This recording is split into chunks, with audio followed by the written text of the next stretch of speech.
It's the Mixed Martial Arts Hour with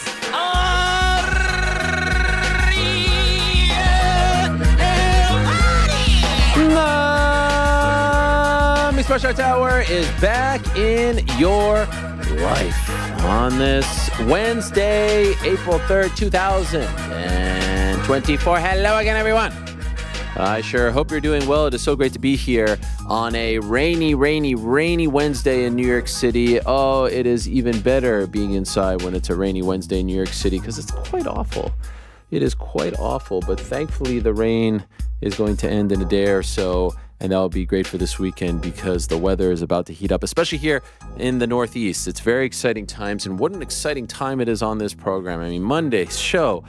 Oh boy, everyone had a thought, everyone had an opinion. I've enjoyed reading some of them, listening to some of them, watching some of them. It was quite the time. It was quite the time with CM Punk, aka Phil Brooks. We said it all. We addressed it all. In fact, in true Helwani fashion, I have been lamenting since then, since the show on Monday, all the things that I forgot to ask. And I say forgot, and that is the truth because, quite frankly, there is nothing in front of me right here. All I have in front of me is our Slack, my email. I have no questions. I have no notes, nothing. And so it was all off the top of the dome, and I feel like we got to most of it, but there's like, I forgot to ask about this. What about that? What about this? What about that? That is the gift and the curse. But I do feel very grateful, very appreciative for all the kind comments. Thank you very much for all the feedback, good and bad. Yesterday, I was at a Shiva. I don't know if you guys know what a Shiva is, but that is something that you go to when someone is mourning a loss in the family, and it was someone that we know, unfortunately, who passed away at a very young age. And I'm not saying that I want this to be a positive byproduct of that, because there is nothing positive of that. But when you are there and you are taking stock of your life, you're taking stock of what is going on, what you have, what you should be grateful for, what you sometimes don't appreciate, what you sometimes don't think about and don't give thanks to. I sit here on a cold, rainy day in New York City saying, I can't believe that I get to do this. I can't believe that I get to talk to these people, like our guests at the top of the show, like the two other in-studio guests, like everyone who comes on the show, like Monday's show, and Rhea and Becky, and then them referencing us a bunch of times on Monday Night Raw, which was surreal. And I know there are a lot out there who are enjoying the ride, and I appreciate you all very much. And just know that I am enjoying this more than I ever could have dreamed of. This is a very exciting time and a very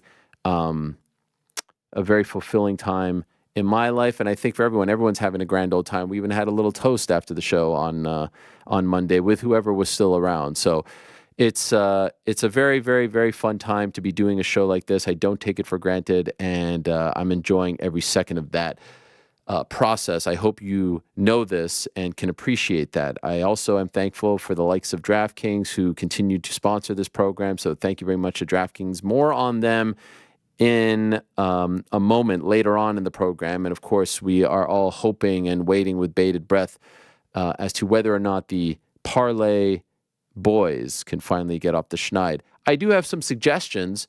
No one has yet to ask me what I think should be done as far as picks are concerned. You know, what do you think, man? What do you got? I got some suggestions. If you want some, I'll be happy to offer them up. But later in the show, I'm looking forward to them. I can't wait. I actually have like 3. Wow, yeah. I want to hear all of them. Yeah, I can't wait to hear them. If you give us these suggestions and then we win, you might have to join back up. And that's fair. Can you give the suggestions before our picks? Sure. Yeah. Sure. That's the whole point. Yes, of course. I wouldn't do it after the fact. That would be quite cheeky of me. So that's back into the show. Prior to that, we'll be joined by Manon Fiorot, the pride of France, who had the big win over Erin Blanchfield this past Saturday in Atlantic City. Prior to that, we'll be joined by the legend, the War Master, Josh Barnett in studio, former UFC heavyweight champion, absolute stud. His promotion, Bloodsport, has an event that's sold out tomorrow in Philly. Of course, it's WrestleMania week, WrestleMania 40, Lincoln Financial Field, Saturday and Sunday. I shall be there. Friday night, SmackDown, I will be there, in large part due to my guy, Paul Heyman, because I will forever be a Paul Heyman guy, is getting inducted into the Hall of Fame. So I had to be there to witness that. Josh Barnett, though, and his promotion doing some big things. I'm looking forward to having him in studio. Chris Weidman will join us at around 2:35 to talk about his somewhat controversial win over Bruno Silva. And prior to that, we'll be joined by Maycee Barber, who was supposed to join us 2 weeks ago, got super sick, but now she is good to go.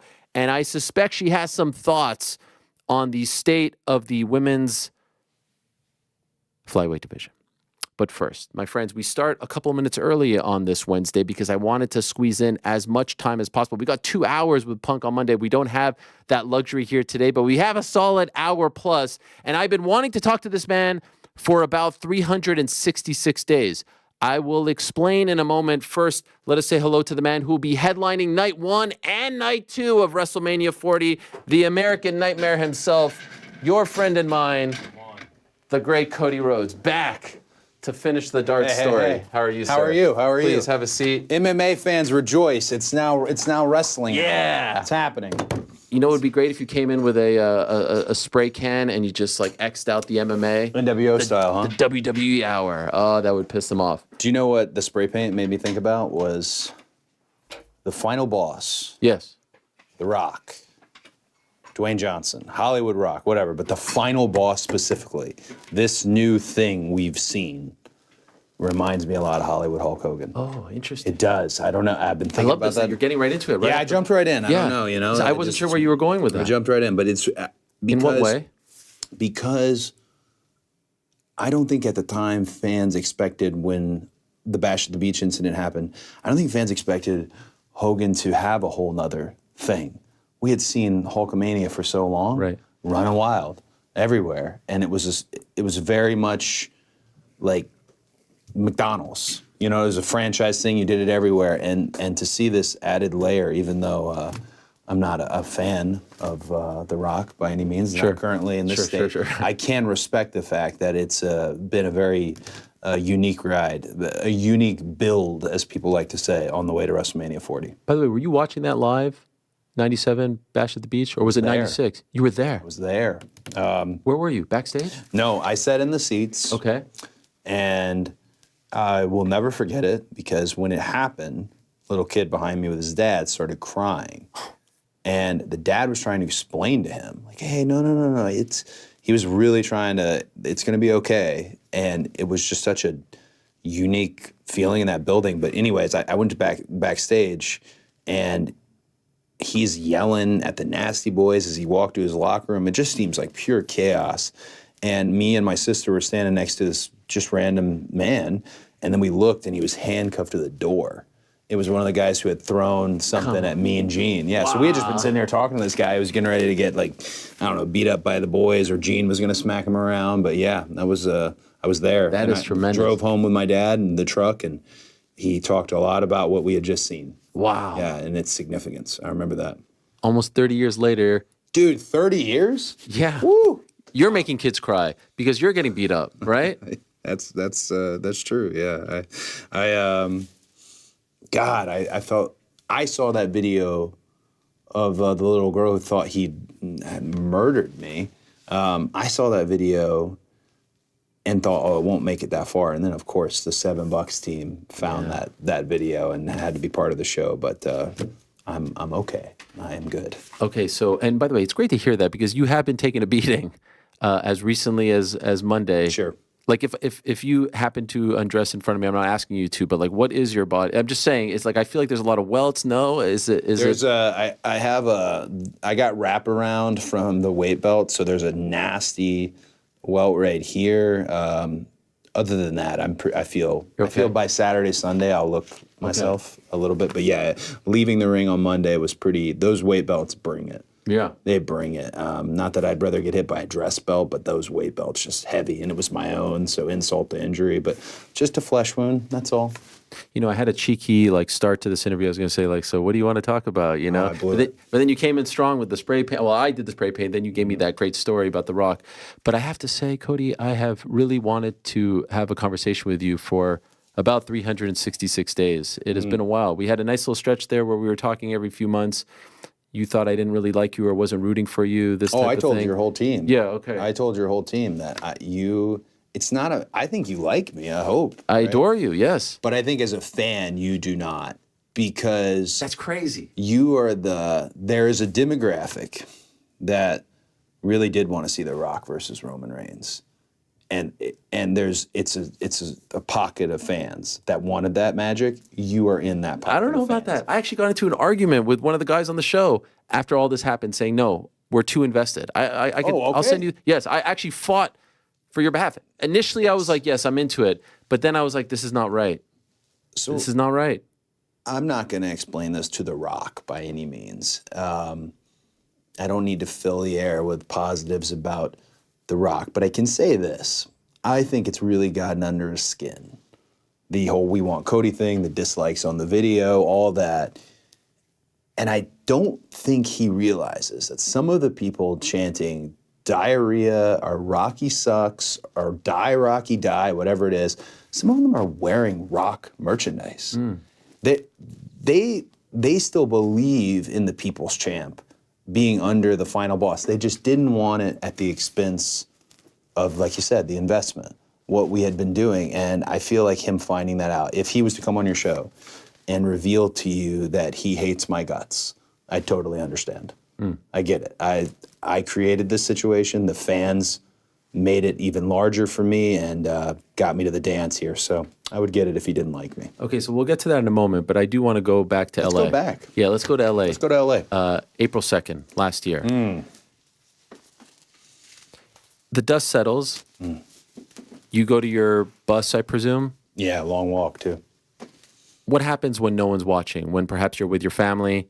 When the lights fade to black, what are you thinking? You had not won. You didn't go over. You didn't get the belt. You didn't get to finish the story. I would have bet my life that you were winning that. I was so sure that it was all going to culminate. And usually I don't like when wrestling is predictable. In this way, I think so many people wanted to see that happen. What happens when it's all kind of marinating and digesting? I mean, I joke that it was a long walk.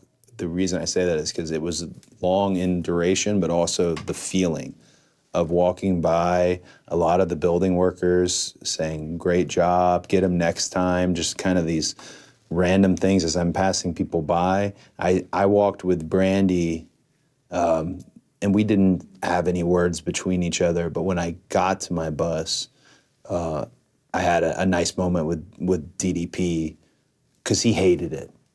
But also, we just main evented a WrestleMania, but also we're not the type to be happy with just main eventing a WrestleMania. I get it. If you had asked me when I was doing Stardust, I'd give my left finger to main event WrestleMania. But once I was in there, I realized I don't want to just main event WrestleMania. I want to win in the main event of WrestleMania. So it's incredibly long, just blue, somber, melancholy, but I wanted to quickly move out of it. And someone I spoke to, I don't know if he likes me mentioning him or not, but I spoke to John Cena about this exact thing. And that was probably the best advice, not just because of the advice itself, because it was someone who had the experience, someone who had been to the top. I didn't, it would have been a great call to make to my dad, didn't have that choice. So I had John to kind of present me with the challenge. And the challenge that presented me with was just be the champion without the belt. Right? And here's your barometers. Look at your merch. Look at your ticket sales when the last live event versus the time you're there this time. Look at everything, and that will keep you honest. That will let you know, are you the champion without the belt? And that was a good challenge he presented with me. Hopefully, after WrestleMania 40, as silly, I guess, oxymoronic as this sounds, I would love to be the champion with the belt. Right. Yes. That conversation with John, does that happen after It did. Yeah. 39, that night? Just a day later. Okay. Day, yep.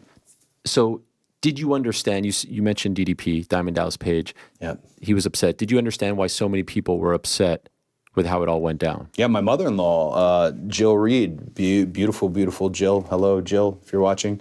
She tore down the suite they were all in, basically, cursing, screaming. It was that high stakes of a situation, WrestleMania 39, and for those who are from the MMA world who maybe don't understand fully pro wrestling, there are parts of it that are so much more real than you can ever imagine. And that was just a real moment for everybody. And that's why I walked up the ramp. I'm supposed to walk sideways, what they lovingly call loser's lane, which my favorite. Side ramp is a better way to put it. But I walked up the ramp specifically so that I could look at as many people as possible, just with like it's okay. It's gonna be okay. And I was able to do that. So yeah, that was bringing me back. It was a rough night.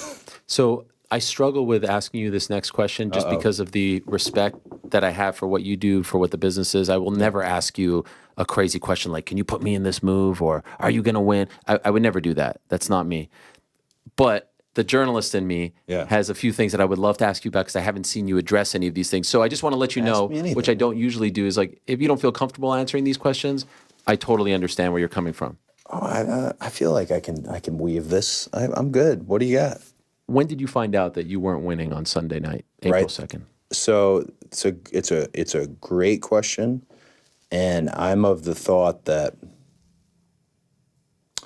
there's a movie, The Man Who Shot Liberty Valance. Have you ever seen it? There's a quote in there that I keep getting wrong, but when the fact becomes a legend, print the legend. So for the purpose of this answer and that question, what I'll tell you is I found out in the ring, in the moment that he hit me with a spear and pinned me 1, 2, 3. That's when I found out. But surely there was a conversation beforehand. I would say not surely. Not surely? I would say not surely. But I can't go any further on that question. Okay, fair enough. Tried. What did you think when the fact became a legend? I truly did look at it from the perspective of I wanted to be the quarterback. I wanted to have the ball. So I didn't get the ball. So what do you do in that scenario? Kind of go back to my old ways, which is, it's going to sound crude, but make them pay. Make them understand that's not the way. That the way should have been this. But that was, again, it really intersected and worked in conjunction with what John told me, the challenge of being the champion without the belt. The first time, like I said, I thought for sure you were going to win and it was going to be amazing. The first time that I had like a sort of doubt in my brain was actually when we did a sit down for then BT Sport on the Thursday in that like weird loft. I don't know if you remember this. Yeah, low energy sit down. I felt like you were down. Low energy sit down. Am I right about that? I was down, but it wasn't. It was I started to think like, why is he so? No, the WrestleMania week. I'll just be honest. WrestleMania week last year had defeated me. Okay. I was so excited, main eventing WrestleMania, and I went to every outlet, everybody who had a camera, everybody who had a mic. I went everywhere, and by the time I got to you, I was just at a low energy. I even saw some of the comments like, he seems sad. He seems. I wasn't. Okay. It was just low energy, and I don't think people realize that, WrestleMania is the Super Bowl, what we do with pro wrestling and sports entertainment.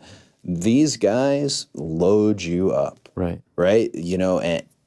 And that's part of what we're supposed to do. This is the show that the world is watching. But yeah, I was just, the week had defeated me. I was also on an all shrimp and asparagus diet, and that might have just led to me just being curmudgeon. Have you learned from that? Like this time around, less media? Yep. So today's the media. Today's the media. We've had a blast.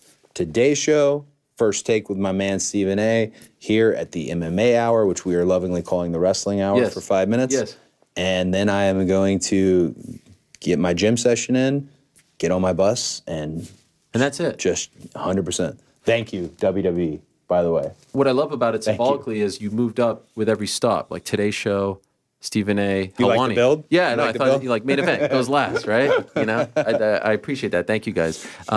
Okay, so you clearly have learned from that, and you feel like it's making a difference. Do you feel fresher? Do you feel less stressed? Yeah.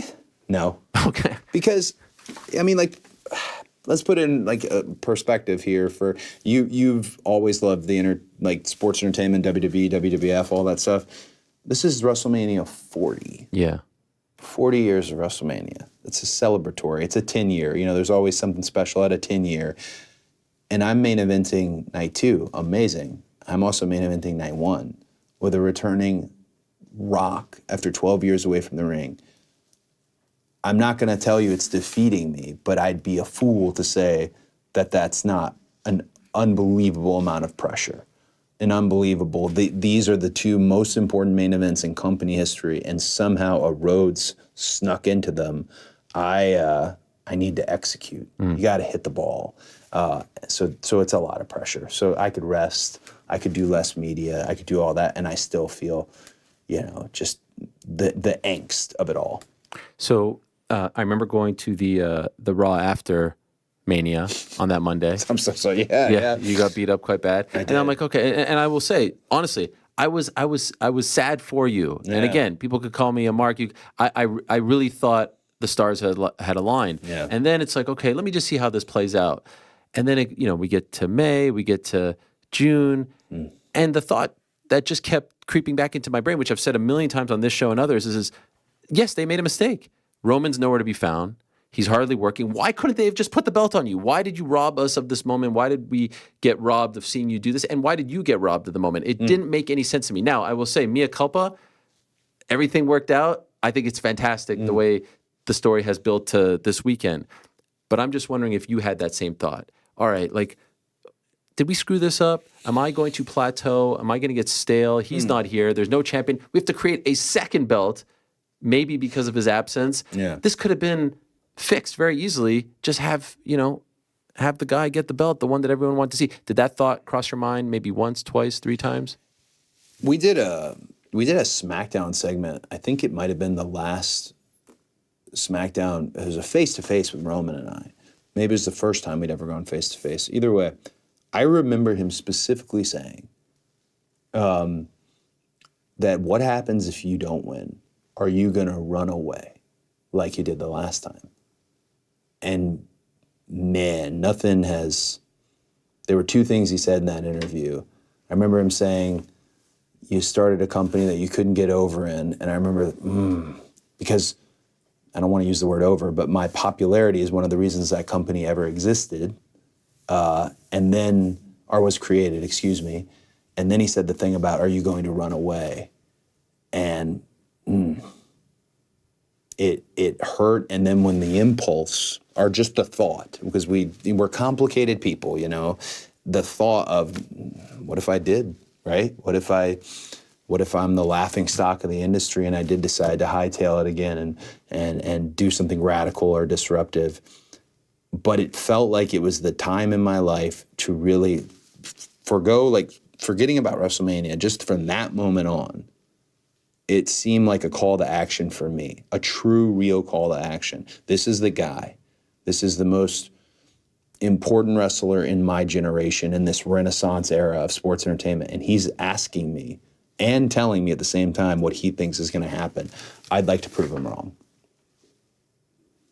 And so how would you describe this past year for you without, being champion? Yeah. You're here, kind of a good year, bad, frustrating year, a rewarding year. How would you describe the past 366? I'd say it very much was a year filled with proving him wrong. And the cherry on top of it all was being the first guy since Stone Cold Steve Austin, who I have so much respect for Stone Cold Steve Austin. It's just the man, right? A lot of guys have Stone Cold on their Mount Rushmore, rightfully so.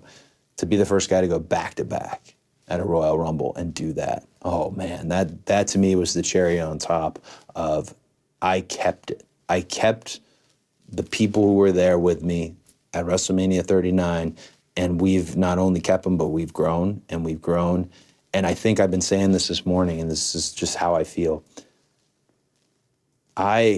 If I didn't believe, right? And I know some people have been like, it doesn't sound like he believes he's gonna beat Roman and win Roman. Even if I didn't believe, these fans believed so much that they turned away The Rock, of all people, for me to get a shot at finishing the story. So this whole WrestleMania, all he dedicates it to Dusty, he dedicated to his daughter Liberty, all those things, yeah, but it's also dedicated to the fans. This is a fan-created WrestleMania. Truly is. That's not always been the case. Mm-hmm. And I owe it to them to, I hate the term, but finish the story. Why do you hate the term? Because I didn't finish the story when I was using it the first time. Okay. Then it just became everybody's got a story. We're finishing this story, finishing that story. Then the 2K people, God bless them, love 2K. I'm so proud I was on the cover. Rhea Ripley and Bianca, cover stars. The finish the story becoming the theme of the game, just truly overwhelming. Because what if I never do? Right. What a joke. Like I hate self-deprecating here, but I'd be a joke if I didn't, right? Put a lot of pressure on myself right now. It is special, though, that a term is now associated with you in that regard. Man, right? I put it up there. Finish the story. I'm glad it's something that caught. FTR, I was glad that was something that caught. Bullet Club is fine. There were these things that I have said. I don't know. I've had luck with these little things. Finish the story, obviously being the biggest of them all that they caught on and they did something. So hopefully I can pay it off. Who was the first one to ever say it? Finish the story? Yeah. I'm going to give the credit to my main man at the desk, the voice of WWE, Michael Cole. Really? Yeah. Do you remember when? No, I don't have like a notebook. Well, I don't know. Maybe, no, I mean, that's a pretty big deal. You're the one with the computer. No, I believe, so it was written on my weight belt at the Royal Rumble in San Antonio. It might have been said in an interview like this. Okay. I don't think it was ever said in a programming sense from WWE. And Michael said it after I won that Royal Rumble. Okay. When I pointed the sign, they blew a bunch of pyro up, and then they also blew up a bunch of not real pyro, like AI pyro. Oh, my. And they've never done that again. You didn't like it? Well, it taints the video for me. Okay. It taints the video. Every now and then you need a little boost. Sure. It taints the video for me. When you first caught wind that The Rock was coming back in some way, shape, or form, what did you think? I kept telling everybody, not flinching. Right? I said everybody, not flinching. And I saw you tweet right away. It's happening. No. It's happening. That wasn't me. Rock I was hacked. And I really meant it, not flinching. And I'll tell you something even crazier. After I had conceded the main event of WrestleMania to The Rock, still somewhere in here, this sounds so weird, maybe naive, maybe arrogance, I still thought, I'm going to find my way there. I still thought that. And it's one of the reasons I stayed dead silent. I didn't want to put an opinion on it. I don't want to get into the backstage details of it or anything of that nature. What was out there is what was out there. I just felt like I was still going to make it. And then thankfully, literally millions of people made it so that I did get back. So The feat of going back to back at the Royal Rumble. Yeah. How much does that mean to you? I mean, do you collect awards for yourself? Sure. 14 straight, by the way, here. So, Yeah, right. that's a big deal. It's huge. So it can go on, it's on your resume, it's on your legacy, your report card, whatever it might be. As a pro wrestler, you have to collect accolades. Ric Flair's the X amount of time champion, Roman Reigns for X amount of days. And as a former independent wrestler, it was really important during that period. You were always your biggest self-promoter. You were touting yourself. You were having to put your success out there because a lot of people didn't believe it. They wouldn't, there's always discussion on wrestling. If you say such and such is the best, it becomes this big, nasty discussion, right? When really the best part is just put your stuff forward. Put your stuff forward, which after the Rumble, that's why I kind of went into some details, a lengthy explanation as to why I felt like I was in the position that I wanted to be in and on the road to where I wanted to be ultimately. But it means the world. It's time. As time goes on, wrestlers fade away. One of the things I've noticed about WrestleMania 40 is you have The Rock, who his dad used to team with my dad, Rocky Johnson, and my dad were tag team partners. You have Roman Reigns and Seth Rollins, two dusty kids who my dad helped train at FCW and NXT, and then you have his actual son. So he has his handprint all over WrestleMania. That's what I'm trying to do now. Create enough that I used to joke with my friends all the time, live forever. You want to live forever. And that's one of those stats I'm like, that one will live forever. I'm on a short list of guys who have gone back to back. Sometimes I feel a little bit uncomfortable with how much we ask you about your father. Oh my God, so am I. Okay, so can I explain why? No, that's all good. Well, I'm lucky enough to have both my parents still alive. Yeah. And I think that we just take for granted, like your dad's like some character that it's not a movie. This is your actual father who unfortunately is no longer in your life. And people speak of him so much and always in such high regard. But I think sometimes we forget, like, you're a little kid and that's your dad and you adore him. And I'm sure there's nothing you would rather more than to have him here with you. Yeah. And you would probably trade all of this just to have him here with you. And so I'm wondering, do you feel like that is taken for granted? Do you feel uncomfortable at times with how much he has to be discussed on air as part of the build for matches like this? No, I don't necessarily feel that uncomfortable in terms of, especially when somebody who knows him talks about him, because they're talking about him from a different perspective. Mr. Heyman has a different outlook on Dusty than I have as his son. I think Stephanie McMahon hit me with this line last year, and I've never forgot it. I was asking her about things to say in my interview, or she had mentioned my interview, and we were talking about it. And I remember her just saying, use everything. Use everything you have, because that's what it takes in terms of a WrestleMania main event. Every bit of your, like when you talked to me last year and I was completely a zombie, like that's because I was pouring my guts out, which includes the pain of the loss of Dusty, but then also his story. This is 100% a real thing. He wrestles superstar Billy Graham. He wins the title by count out, and then obviously you can't win the title that way, but he's holding the belt and all that, and they took it away from him. And understandable, I get that. The champion keeps the title. They're doing 2 more matches, but as his son, I wanted to have that for him, and I also wanted to have it for me, because again, we're talking about stats and things like that. Yeah, this is the same guy who I'd play basketball with every day, a game of horse, and I'd never won, not even close. So you want those things. That, hey, I got something that he didn't. There's that meme for a long time, like, what do you know about Cody Rhodes? I'm Dusty Rhodes' son. Can't be the only thing. It can't be. And things like the Royal Rumble, things like WrestleMania, just the whole American Nightmare, the whole thing, all these young fans, the whole thing is, I'm incredibly lucky to be in this spot and be able to have as many chances as I've had, because I started as such garbage. And again, I started way too early. Like, I'm in this tag team with Sean Spears. They should have got Spears. Instead, they pulled me up because of my speech at the Hall of Fame. I just wasn't ready. So for fans to forgive that lack of readiness over and over and over and over again, for me to finally start to click, that's, again, the WrestleMania is entirely for them. Do you remember your dad ever telling you how much it bothered him that he was never WWF champion? So what I remember, straight honesty here, I never remember him telling me he was bothered. I just remember how much he talked about those 3 matches. And those were only 3 matches. He wrestled the Nature Boy Ric Flair 1,000 times. He wrestled Harley Race probably 500 times. But those 3 matches with Superstar, the Garden, I think the one thing that he felt maybe was above out of his orbit was at the time the WWF and then the WWF. Because when I would later talk about Ultimate Warrior or Hulk Hogan, he'd always have to slide in there and remind me, like, hey, Hulk Hogan was a huge fan of mine. He came to the Sportatorium, and he came to the Fort Hesterly Armory and all these places, and he's a big, big fan of mine. He always had to let me know, and I believed him. But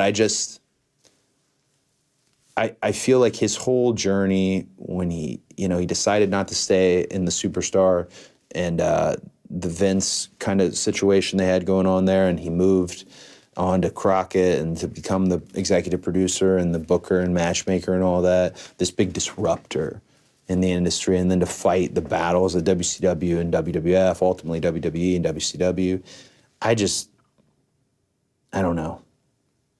I feel like we're, sorry, I'm just all over the map here. No, it's good. But I feel like we're the kind of this outcast family in the wrestling industry. And one of the things about my song, it says wrestling has more than one royal family. For that to really be true, I have to be Roman Reigns. For that to really be true, because that's the greatest family. You saw that. Yeah. You saw that chart. All of us saw it. It's intimidating enough. 5 of the names, not to mention the other 50 on there. But for that to be true, I have to beat Roman Reigns. Since coming back to WWE, it's been 2 years now, right? It's been an incredible run. And it's like every step is more impressive than the next. But dare I say, perhaps your most impressive moment, honestly, was after the Rumble. You're sitting at the dais, and I think those press conferences can be a little bit funky at times. Yeah. If only because like you don't know in character, out of character, who's asking what, how to, you know what I mean? I don't envy you guys in those spots. I think, for the most part, they're fun to watch, but I know it's tough. Yeah. And this is 2 days after the Vince lawsuit comes out. And I thought how you spoke from the heart, and it was like you were trying to digest it all, and you were trying to say like, we're trying to give people a reason to be happy, but this sucked. I can't even paraphrase it, but you did such a good job in that moment. And that's when I looked at you and I was like, this is the guy that should be the face of the company. This is the guy that you put on the Tonight Show and say he can lead the way, because you thought, I'm sure maybe in the back of your mind, you thought maybe someone would ask you, but a lot of that had to have been somewhat off the cuff. I was so impressed with how you handled that question. Oh, That's just a statement from me. I just want to give you props for that. thank you.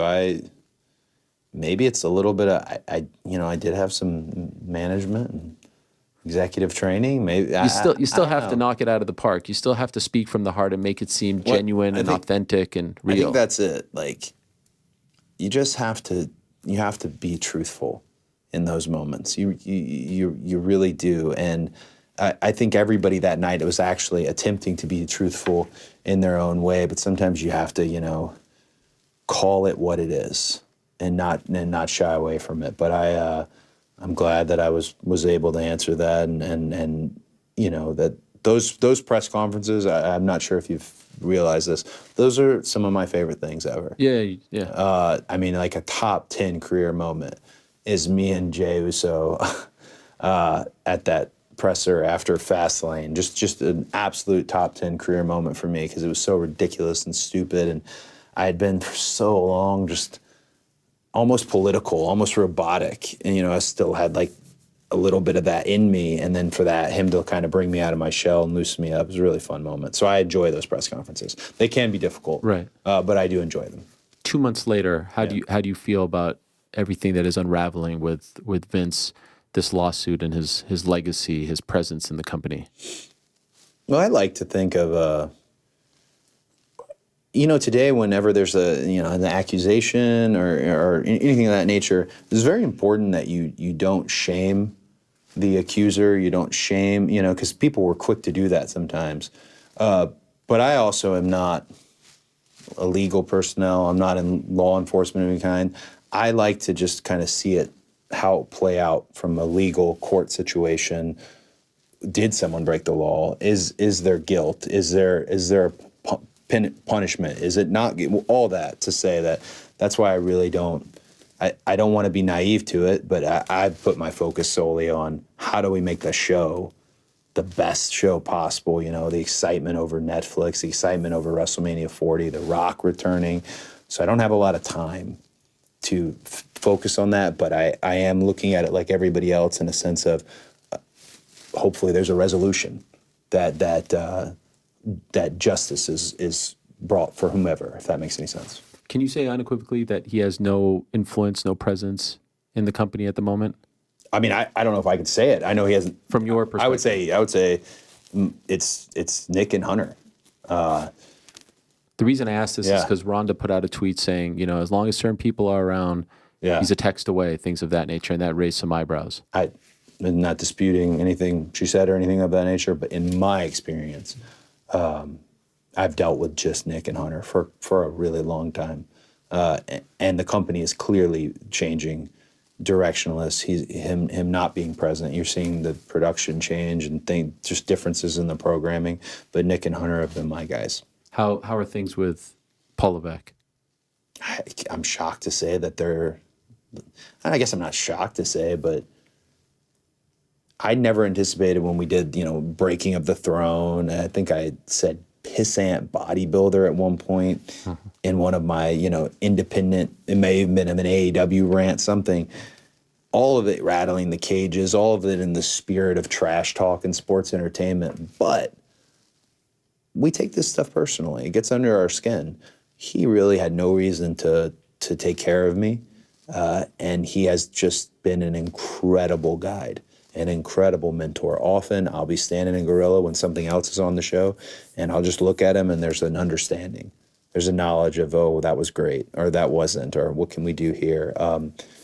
You know, if I do continue a career in sports entertainment and pro wrestling, yeah, I've not shared this with anybody. I've not even shared that with him, but I really would, if I was to continue and it was in a backstage environment, I'd like to kind of perhaps follow in those footsteps. I have a great amount of experience, good and bad, and I could put it to use. We're not there yet. I was just going to ask, in your mind, is there an age that I used to say 40, but then like I'm just at my absolute best now, and I don't know.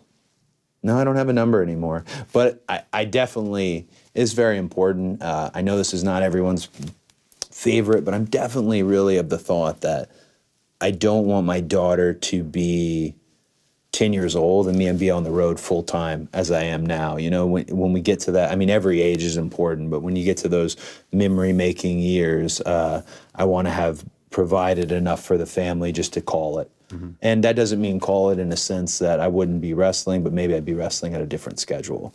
But right now, it's not a secret. I did sign a new deal recently. It's still kind of all being ironed out, but we're done with it, and that would put me in a great spot by the end of it. How many years is that deal for? Can't tell you. Why is that? Why is everyone so shy to say the years? I'm not asking you how much. I'm just asking how many years. I can't tell you how much either. Well, I wouldn't ask. I wouldn't dare. How much do you think it is?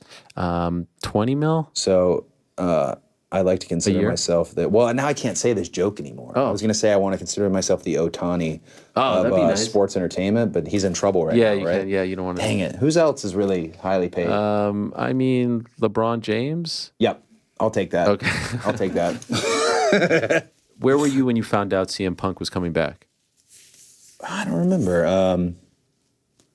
Again, I hope these guys don't get mad at me for sharing this. No one gets mad. Again, no one's watching either. Nick and Hunter both, told me, got my opinion, all this, and so I was ready going into the War Games in Chicago there in Allstate, which was amazing because we had the minimalist set and just people on top of people, and for him to come out and return in the fashion, I was really happy for him. Were you shocked when they told you this was happening? No, not at all. You knew when he left? Nah, because I feel like both Nick and Hunter really have their finger on the pulse. So even if there was some bad business in the past or some whatever, like I mentioned, the things that I had said, Nick, for me, I know he looked at me and explained to WWE management at the time, hey, here's what Cody is and here's what he can do for us. I think he did the same. And looking at it from my perspective of WWE in this Renaissance era, as hot as it's ever been, why wouldn't we want CM Punk, right? I got to share the Royal Rumble and have that moment with CM Punk, somebody who's one of the most important superstars of my generation. I got to throw him out of the Rumble. I think he's a great addition to the locker room. I feel terrible that he tore his tricep. I look forward to, he's got a whole run ahead of him. He's just been wonderful since he came back.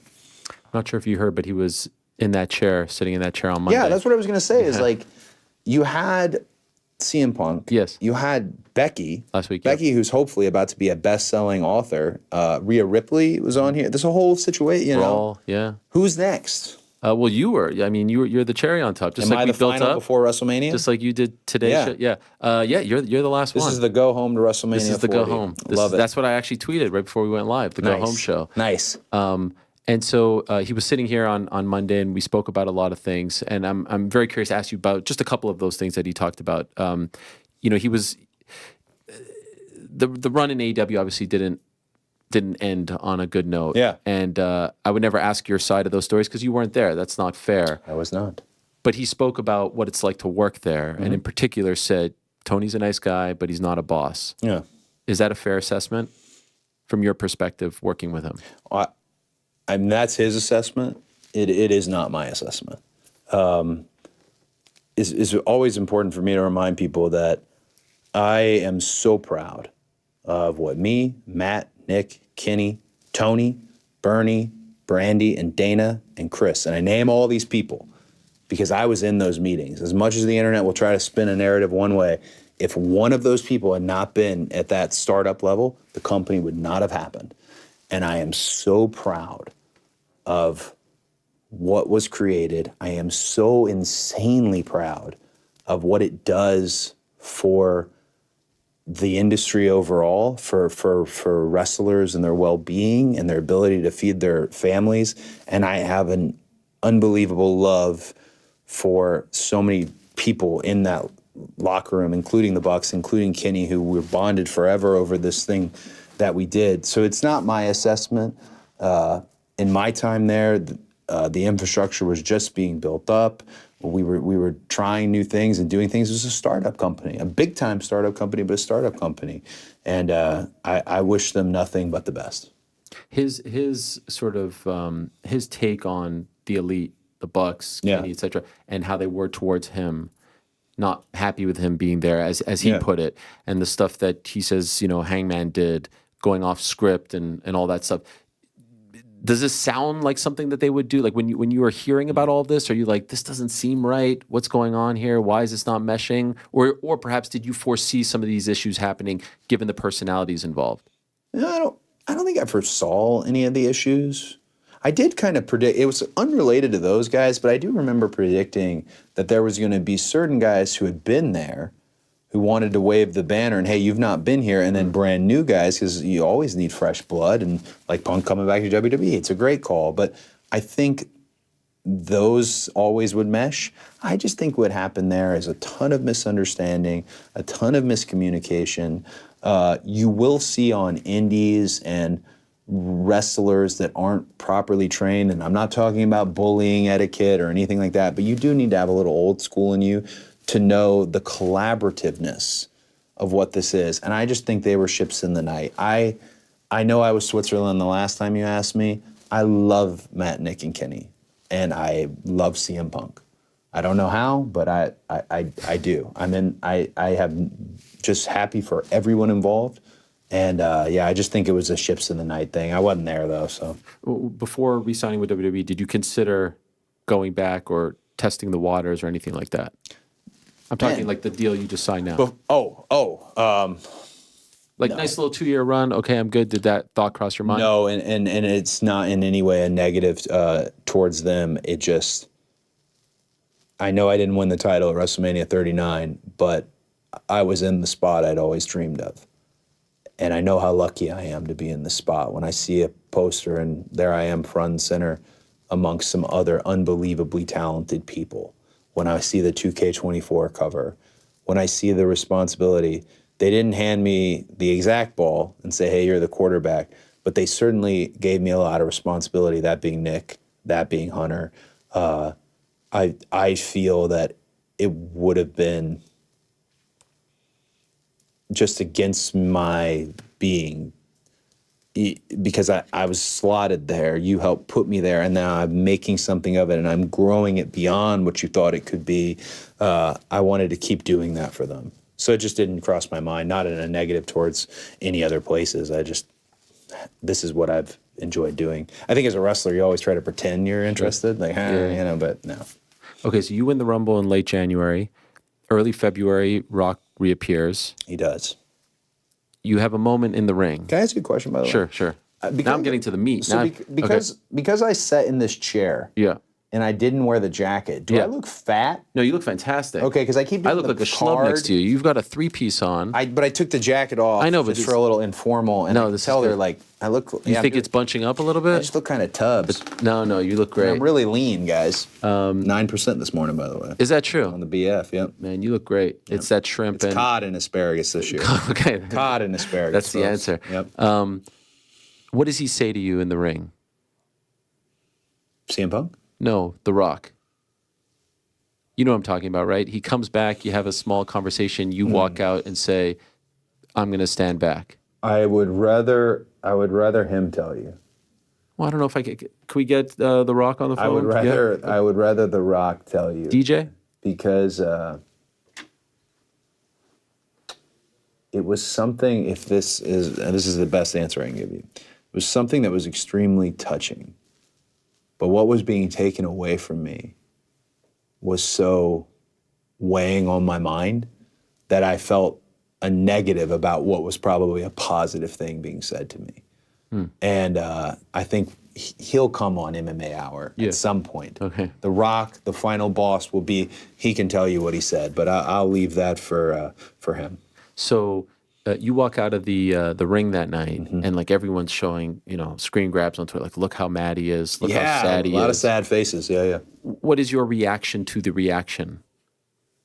When you see all this on that Friday night, and then you see that video apparently become the most disliked video in WWE YouTube history. Why'd you say apparently? I think it really was. I don't even know how does one even like look that up? I mean, it was an absurd. Yeah, it was an absurd. I just don't know how, like, is there not a video from 9 years ago of something? Probably. The point is, like, what are you thinking? How is, what's your reaction to this insane reaction to something being done to you being wronged in the fans' eyes? I just wanted to be quiet in all of this, in all of the noise. I really wanted to be quiet because at that point, again, it may be arrogance and it may be me being naive. At that point, I felt like, no, like, I've done everything. I kept thinking something good is going to happen from this terrible situation. Something good is going to come. And I remember I talked to Diamond Dallas Page, who, God, I love D. But he said, no matter what happens, it will be the best thing that ever happened to you. And when you're a pessimist and a curmudgeon, angry type like I am, and he's the most positive human being on the planet, you kind of want to be like, God, dude, stop. But he wasn't wrong. He wasn't wrong, because imagine had I not been in the WrestleMania 40 main event. The fire would still be burning. If not, it would be completely out of control at this point. But we didn't even have to do that because Hunter heard it. He heard what was going on. It's a different time in WWE. As far as WWE and pro wrestling and sports entertainment, you have to lead the audience. You can't let them entirely lead the show, because then it becomes a choose your own adventure book and nobody buys those. But in the case of that was something that was so loud, he had to hear it, and I was very lucky again to be in that spot. When it seemed in those few days that it was going to be Rock versus Roman, what was the new plan for you? I don't know. You'd have to, again, you got to get Nick Paul in here. Paul on the show. You're booking a great show for me at some point. I don't know. And it was a whirlwind because it was such a hit. It was such a hit, but also, I was on the road with both Brandy and Liberty, and I didn't want to be a negative thing in their orbit, in their space. So yeah, I don't know what the plan was. I never heard it. And so what is fascinating about this is, like, we've had some moments where, Kofi gets sort of propelled to the top by the fans. Daniel Bryan gets propelled. Becky, to a degree, a few years ago, propelled. And now I feel like, okay, they were so mad about last year, but now this is so much more personal for the fans because they feel some ownership in the story. They feel like they kind of helped make this happen. Do you feel that as well? They did. They did. They did make it happen. Do you know how bad I feel when I go on my bus and look at the weight belt that you gave me last year? This unbelievable nice gift that your team got me saying finish the story, and I didn't finish the story. I've never felt an energy like I've felt all the way back to when the on sale for WrestleMania happened. I went to Philadelphia, went to the stadium for the on sale itself, and I did a media day. There were people on the streets yelling, like, I just bought my tickets, finish the story. This is, I've been through wrestling on the high times and the low times just to get the TSA cat, hey man, I hope the belt's in your bag next time. Just the whole feeling going into this, they propelled this main event into existence. That doesn't just mean me and Roman Reigns. That also means The Rock in this role he's in now. So the fans who did all this, again, this WrestleMania is for them. Truly, it's fully propelled by fan sentiment, grassroots meets the biggest sports entertainment conglomerate on the planet. Again, I'm acknowledging that I'm asking you some things about the curtain, and you can proceed, Yeah, you're asking some tough ones. Well, the thing is, I feel a responsibility because journalist. What's so good about this storyline, about this build, is that there's so much gray. It's like, what is, you know what I mean? Those are the best, right? Those are like that guy right there, Bret Hart. what was so great about that moment in '97? You weren't quite sure what was going on, right? People still aren't sure what was Exactly. happening, yeah. And so, could I ask, like, was there an audible called? What was the plan at some point? Rock versus Roman. They listened to the fans, and an audible was called, and this decision was made. The tag team on night 1, and then you on night 2. I'll stand by this again, and it's not what you want to hear, but I will say this. Whatever happened backstage, whatever the plan was, whatever the pivot could be, whatever the pivot that did happen or didn't happen, what's on television, to me, has been far more compelling. So it's just an area I don't like to look at, or I guess talk about, solely because what's happened on Raw, on SmackDown, in this, as people say now, the build, is the legend, and I'd rather go with the legend of it all. I would add, you say Raw SmackDown, I would add social media as well, because every Friday, dude, Rock is dropping these like 20-minute promos. This is incredible. Hey. Did you know that he had this in him still in 2024, 51 years old? Like we've seen bad Rock, we've seen Hollywood Rock, corporate Rock, but that was in like 98, 99. Did you know he still had this in him? Dropping F-bombs left, right, and center. I think The Rock has become so many things. Movie star, billionaire, philanthropist, business owner, presidents of divisions, Under Armour, The Connection, all that stuff. And if you strip it away, the thing he is the most is a pro wrestler. And I don't have to like him, and I really genuinely don't like The Rock. But I have all the respect in the world for, I can spot another pro wrestler, and he's one. It's in there. And remember, I'm watching him versus Triple H in a ladder match as they're both on their way up, and I'm seeing the Rock as, I always tell people at my school and stuff, nobody in our generation is over, but here's who's over: The Rock, John Cena. I use those examples.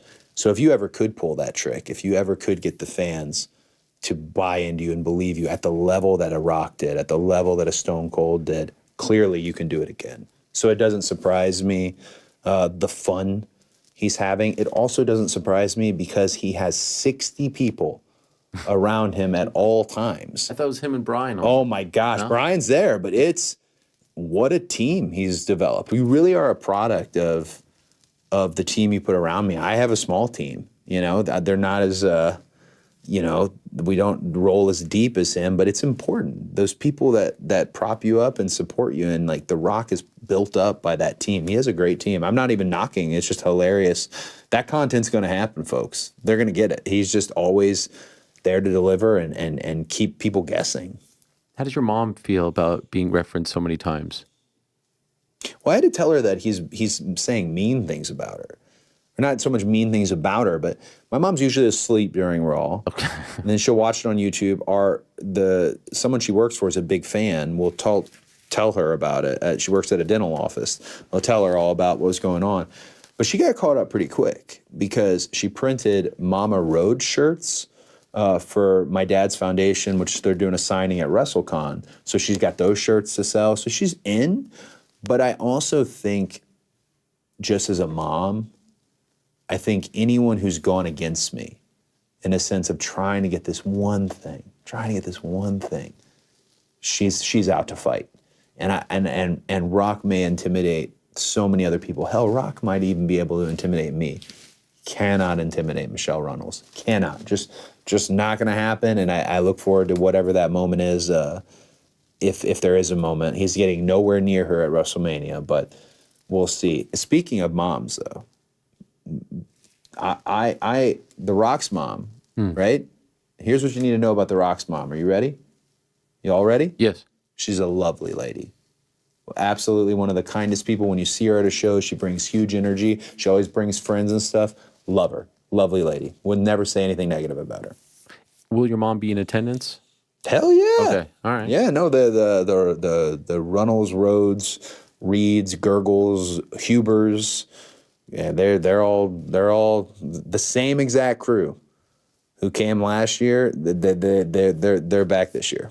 Your wife responds always on Twitter afterwards. Oh, Is there a chance that she gets involved?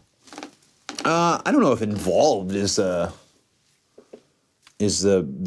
right way to put it. I wouldn't want her. Wrestling is violent, no matter how you look at it. I wouldn't want her to be in that harm's way. But I do think, I guess this is a little scoop. Final stop of the day. I do think you will see Brandy. Okay. At WrestleMania, and to me, and I'm not going to get choked up. I haven't gotten choked up all day. To me, that will mean a lot. That woman got hugely scapegoated and hugely just misinformation, and everyone knows who they are that was involved with it. And if ever there was a moment for her to just feel like a princess and feel like somebody who did a lot more for wrestling. There's so many people working at AEW who she was the one who said their name. She was the one who wanted to keep them in the fold when something went wrong. And for how she was treated after the departure, and this is not by any company, just in general, it pisses me off to this day. And I look forward to she had a great experience last year at WrestleMania. She felt that love again. And sorry. No, I understand. I look forward to that just because I could not do this without her. Like, gosh, couldn't play this game. I know there's no crying in wrestling. I think Inferno Disco said that, or Russo maybe. But yeah, I tend to cry, boys. It's okay. When you say she'll have a presence of some kind, that's all I can say. Okay, That's the scoop. Jeez, man. Will she be sitting in the front row, or will she have like? No, I don't. Sorry. I think you'll see her. Okay. I think you'll see her, and that's special. Okay.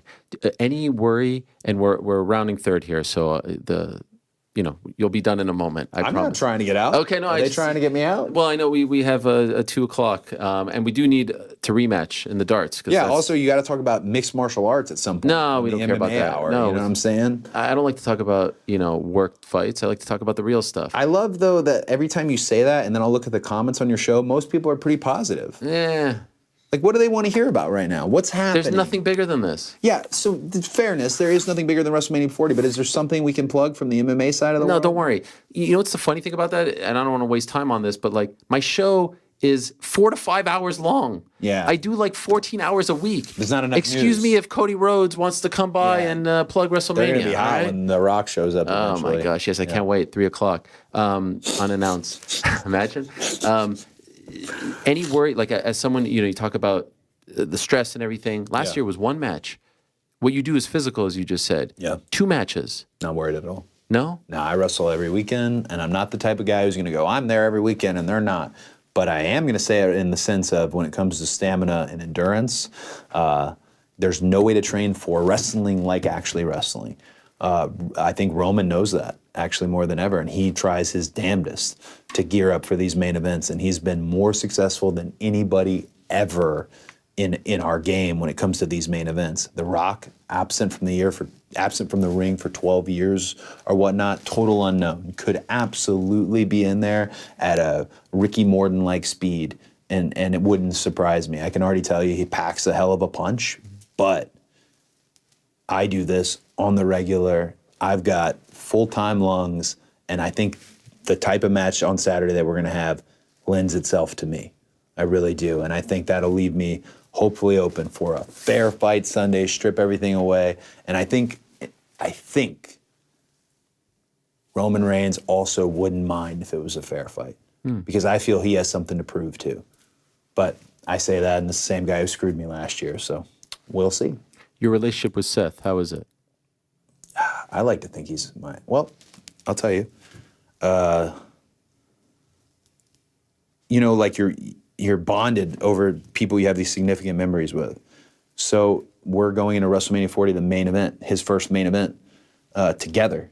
Main event with the guy I came back and wrestled, returned against, with the guy who won the first NXT title, and my dad handed him the belt. I got Seth and I these Rolexes. Whoa. Yeah, so they say Oh, there's a 40. 40. Wow. I don't want to touch it, put my paws on it. It's quite all right. Well, okay. Wow. Quite all right. That is beautiful. Yeah, so we're bonded. We're bonded by our wristwear. You know, Only you and Seth have our this. timepieces. Our timepieces. These rollies right here. Look at you. Yep. So we Only two made of those in the world? There are more than two. I can't say who all has them, but there are more than two. I will say, I was really excited to give it to him because we will forever be competitive against one another, but we don't have to not be respectful and even friends. We can be that.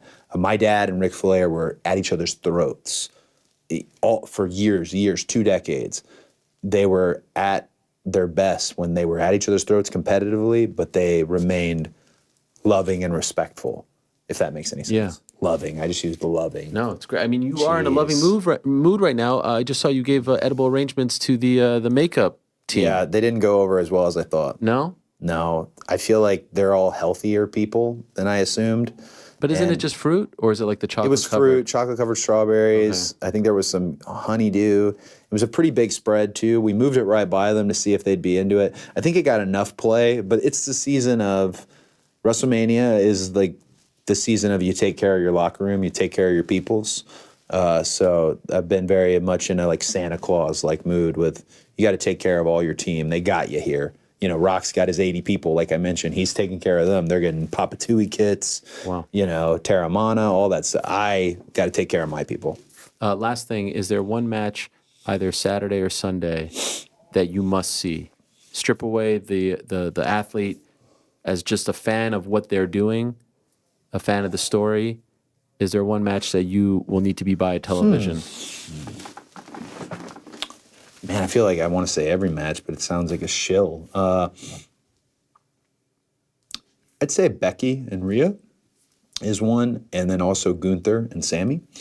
Gunther is the type of wrestler that I want to wrestle and would test myself against, and I'm at all times impressed by his continued growth because you think he's like amazing now. He's only getting better. Like he continues to get in better shape. And I know there are people who effort shame, but it's a vanity business. That's part of it. Like he gets in great shape and his everything in the ring is crisper and he's just meaner and badder and just a true bruiser.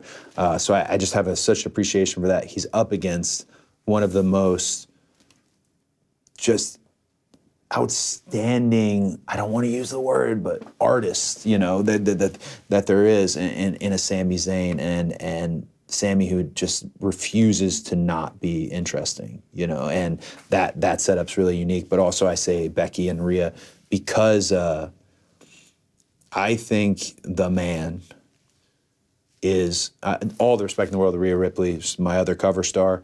I just think Becky is in a position where right now fans might have forgotten just how unbelievable Becky Lynch and the man is. Because I watched from afar. I watched from the indies and other companies when the man was happening, the blood, the whole deal. Nobody was catching on with fans in an organic way like that. Nobody, no man, no female, it was Becky. And I think, again, the first women's main event in a WrestleMania history. I just think that she's bringing it with extra fire. Please get her book. It's a great book. I bought 20 of them. Wow. 20 from Amazon, by the way. They came right away. I bought 20 because we did the kids at the Nightmare Factory. We're going to give the books. So a little homework reading. So yeah, those two. I also have loved what Ricochet's been doing lately. So following him, keeping my eyes on him. I probably won't see any of it though. Just probably try to lock in. Yep. Okay. Speaking of locking in, we have 2 minutes for a rematch. Do you really want to do it? I want to do it because I feel like if you beat me, then it'll be a good sign for this weekend because you didn't win last time. No, don't put that on it. Don't put that. No. So we're just going to grab these. I don't want to hurt you guys. The old Julian Bashir. Here we go. Here it is. Listen. Can you go first, though? Or is that a rule? Just to prove to you that I respect you so much and like you so much, yep, and that I am rooting for you. I don't usually go first because I feel like I'm the A side and the A side always goes second. Yeah. I will give you the honor. Man, thank you so of much. I going just first. kind of want to, because I'm not a darts guy. I know, but you've been talking about it, and this has been honestly the most didn't bring the dartboard anticipated. the last time we did the BT. Well, you know, I don't work for them anymore. That's probably the reason why. Anyway, I'm not going to do a practice. This is a professional board. I don't know if you noticed, we've upped our game here. It's branded. Man. See that? It is. Branded. Okay, here we go. Well, that's how you know it's serious. Do you remember how to play? You have to throw the dart on the right. board. Okay, all right, here we go. right. Here we go. 3, and then we add them up. Me versus the double headliner. Oh, man. That's just a 13. Guys, come on. Oh, I tried to go for the triple 20, Joe. I tried to go for it again. So you got it, man. 4, 24, 29. If you can't beat that, then we've got problems, all right? Here he Felt is. like it was a good throw. Yeah, but Again, it wasn't, I didn't get it on any of the doubles and triples. I don't play darts. Here we go. Oh, already, can I just say, you're a Yes. righty? Yes. Put the right foot forward. Thank you for See, the I'm tip. helping you out. Thank you. Your shoes look fantastic. They Way are better than mine. Louboutins. Okay, what do we got? 17 already. What did I get? 29, Joe? Okay. Okay, Joe. 21. You gotta, are you nervous? Yeah. I'm nervous for you, honestly. I'm nervous. I just want to, you know what? I just got to go. Yeah, just lock in. Oh, you killed me. Did I get you? That's a 25 right there. Plus a 4 is 29. Plus whatever 17 is. Dog, this is my show. You did it. You I did it. Now I know he's winning. I did it. This is now my show. Please have a seat. I did it. Oh my gosh. I There did he it, is. guys. Oh, you look fantastic. I appreciate everyone on the MMA Hour letting it be the wrestling hour for the time that they did. I hope everyone watches WrestleMania. Ariel's a great guy. Thank you all very much. Your darts champion for 2024 is out. Cody Rhodes. There he is. Watch WrestleMania Saturday, Sunday. Peacock. It's going to be great. We'll throw to our interview now with Punk. Thanks, We'll be man. right back. Thanks, dude. Appreciate it, man. There's so much to talk to this man about, and what a time to do it, because here we are kicking off WrestleMania week. It's in the Northeast, Philadelphia, Saturday, Sunday, Peacock here in America at Lincoln Financial Field. In my opinion, no better way to kick it off than with this guest joining us in studio for the very first time, and having an opportunity to talk to him for the first time in a long time is the best in the world, CM Punk. Is he there? There he is. The man himself. Where do I sit? You sit right here. How are you, sir? What's up, buddy? It's great to see you. How are you? Thanks for coming. No problem. It is really good to see you. It's good to see you. It's good to be like in person. Yes. And I get to see all this cool stuff. A lot of cool stuff. Yeah. It's I like haven't seen you in person It's like a little museum. Yes, my little shrine to all things combat, and a little bit of Bills and some other stuff as well. I think the last time I saw you in person, welcome, here we are. I love it. This is pretty fun. Yeah, Some people yeah. didn't think it would actually happen, by the way. Why? They thought I was doing like there's my guy right there. This is my guy. Yeah, you and I both. Just hold on to Brett. Yeah, comfort you throughout this. I think the last time I saw you in person was in that little room in Chicago, 2018, right before your last UFC fight. An 800-pound gorilla had just been lifted off your shoulders that week. Oh, geez. And we did a sit down. Okay, all right. So you say that puts me in that place. Now I know. That's the last time we Now saw I each know other what in you're person. We Yeah. have talked since then. Yeah. But this is tremendous. I really appreciate this. No You look problem. fantastic. Thanks for having me.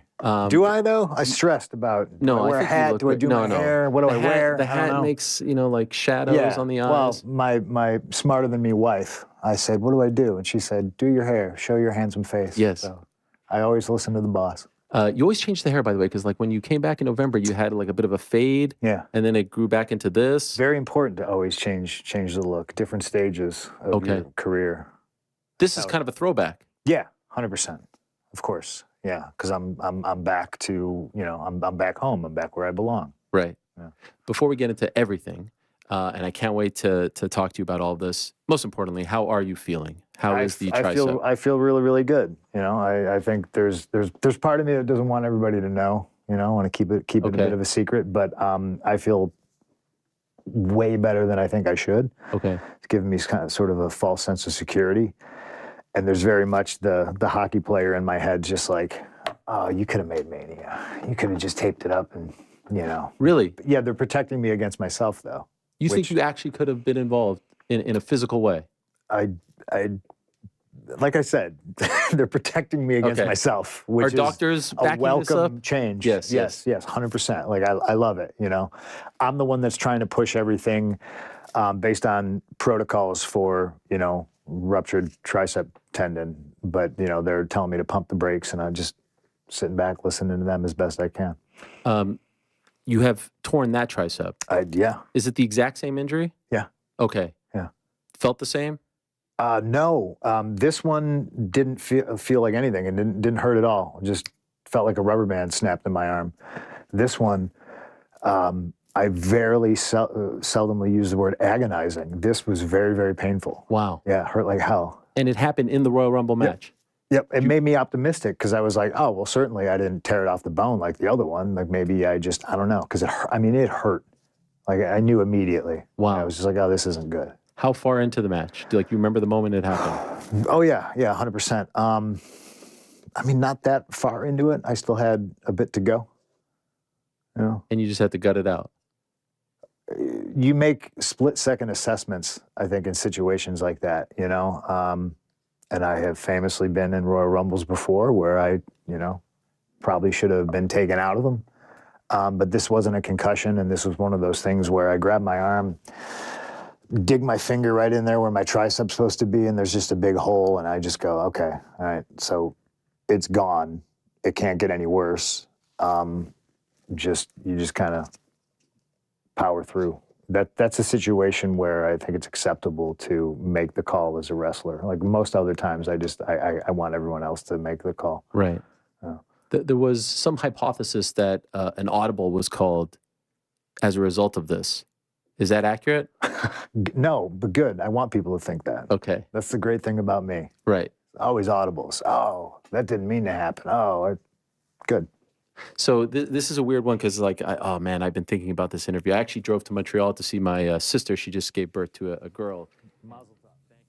All right, back on the program live. That was my conversation with CM Punk, aka Phil Brooks, from this past Monday. You can watch it right now on our YouTube channel. Prior to that, we were joined in studio live by Cody Rhodes, who beat me in the long-awaited, much-anticipated darts rematch. If I'm being honest, I really wanted him to win so that he had confidence. You know, how could I beat him going into, you know, the biggest weekend of his life? How could I do that? How could I be that guy? You know, that's not my style. I want people to feel good about themselves. You know, he was talking about the vest, which I disagreed with the way in which he looked. So I just feel like that was the right thing to do. You know, I did the job. Frank, in the business, you say, you know, you do the job for someone, you put them over. Yeah. I just want the record to show that I put him over. And well, I appreciate you doing that. I feel like it was the right thing to do. Would you agree? Absolutely. There was no way that you could let that guy leave here losing to you on darts. What a mensch. Later in the program, we're going to be joined live by Manon Fiorot in studio, the pride of France. Which part of France in particular is she from? The Beast. Nice. Oh, I'm going to Nice this summer. I'm looking forward to that. Prior to that, we'll be joined by Josh Barnett. Prior to that, we'll be joined by Chris Weidman. In a matter of moments, we're going to be joined by Maycee Barber. What about the fact that, you know, it's a big day on the program? It's a big day. It's a big week for us. And, you know, I'm just trying to make sure. I guess I need to up my game, get some Rolexes, get some edible arrangements a la Cody. I don't think I make as much money as him, but, you know, things, you know, you want to make sure everyone's in a good spot. You want to make sure everyone's feeling good. And I was walking down the hall, and all of a sudden, Frank comes jogging, dare I say, running towards me. Towards you. In a bit of a panic state. Frantic state. Ariel, hold up. Yeah. Wait, hey, can we talk? And I was worried. I thought something was wrong. Maybe he wasn't feeling well. Maybe his... Who, me? Yeah, I thought maybe his, I don't know, his significant other wasn't feeling... I don't know. God forbid. And he gives me the, hey, you know, like kind of whispering, you know what I mean? And I think he's going to drop some big news, some unfortunate news. Some devastating news, some upsetting news, personal news, that is, of course. Hey, did Stephon Diggs get traded? That's what he asks me under his breath, so no one else can hear. I thought he was about to drop something really, really, really important. And, I know sports are important. I didn't know but, it was that important to you. I didn't know why that required the jog, the run, the frantic, the hullabaloo, the whispering, I wasn't sure that, he was tapped in like that or felt that way about it all. So, yes, it is in fact true. Stephon Diggs, our former WR1, as they say in the business, is gone. And you know what? I'm sort of happy about it. Not to be one of those, but seemed like he was a bit unhappy. Seemed like he wasn't meshing. The cryptic tweets, the drop ball. Josh just threw it. And ultimately, anything, I'd have to imagine that Josh Allen is being consulted when a decision like this is made. I'd have to imagine. And anything that makes Josh happy is good by me. And so I know that Bills fans are freaking out right now, but I'm okay with it. I think that we need a little less drama as an organization. And Frank, I would say to you, we should be okay with it. All right. It's a little bit, unsettling. We go from an incredible wide receiver core to now maybe a little bit of a depleted one. But in Brandon Beane, we trust, right? You trust Brandon Beane, right? I was a Diggs fan, but I get you. Yeah. So, in any event, we move along now and say hello to our next guest. In fact, we were supposed to have her on a couple of weeks ago, but I got the unfortunate news right before the program that she wasn't feeling well, that she was actually in the hospital, so she couldn't make it. This was a legit thing. And now it feels like a great time to reconnect, especially after the big weekend in her weight class, the women's flyweight division this past Saturday in Atlantic City. Later in the program, we'll be joined by Manon Fiorot. For now, though, we're joined by Maycee Barber, who is here. Hello, Maycee. How are you? I'm good. How are you? Well, I'm doing really well, and I'm happy to hear that you're doing well. Could you tell us what you've been through over the last couple of weeks? Because I saw some footage that looked, quite frankly, terrifying of you in the hospital. So what was going on? It was actually very terrifying. We still don't have a definitive answer. And I'm still recovering. I'm still on antibiotics, treating my leg. Basically, I went through a whole whirlwind of a roller coaster of all right, we're good. All right, we're not. But right after the fight, I decided to fly home and get some rest, and God had other plans. He was like, psych, you're going to be in the hospital for the next 9 days. But I went in with a little bit of I started to have pain in my leg one morning, and then it just progressed to significant, oh my gosh, I'm in so much pain. And we actually thought it was a blood clot. That was the initial thought. So Heather and Bobby from the UFC Performance Institute, they were like, go get checked out, go to an urgent care and see what they say. And they thought it was a blood clot. They were going to send me in for an ultrasound. But it progressed so fast, and I ended up going to the ER and ran tests and tried to figure it out and couldn't figure it out. And then they were going to send me home. So they sent me home that night. I'm giving you the condensed version, but sent me home. And I still had a pretty high fever. I was like 102, 103.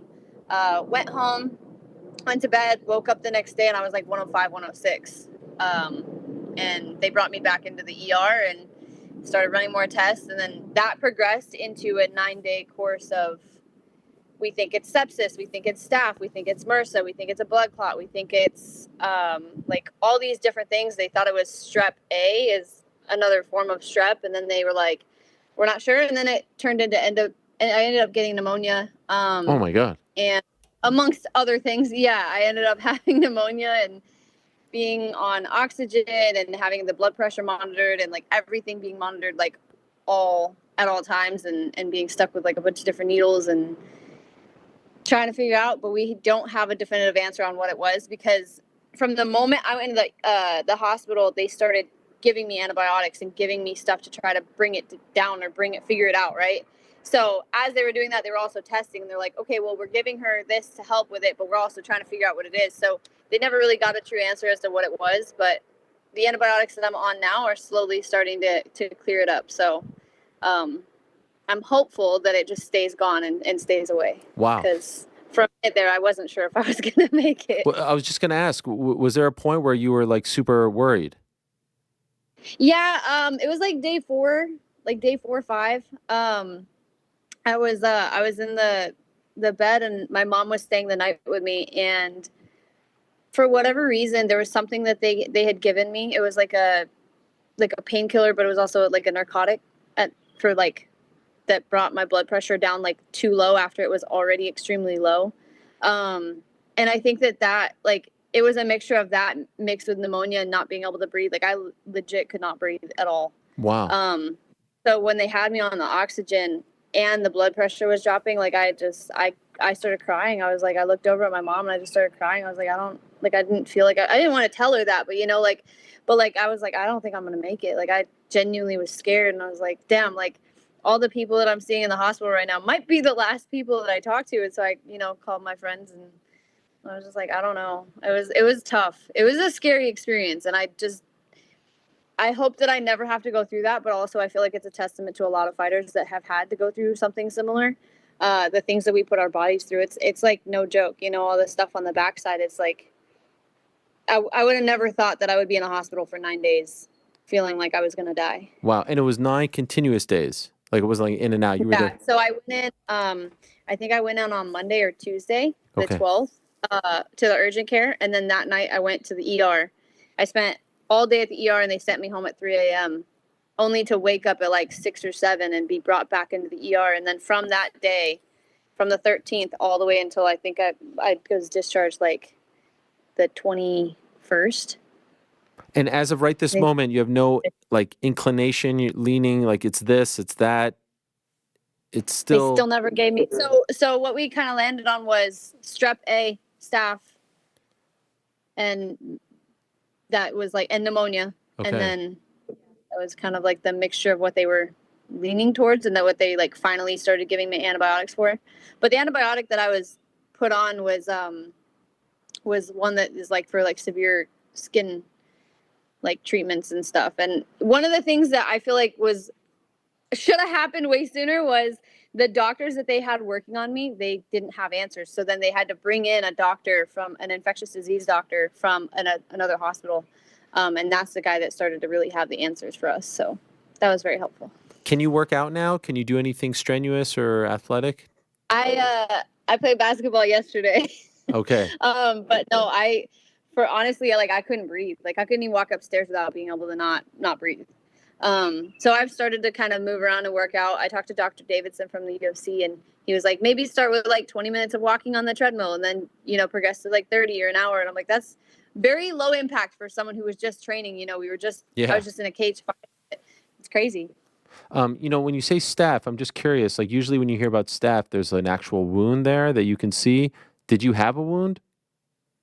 So I had like it looked like someone took a baseball bat to my shin. Like It just whacked me real good. But it wasn't there on Saturday. It wasn't there on Sunday. And it was barely there on Monday. Like it showed up Monday morning or Monday afternoon as like a little red spot on my skin. And then from there, it just blew up. Did you feel off? No cuts. In your fight against Caitlin, did you feel off? Did you feel sick? Did you feel drained? I mean, the whole camp was a little bit tough, but I felt off in the sense of I should have finished Caitlin. Like I know in my heart that I could have finished her. For whatever reason, I just didn't have that little extra bit. And I'm not gonna say like, hey, I was dealing with this before the fight, because I genuinely have no clue. The only thing that I noticed in fight week and in the same thing that I had on Sunday was all of fight week I had a lot of pain in my neck and my head, and I don't know what it was. I always thought it was just the weight cut, but I had the same neck and head pain on Sunday, and then the next day is when it like all flared up. So I don't know. Honestly, I couldn't tell you like if that was part of what I was dealing with in the fight. So I was going to ask your assessment of your performance against Caitlin. So obviously you're happy you won against someone who has the ability of making really good fighters look sort of bad. She's just like a tough, kind of frustrating matchup at times. Are you happy with the performance, or the fact that you didn't finish her because you say that you think you could have? Does that sort of taint your perspective on the fight? No, I mean, I definitely feel happy with the performance as far as I dominated someone who was a contender. You know, like I went there and I definitely proved that I won that fight. Like I won that fight with a unanimous decision. Like I'm happy with it. I'm just a little bit like, dang, like I wish I had that little extra bit inside me because I would have finished her. Like she didn't have the power that I wasn't worried about the power. The only thing is she's an awkward and she's a long style. So it gives a lot of people challenges. I just wish I had that extra little bit inside me that night. So I feel silly asking you about like other sort of sport trivial things after you're talking about almost thinking you were going to die in the hospital, but I am very very eager to ask your opinion on the main event this past weekend, Manon Fiorot and Erin Blanchfield, because you have had some things to say about the two of them. What did you think of the fight, and were you surprised by the result? I was not surprised by the result. I knew that was going to happen because I've been saying this for a long, long time. Erin Blanchfield does not have any kind of striking. Like her striking is not good at all. Erin Blanchfield has had a lot of success because she has good ground game, but she hasn't fought anyone that hasn't she fought Andrade after Andrade was, she's not the same fighter that she used to be. She fought JJ Aldrich after I beat JJ Aldrich, and JJ Aldrich was never the same fighter that she used to be. She fought Molly McCann, who had no business really fighting in the top like that, So I don't feel like Erin's performances have been all that impressive to me. I know that they impress a lot of people because, they're all over her for her ground game, which I'm not going to deny. Like, it's great. Like, her ground game and her wrestling are good. Her striking's terrible, and she's not an exciting fighter. The fight went exactly how I thought it was going to be. If Manon could stay out long and just piece her up, like Manon's striking is good. I also don't feel like Manon's a finisher though. So to me, it was like, all right, it's just kind of a lackluster fight for me. And I didn't feel like it really put a statement out there like, oh, hey, I'm really ready I'm ready to take the belt. That's why I wanted to finish though, but as far as like putting my name out there for the belt, it's like, I know what I'm capable of. I know that I want the rematch with Alexa Grasso.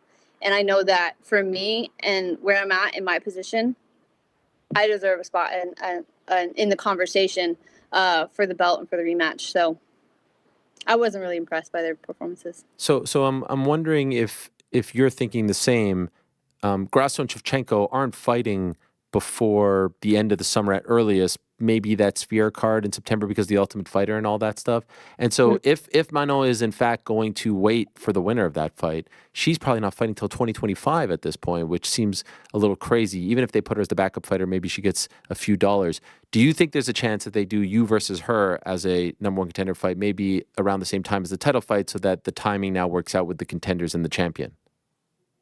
I could see them doing that, but at the same time, if Manon, she says she doesn't want to do that. So you can't make someone do what they don't want to do unless, you're going to pay them significantly more. So we'll have to see how that goes because, I'm down to fight for the number one contender spot, but at the same time, I want my rematch. So I don't feel like I have anything else to prove. I'm on a 6-fight win streak. I have history with Alexa, and I also feel like I could be a backup fighter, So it's kind of a unique situation. It's tough because the girls are fighting. Valentina and Alexa are fighting. So it's kind of a weird timing situation. Who knows if someone's going to get hurt or what happens. Anything can happen. Well, I like two other scenarios for you, and I'd love to get your thoughts on these scenarios. The first one would be you versus Rose. She won. Okay. And I think you've talked about her, and she in her post-fight press conference and even on this show afterwards said, I think it's funny that Maycee's calling me out. And I don't know, I got the impression that she was a little perturbed by it. Correction. Yes. I didn't call her out. Okay. She suggested a fight with me.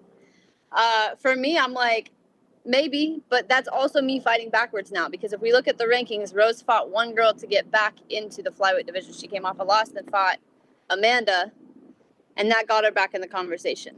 And then she lost to get Manon. So, for me, it's like I'd be fighting backwards to fight Rose Namajunas now, right? But she's a name, right? So, that's a nice notch on your belt. She's a name. I'm not that, but for her, it's like, okay, if she beats me, which she won't, then she's already in that top spot. Why would I give her the chance? I already worked my whole butt off to get to this spot where I'm in a contention for the belt. Why would I go and fight Rose and fight backwards? I don't know what her ranking is. I don't know what yours is. I don't really look at the rankings. Do you know off the top of your head? I think she's like 7 or 9. And you are 4.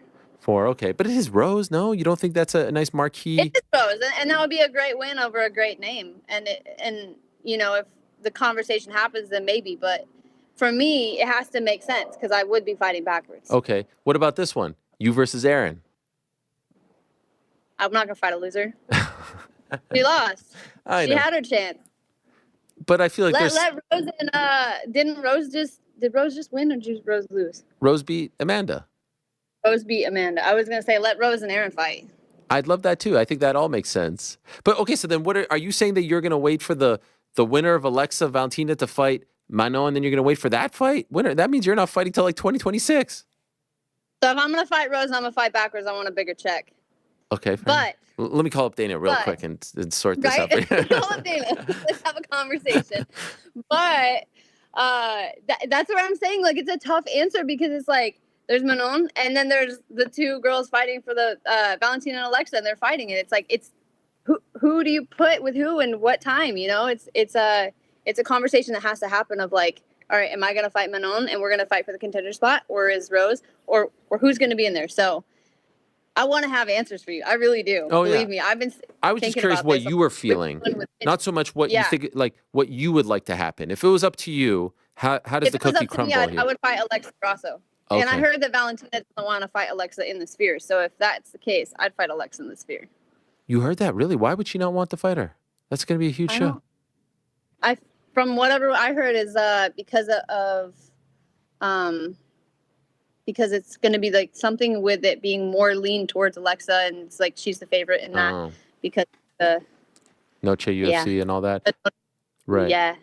Can I ask you this? That's just something that I heard. So don't quote me on that. Don't. It's a live show, so it's it's not like we can do anything with it. But who is the best women's flyweight in the world right now? Me. You feel like you're the queen without a crown. You're better than the 2 women fighting for the belt. Absolutely, and I'll continue working to show that. In your heart of hearts, when do you think you get a title shot?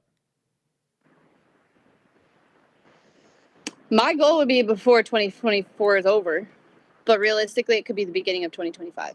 Okay, and more than likely, you'll have to fight maybe one more time, right? Most likely, yeah. Because I mean, you have them matched up. And so, who would that person be against? Who would that fight be?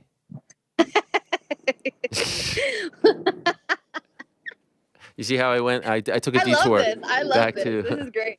Just show you. Yeah. I mean, if it has to be one more fight and we're proving who's ready for the belt, it would make sense to put the 2 winners against each other. I fought Caitlin. She was a former contender. I fought Jessica I, former contender. Beat both of them.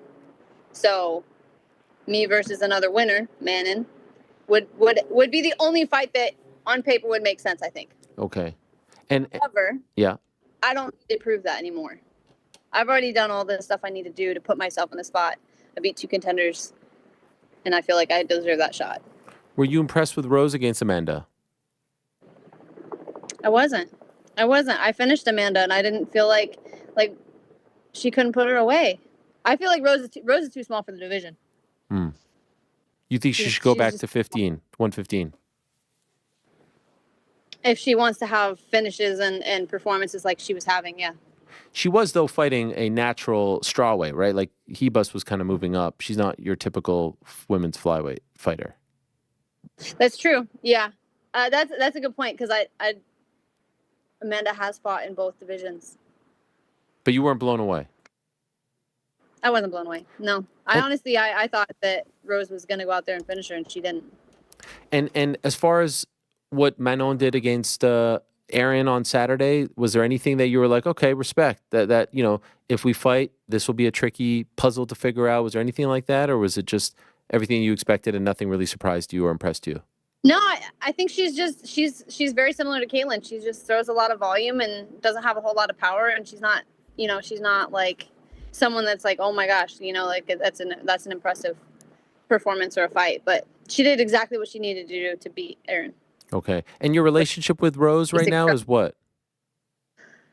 I'm sorry? Your relationship with Rose, how would you describe it? Because she was complimentary of you. She did say that you're a savage, but she would be interested in fighting you if the opportunity was presented. I think you've trained together in the past, right? For a minute or two. Yeah, we used to train when I lived in Colorado. I haven't trained with her in a while. Right. But we don't have, there's no other relationship other than, we've had former training together. I fought 2 of her former teammates. But other than that, she's another fight. She's great. Like, I've always looked up to Rose. I thought that she was a phenomenal fighter, is a phenomenal fighter. But right now I'm ahead of her in the rankings, and the flyweight rankings, I'm ahead of her. Right. And so when are doctors, if anything, telling you that you could be back to 100%? Are they saying like this is going to be 2 weeks of antibiotics, 3 weeks? Like what are you looking at? So I've already done like 2 or 3 weeks of antibiotics, and I just picked up another prescription. So I have, I believe, another week. And as soon as this, I still have a lump on my leg. As soon as that's gone, then hopefully I will be like on the trajectory of, getting back. But I've just been trying to consistently keep my lungs open and start to move and start to really just be ready so that when I'm in the gym, it's not like, I got to get back in shape and then all of that. I just want to be back. I want to be back training. Right. By the way, you do seem like you're in a beautiful locale. Where are you right now, if you don't mind me asking? I'm in Arizona. Okay. I'm visiting Arizona. This is a good place to rest up and, get some vitamin D from the sun and all that stuff. Yes. Yeah. I'm loving it here. Okay. Well, I do wish you the best. I hope you make a speedy recovery. I hope that all this is behind you sooner rather than later. Congrats on the recent win, and let's see how the cookie crumbles. Manon's going to be in studio here in about 90 or so minutes. Anything you'd like for me to say to her on your behalf? Congratulations on your performance, and if she gets the title shot, I hope she gets the belt, and I'll be seeing her with the belt. Okay. I love it. I like that you shoot from the hip. Some people who are a little bit younger, you just tell like it is. They were boring. They suck. I'm more exciting. This was not impressive. It's good. I mean, I gotta be honest. I gotta say what I think. I appreciate it. You don't beat around the bush. You don't sugarcoat. Yeah, we don't gotta be scared. I love it. Thank you, Maycee. Good to see you. Thanks for coming on and get well soon. Appreciate it. Thank you. All right, there she is, Maycee Barber. A big win for her. Great stuff. And I'm looking forward to seeing how this whole situation plays out. It's a bit of a doozy. It's a bit of an interesting puzzle that they have to figure out, right? Because, we have this situation where the belt is only going to be defended probably in September or August. And then what happens? What happens with Manon? Is she the back of fight? Then what happens with Maycee and Rose? It's a doozy of a situation, but here we go. Let's see how they figure it out. It's not our problem. It's their problem. Now, let's go to our next guest. He had a big win this past weekend in Atlantic City. Maybe the most talked about fight going in and certainly going out. Let's not waste any time. Let's say hello to the All-American. Back in the winner's circle, Christopher J. Weidman. Hello, Chris. How are you? I'm good. How are you, Ariel? These are some nice... Oh, my dear. Look at that. Oh, God. I poked the hell out of me, Ariel. Oh. Yeah, I poked the hell out of me. Oh, gosh. Ridiculous. I'm going to have to do an appeal. What is that? What is that blood? What can you describe what that is? What is going on there? Blood. Well, I have a black eye from him punching me in the face. Sure, I got a cut underneath here. But I'm pretty sure the redness inside the eye is from we both eye poked each other, and his thumb went inside my eyeball, and so I got some blood that is in there from that. Have you ever experienced anything like this before in your career? That type of pain and the aftermath, like what you're experiencing now, does that hurt? No, it's actually not bad at all. Okay. I'm fine. It's just annoying, the swelling. But thanks to Trinity Gold, the swelling came down a lot. I'm completely fine. Okay. Just looks bad.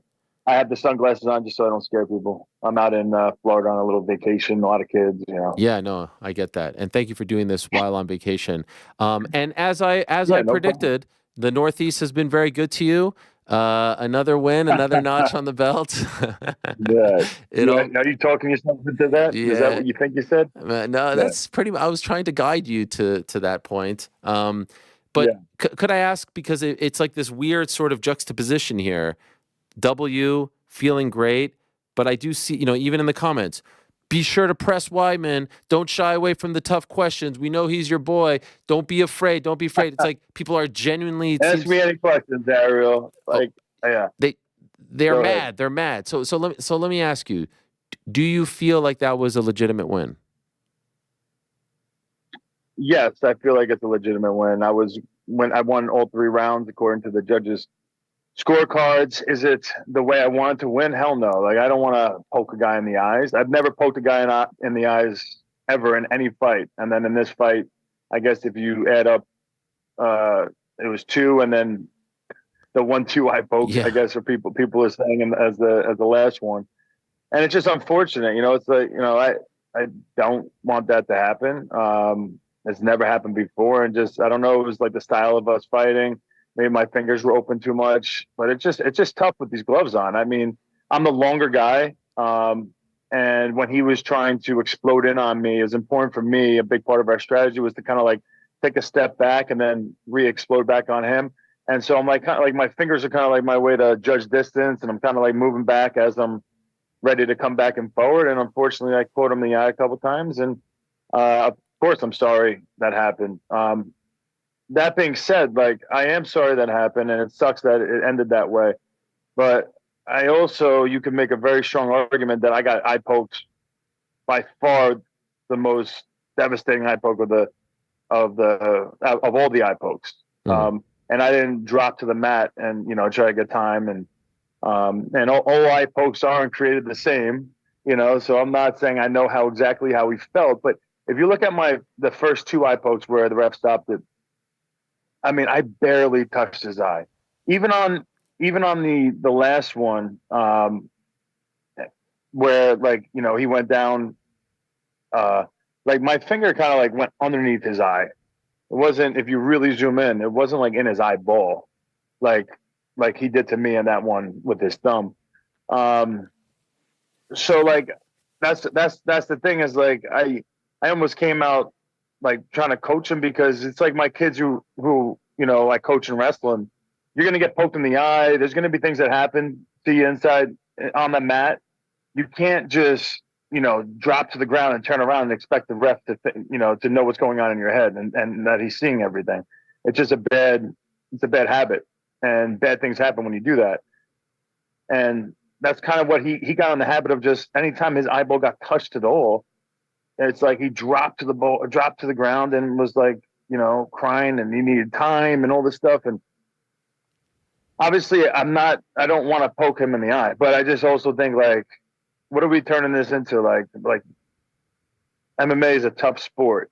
Get the reps, attention, let them know you got poked in the eye, but dropping it and then trying to get all this time. And then you go back to the replay and it's like, you didn't really get poked in the eye. I don't know. I think it's a bad precedent too. Like you said, I would love to see. Yeah, go ahead. No, I was just going to say, like you said, like, this isn't something that you're known for. You haven't been accused of this in the past. Why do you think it happened 4 times in the span of a few minutes, like second round, third round? It's not common for you. Yeah, it's unfortunate. I think because he's mostly southpaw and I'm orthodox. I'm longer. A big part of when you have an orthodox fighter fighting a southpaw guy is you're trying to stay above his lead hand. And so I'm pulling on top of his lead hand to make sure I stay on top. And I'm the longer fighter, so when he comes inside, I'm trying to like create distance, and my fingers were coming out and poked him in the eye. So it sucks. It's unintentional for people out there, because I've seen it. I haven't looked too much, but I've seen it where people think like I intentionally poked him in the eye.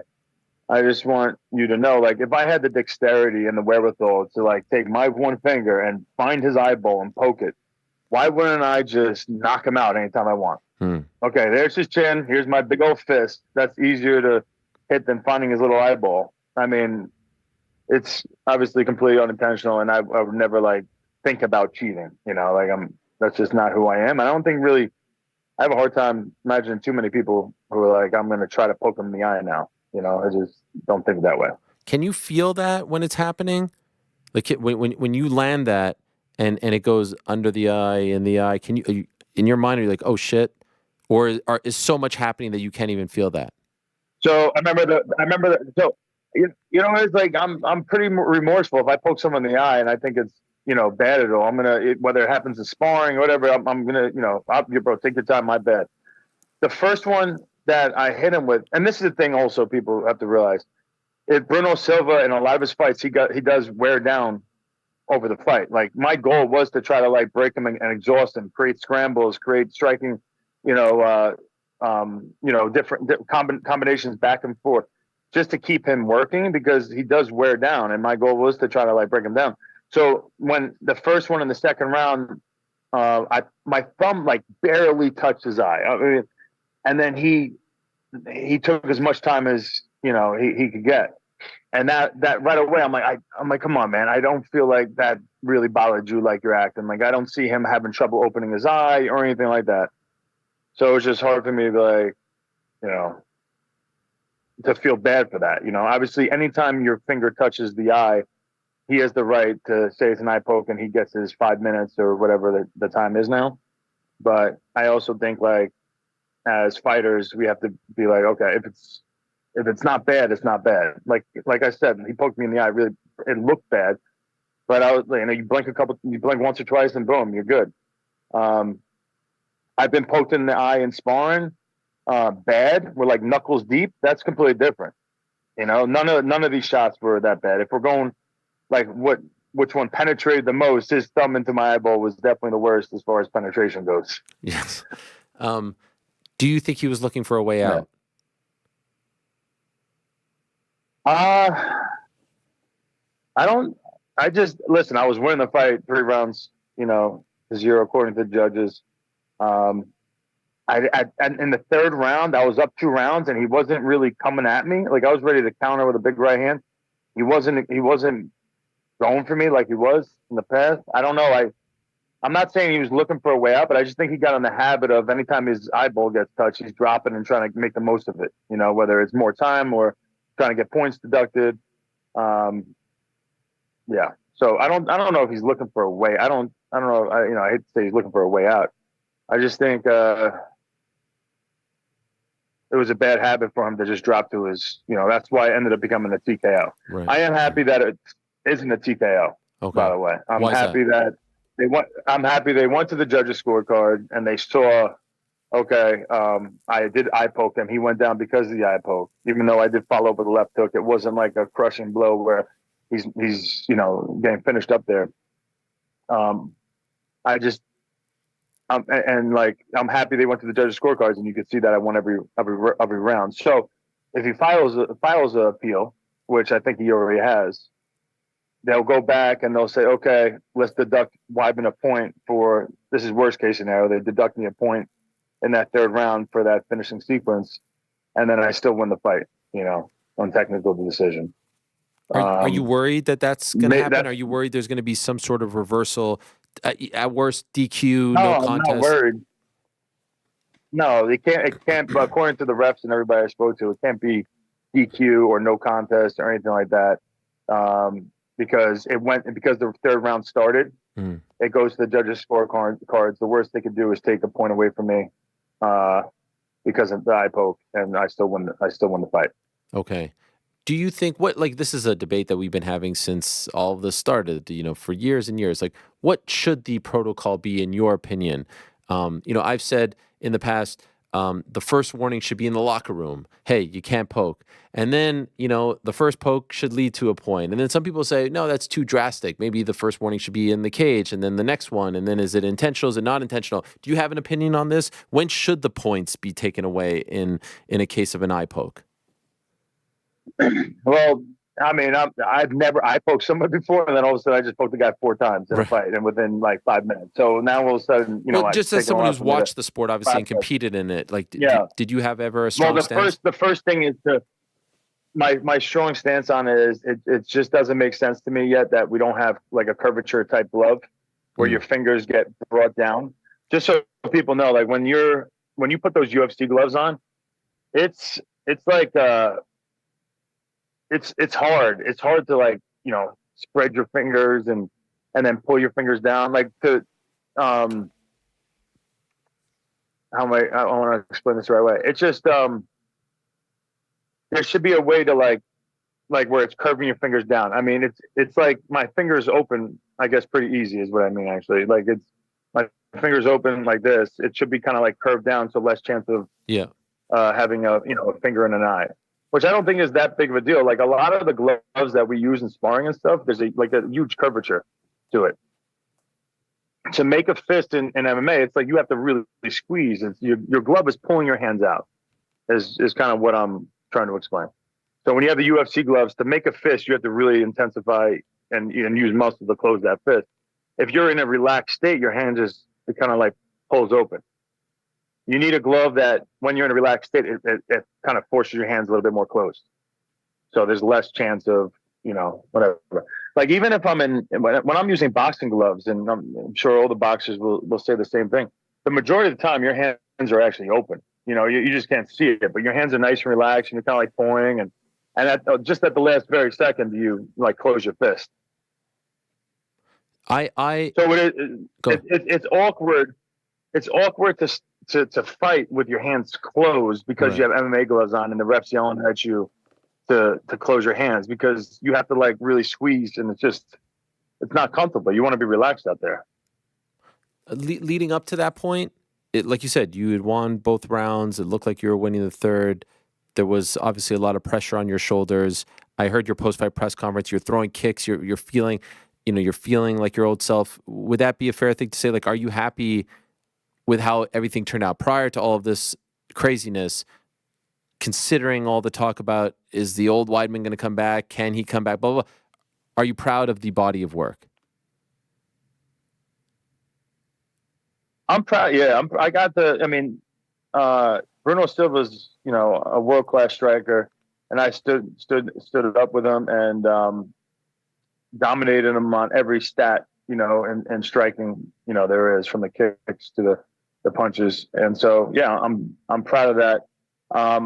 In my last fight, I wasn't able to throw a leg kick or throw really any like kicks with my bad leg. This time I threw a whole bunch. I don't know the numbers on it, but I was able to finally like man up and get that leg moving again, which was a very big thing for me. I took some good shots and I ate them, and nothing hurt me at all in that fight. So chin wise, I felt really strong, confident in taking some good shots now. Weight cut was great. Rehydration was great. Cardio in there, I felt amazing. No issues cardio wise. So there's a lot of like pluses in there. I would like to get so in the first round when I hit him with a head kick and I followed up with like barrage punches on the cage on him, and then I threw him in a front headlock and I started kneeing him in the head. Then I took his back, and when I had his back, I think now looking into it, like looking at the film, there's definitely some different creative things I could have done to get better control on top at that point. But when I was trying to drag him down to the mat, he was very slippery already, and I felt like I was going to fall off of him if I tried to put too much weight on his hands. And he wasn't pushing back up to his feet. He didn't want to get taken down into a better position. So he was just kind of like playing the game, keeping his hands on the ground. So I can't hit him I can't like knee him or kick him in the face because his hands were down. There's just a couple of different creative things I've thought of, like, oh man, I wish I would have done this or that to get better control and try to lock up a submission at that point. In the second round, he stopped, I think, 2 or 3 of my takedown attempts, and he did a great job, man. I don't know if I could have done a better job setting him up, but I exploded into takedowns, and he had great sprawls, and he did a great job of stopping my takedown attempts. So I was just, I wish I had was able to kind of get some better wrestling scrambles going in that fight, but he nullified that. Not sure if you know this, but I've actually never been in a pro MMA fight. I've never experienced that before. The training camp, fight week, it seems, extremely stressful. I don't even know how you guys go through it. And I can't even imagine, like I try to put myself in your shoes and I can't even imagine putting myself in your shoes because like imagine I'm doing this show. This is the closest I can get to the pinnacle of something. I'm doing this show and every day someone's saying to me, are you done after this one? Is this it for you? Why aren't you as good as you once were? You've fallen off. You're old. You're this and that. I can't even imagine I can't imagine the mental stress going into a fight when you're champion, when you're number one contender, and now you having to answer that question 3 million times leading up to this past Saturday. What did that do to you? How did you deal with all of that? How did you not let that actually consume your soul? Because I try to make it, it's not about anybody else. It's not about my opponent. It's always just about me trying to be the best version of myself. And I'm my biggest critic. There's nobody out there that is more critical of me than me. So I don't really need to listen to any of the negative stuff. I look at my fights and I know my potential. So when I'm not doing what I know I could do, I'm ripping myself apart. And it's hard to feel satisfied with my performances. So I'm just always constantly focused on my work and being the best version of myself. So that's where the focus is. And when it comes down to fight week, it is a stressful thing, man. You could be good all fight week, and then it's the day of the fight between your family, the nerves that they're feeling. It's the longest day ever. I didn't fight till like 11:30 at night, so I'm just like, you want to get good sleep. Next thing I know, I'm up until 4:30 in the morning for the first time in like months for some reason. I took this like melatonin concoction that the UFC gave me, and I felt like I had like an allergic reaction to it or something. My face was burning, I was hot, and then it starts playing in your head, holy crap, this is the night that you want to sleep. You got to perform tomorrow, and that starts going. Then it's like maybe you're just nervous, and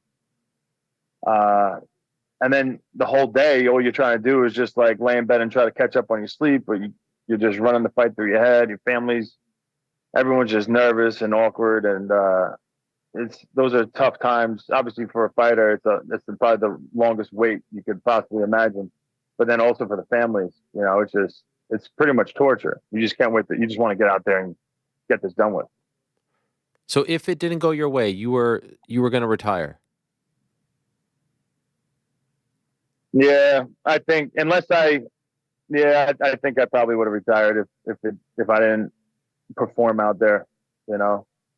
If he came at me and beat the crap out of me, yeah, I think I was gonna put my gloves down. I didn't really even tell my wife or anybody that, but I was in the back of my head. I was like, because all my training partners, my coaches, everybody, they think I'm better than ever. Like they can't believe how good I am. They think I could become one of the best guys in the world again.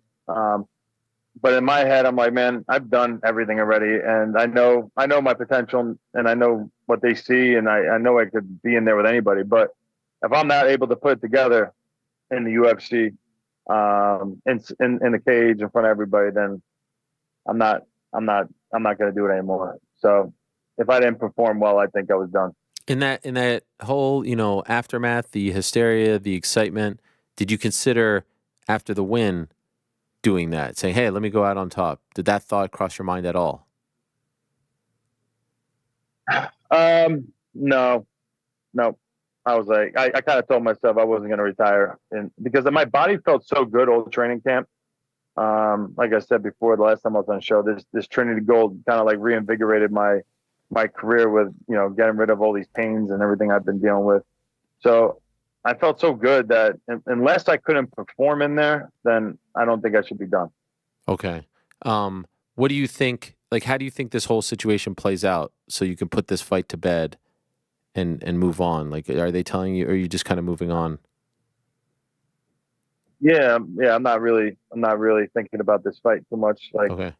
I won the fight. And every way you look at it, obviously it's terrible that I poked him, but yeah, I mean, the worst case scenario is they could take a point away from me for that third round, and then I win a decision. So are you annoyed that that this is a cloud hanging over it, that some people aren't giving you your props, that you're not able to fully celebrate and talk, like, we could talk about the win and it'd be great. Like, does any of this annoy you? Of course, it's definitely annoying, and it ends up, it's not the cleanest win, so I'll give them that. But I've had some very clean wins in my life in the UFC, and you never get what you feel like you deserve. So you can't really look at it like that, because you're never going to be satisfied at all. You can't worry about too much what people are saying. You just got to keep doing you, trying your best. I know I didn't try to poke him in the eye. I know it sucks that I did. And what else you want me to do? It's a fight, though. I think crap happens, and yeah. But would you sorry I poked him in the eye, but look at the the entire fight. Right. So that being said, would you be open to a rematch? And then honestly, look at the eye pokes and be honest with yourself. They weren't the worst eye pokes in the world, and that I am sorry for them, but I had probably the worst eye poke happen to me. And it's just kind of is what it is, man. It sucks. This is the problem, I guess, with the gloves on, with your fingers being there like that. There's crap like this happens. So, would you be open to a rematch? If the UFC wants to have a rematch of this fight, sure. Yeah. But I would happily move on too. It's not like I'm scared of them or anything like that. I felt like everything you had was there. I feel like I would only just get better. So whatever, if they want to do a rematch, that's fine too. I'm open for that. And my heart goes out to Bruno Silva. I know he was very frustrated. Yeah, and it sucks, but he fought me for was it 13 minutes, and he was losing the fight. So I don't know if they want to do a rematch, sure. Two last quick ones. Do you have a preference on when you come back and against who? No, we'll see. We'll see what happens. I'm taking a little week. I'm just going to take a week off. I'm going to get back into the gym. I came out healthy. So I'll get back into training and trying to get better, and we'll see what is out there. I know there's another Jersey fight coming up in June. Mm-hmm. Tell you what, the love that I got from that crowd I know everybody on Twitter hates me right now, but if you were in the arena that night, you loved me. It was awesome in there. The crowd was really cool. I think it was a great experience for everybody in there. It was a fun time. So that Northeast love, and that things have worked out for me, especially in Atlantic City. Yeah. And 100% of the time in Jersey. So in Jersey against Brazilians, against people with the last name Silva, you have a good track record there. I just want to spotlight that. And hopefully your social media guy cuts that up, because there's no way you're doing those social clips, by the way. I'm on to you, Chris. Okay, I know that your social media game has gone up here. I don't know who's doing it. You don't have to tell us, but something's going on with that social media, all right? I don't know who's making these clips of yours, but they're very... What do you think? I'm the one editing? Am I? No, but it's good. Am I the one editing? You think I'm sitting back doing the Alja Alja would do his own stuff, but not me. Alja's... Or Marab, the whole Serra-Longo team. My own stuff. Have you guys seen if you see anything on? Oh yeah, Marab. Yeah, Marab is on a whole different level of social media game right now.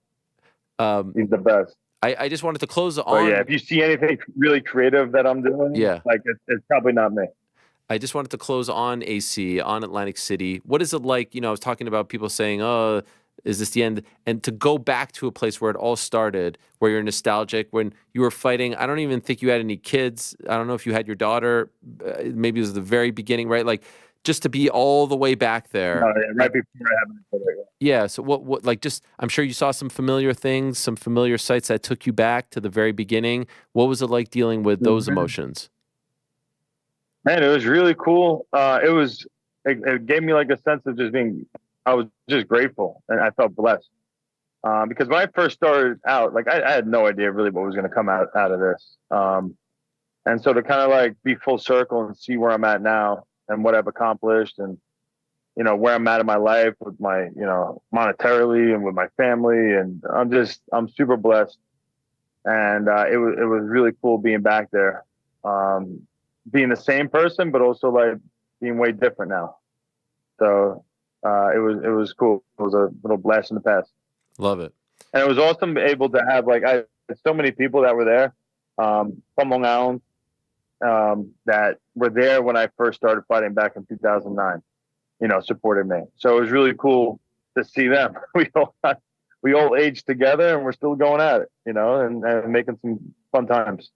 Well, I was very happy for you. Great to see you back. Great to see you winning. Great to see, you so happy afterwards, the celebration, all that stuff, the high five to Hunter Campbell. It was great stuff. Great to see your dad back in the limelight once again, bigging you up. All of it was great. And hopefully this gets sorted and you can, and you can just kind of proceed. And I'm happy you're sticking around. So thanks for taking some time out of your vacation. I hope you enjoyed that as well. And I hope you get well soon. That is a gnarly left eyeball that you have right now. One closing shot. Yeah, there it is. Oh, gosh.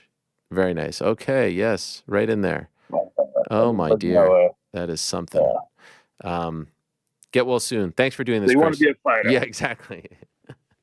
Thank you, Andrew. Yeah. Appreciate it. Take care. All right, Bye-bye. you too. Take care. There he is, the great Chris Weidman. Gnarly stuff. I know people are very fired up about that particular fight and the result. No one said that this sport is like kind of neat and clean in terms of how results come to fruition. And it can't be easy picking up your first win in quite some time and then having everyone shit on you. I would tell people that yes, he's acknowledging the eye pokes, 1,000%. There's no beating around that bush. Historically, he is not that guy. I think that counts for something. And so, you hope that that is considered when trying to vilify him and hopefully justice is served. And I feel for Bruno Silva, as he said as well. It's a crappy situation. There's no doubt about it. It's a crappy situation, but happy he's sticking around and let's see where he goes from here. Now, very excited to talk to our next guest. What an absolute legend, former UFC champion, pioneer, trailblazer, and he's got a really big week coming up here in the Northeast. Tomorrow, in fact, has a sold-out show. Is it him? The War Master? Oh, my gosh. It's been far too long. Yes, it has. How are you, sir? I am back. The legend. I'm here to see my management. To see you. Yes, please. I still have it up there. Of course, but on the Twitter page. I don't even know if people even remember everything Yeah. behind that. They're like, what the hell is this? Yes. They're like this here? guy with the bag and the. A lot has changed in the world since that photo. A lot Sometimes has. I wonder if it's even politically correct anymore. If it isn't, that's just what makes it better. Yeah, that's why I keep it up. This is great. Thanks for coming by. I appreciate Thanks it. for having me. How long have you been in the Northeast for? Like, because I know we're going to talk yesterday. about just as of yesterday. Okay, Yeah. wow. And so I'm assuming the base is Philly, and you just kind of came down for us. All right. Well, I appreciate that. What a week for you. What a stretch for you. What a time for you. Like, there's so much going on in your world. So specifically tomorrow, April 4th, in Philly, the show is sold out. Last I heard. Yeah, it's been sold out for over 2 months, maybe, or a month. I forget, man. It sold out fairly quick. It's Bloodsport. That's Yes. promotion. I want to ask you what Bloodsport is, maybe for the audience that doesn't know. But do you own Bloodsport?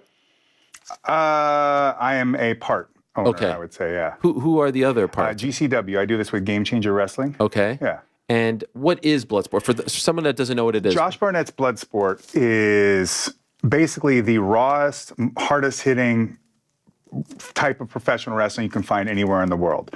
And when I mean raw, I mean stripped down. It is not so much about the gimmicks and the glitz and the glamour. I mean, it is a show, and we put it on to draw people's attention and to get them to watch it and enjoy themselves. But what's behind the show is the wrestlers. This is a place where the wrestlers are able to shine or fail. Be it because we don't have a bunch of support structure around everything else. It is just the wrestler in the ring, unlike you're going to see them anywhere else. These matches are won only by knockout or submission or referee stoppage, or possibly if somebody is exited from the ring because there are no ropes. And cannot get back in within 10 seconds. Golly. And that's it. You go out there and you do your work. And so when you, so you've been involved for 5 years. It's been around for 10, correct? No, it's there was one show that they originally did with Matt Riddle. I forget if that was in 2018. Then Matt went to WWE, and so Brett reached out to me about if I'd be interested in taking this whole concept over, and I said yes. However, to do it, it has to be my show. I got to book it. I got to be the agent. I'm producing it. Like, I'm not going to have my name on something if I'm not fully hands-on. And he said, okay. And from there we went, and you could see from the very first show that I did in Jersey City, with the main event being me versus Minoru Suzuki, is a completely different animal. And so from that point on, we have just continued to advance this concept under my vision here, and to make it as close to I can, and to constantly improve it from what I saw in my head from the very beginning. Yeah, and so tomorrow as well, you are competing. Yeah, I will be taking on John Morrison, now known as Johnny Bloodsport. Right. Yeah.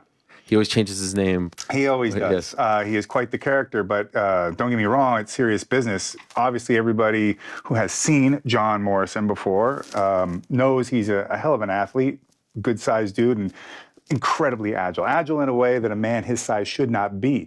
But what they don't know is that he was an ex-collegiate wrestler. If they've been following, he's also 1-0 in boxing with a TKO under his belt. Right. And he's undefeated in Bloodsport so far. He's 2-0. Correct me if I'm wrong. There was a bit of a, it was a surprise when he joined Bloodsport, because I think people thought that he's not that kind of wrestler, right? A lot like when I brought in Anthony Corelli, known as Santino Marella, or Morello. And people were like, okay, this is going to be interesting. Is he pulling out the Cobra? Is he No, this guy shows up who has an international level judo background, fellow Canadian like yourself. Yes. So you could root for him that way. Trained by Yuki Ishikawa, trained in battle arts, pro wrestling, and he shows up and it's a completely different animal. And it's just to show that part of my fun with this concept is that I can grab these wrestlers that you think you know who they are, and then put them in this environment and see them in a way that you have never seen them before, and you won't see them anywhere else. Nick Nemeth, who was Dolph Ziggler in WWE, a decorated D1 wrestler. Known in the WWE for a different kind of wrestling and a different kind of persona. When you see him tomorrow night, it will not be Dolph Ziggler. This is going to be Nick Nemeth. This is a person who's going to be drawing on from things that are inherent in them that were, I would say, probably restrained in WWE. There are no restraints in Bloodsport. This is, not only is it about the wrestler being able to be themselves as much as possible, that means I'm not holding them back. So whatever restrictions they may have been from wherever they used to be, that's all gone. Chains are off. Locks are done. The padlocks are off to the side. Let it rip. So it seems like obviously you have a great fan base. The internet loves you guys. You're a great part of the WrestleMania week. There's all these different shows. But I think a lot of eyebrows were raised when word got out that Shayna Baszler, student of yours, right, was being allowed by WWE. She's still under contract with WWE, still an important part of their roster, is going to be competing on your show tomorrow. How did you get this done? Hopes and prayers. They actually did line up for once. I have a relationship with the WWE, and I have for some years with Shayna, being one of my athletes. But I've actually trained and worked with a lot of athletes that have had time in the WWE, like Davey Boy Smith Jr., Tim Thatcher, just to name a few. And just through that communication, now just seemed to be the right opportunity. And they were completely amenable to sending her over, and I was obviously overjoyed to be able to have my student and to have somebody that's a WWE talent in my show. And, blew up the internet because the accusation or the temperament was that the WWE is never going to work with indie promotions, and there's never going to be any of these talent exchanges. But it just goes to show you, you can't say never about really anything. Is this the first time they say yes? I believe so. This is the first time anybody who is under contract is working with an independent organization. If somebody is a walking, talking, encyclopedia about this, and you can tell me I'm wrong, go ahead. I'm not going to hurt my feelings. But as far as I know, yeah, this is a first. If Vince McMahon is still in charge, are they saying yes? I don't know Vince, but something would tell me that'd be an absolute no. Okay. In fact, I think if Vince is still in charge, I think not much would change at all. And, that's its own story, but he's not, Right. as far as it seems. And so The reason I bring that up is this maybe like a sign, everyone keeps talking about the difference between the Paul Levesque, Nick Khan, WWE. This seems like another sign that it is truly a different company. I think so. But I think a lot of that also isn't just what the WWE does. It's let's say in our case, what do we do? Do we show ourselves as being somebody that they can trust in, that they can work with, and that everybody can walk away happy, including the wrestler? I intend to deliver on that, but I can't speak for any other things in the future that other people might do. And, it's a lot to trust somebody with your contracted talent, because it's not just that you have a contract on them, you're invested in that person. You put a lot of time and effort into them. You may or may not have plans for them, but you had enough belief in them to bring you on board. And you're paying them a lot of money, and there's a lot of responsibility that comes with taking care of that person. So if you're going to lend them out somewhere, you got to think, you're not just giving them a person, you're giving them all that trust and that responsibility that they are taking upon themselves, the company, the WWE in this case. So, I don't treat it as a small or a trite thing or something that was even simple to do. So I'm really happy and honestly really proud to be able to have that kind of trust. How many people do you expect tomorrow? I don't know. You'd have to ask Brett. Okay. From GCW. I've never seen the venue. He handles all that venue stuff. I'm gonna guess over 1,000. Okay. Yeah. And how many shows does Bloodsport put on? Because I know you have one in June in Japan. First one in Japan, right? Yeah, that's another first, actually. Not just a first for us to bring Bloodsport over, but I was talking with some very deep people in the know there, Akira Maeda and some others, and I said, I'm not familiar if a gaijin on their own started a company group in Japan and opened up with a show in Ryogoku as their show. And people kind of sat, everyone I brought this up to, they go, I don't think anybody has done that. So I think I may be a first for a foreigner to walk into Japan and put together a professional wrestling show, a Japanese professional wrestling show at a place like Ryogoku at this size. And the only thing I can say is the reason that is even possible is just because of the relationships that I've cultivated over the years and just the goodwill and good standing that I have with not just wrestlers and managers, but also with a lot of these companies that we talk to and we work with as well. And I'm always happy and even surprised when somebody is like, absolutely, 100%, would love to do this with you. We're on board, because I never expect that anybody should necessarily owe me anything. I'm always happy when the opportunities can work out. And I want to make sure that because of those opportunities, and when they do work out, that they work out for both of us. Everybody leaves happy. That's in June, right? June 22nd, Ryogoku Kokugi-Con. And so far, we haven't announced matchups or even the entirety of all who's going to be performing on the card. But yeah, there's one name on there that jumped off the page when I saw it. Which one is it? Because there's quite a few. For me personally, it's Rampage Jackson, Yes. my old friend. Rampage going to do this. Yes, he is. Rampage had a cup of coffee, I think, back in the day. Was it with TNA? TNA. And I think, as he told me in retrospect, it was a lot tougher than he thought it was going to be. Tito said the same. Yes. And so I'm just wondering if there's any part of you that's like, does Rampage know what he's getting into here? Because this isn't, When I first brought it up to him, he was thinking along those lines. Okay. And I'm like, look, buddy, I got this thing I'm putting together over here, and I think you'd be perfect for it. And he's like, oh, man, do I have to do this? And is it going to be like that? And I go, just relax, trust me. You trust me enough to get out there and punch each other in the face as training partners and let me train you for some fights. So this will be a lot easier than that even. I'm not going to punch you in the face at all. I show him a highlight, and I just get text after text like, you got to be kidding me. Oh, my God. This is the coolest thing I've ever seen. This is absolutely perfect. And I go, I wouldn't ask you to be a part of something if I didn't think you were capable of delivering.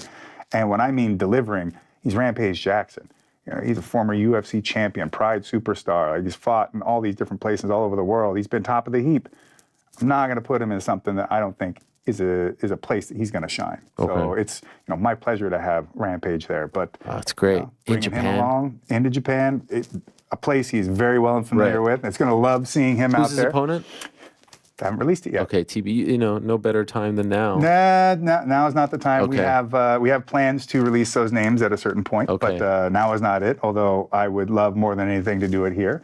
But I can say that we've got myself, we've got Rampage Jackson, Minoru Suzuki, Mike O'Hearn, bodybuilding legend, who also actually has a background in judo and has trained in professional wrestling before. Has he ever had a televised match? I don't think he has. Okay. But we have seen him before on the American Gladiators reboot and Battle Dome, and if anybody remembers that, it was probably a highlight reel of Mike O'Hearn absolutely demolishing people. Like, he just would slaughter people on these shows. It was so unfair. So putting him in the Bloodsport ring just seemed like a natural fit, and he's basically family. Like, my brother-in-law and him grew up as kids playing football and training and lifting, and then they were powerlifting together on the same team and everything. So I've known Mike since I was a young dude. We've also got Davey Boy Smith Jr., who is very well and familiar with competing in Japan. He has won catch wrestling tournaments and grappling tournaments as well. He is a Bloodsport veteran and a big mountain of a man. We have Masakatsu Funaki, former king of Pancrase. We have to match with myself and Minoru Suzuki as king of Pancrase. So there's 3 of them on this card. Wow. Not 4, 3. Yes.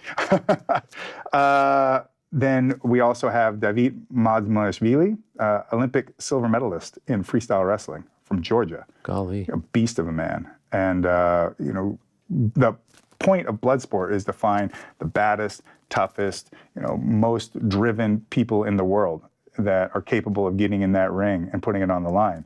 And I feel like a person like David is perfect for this. And, he will find himself in good company with people like myself and Rampage and Kazushi Sakuraba. Golly.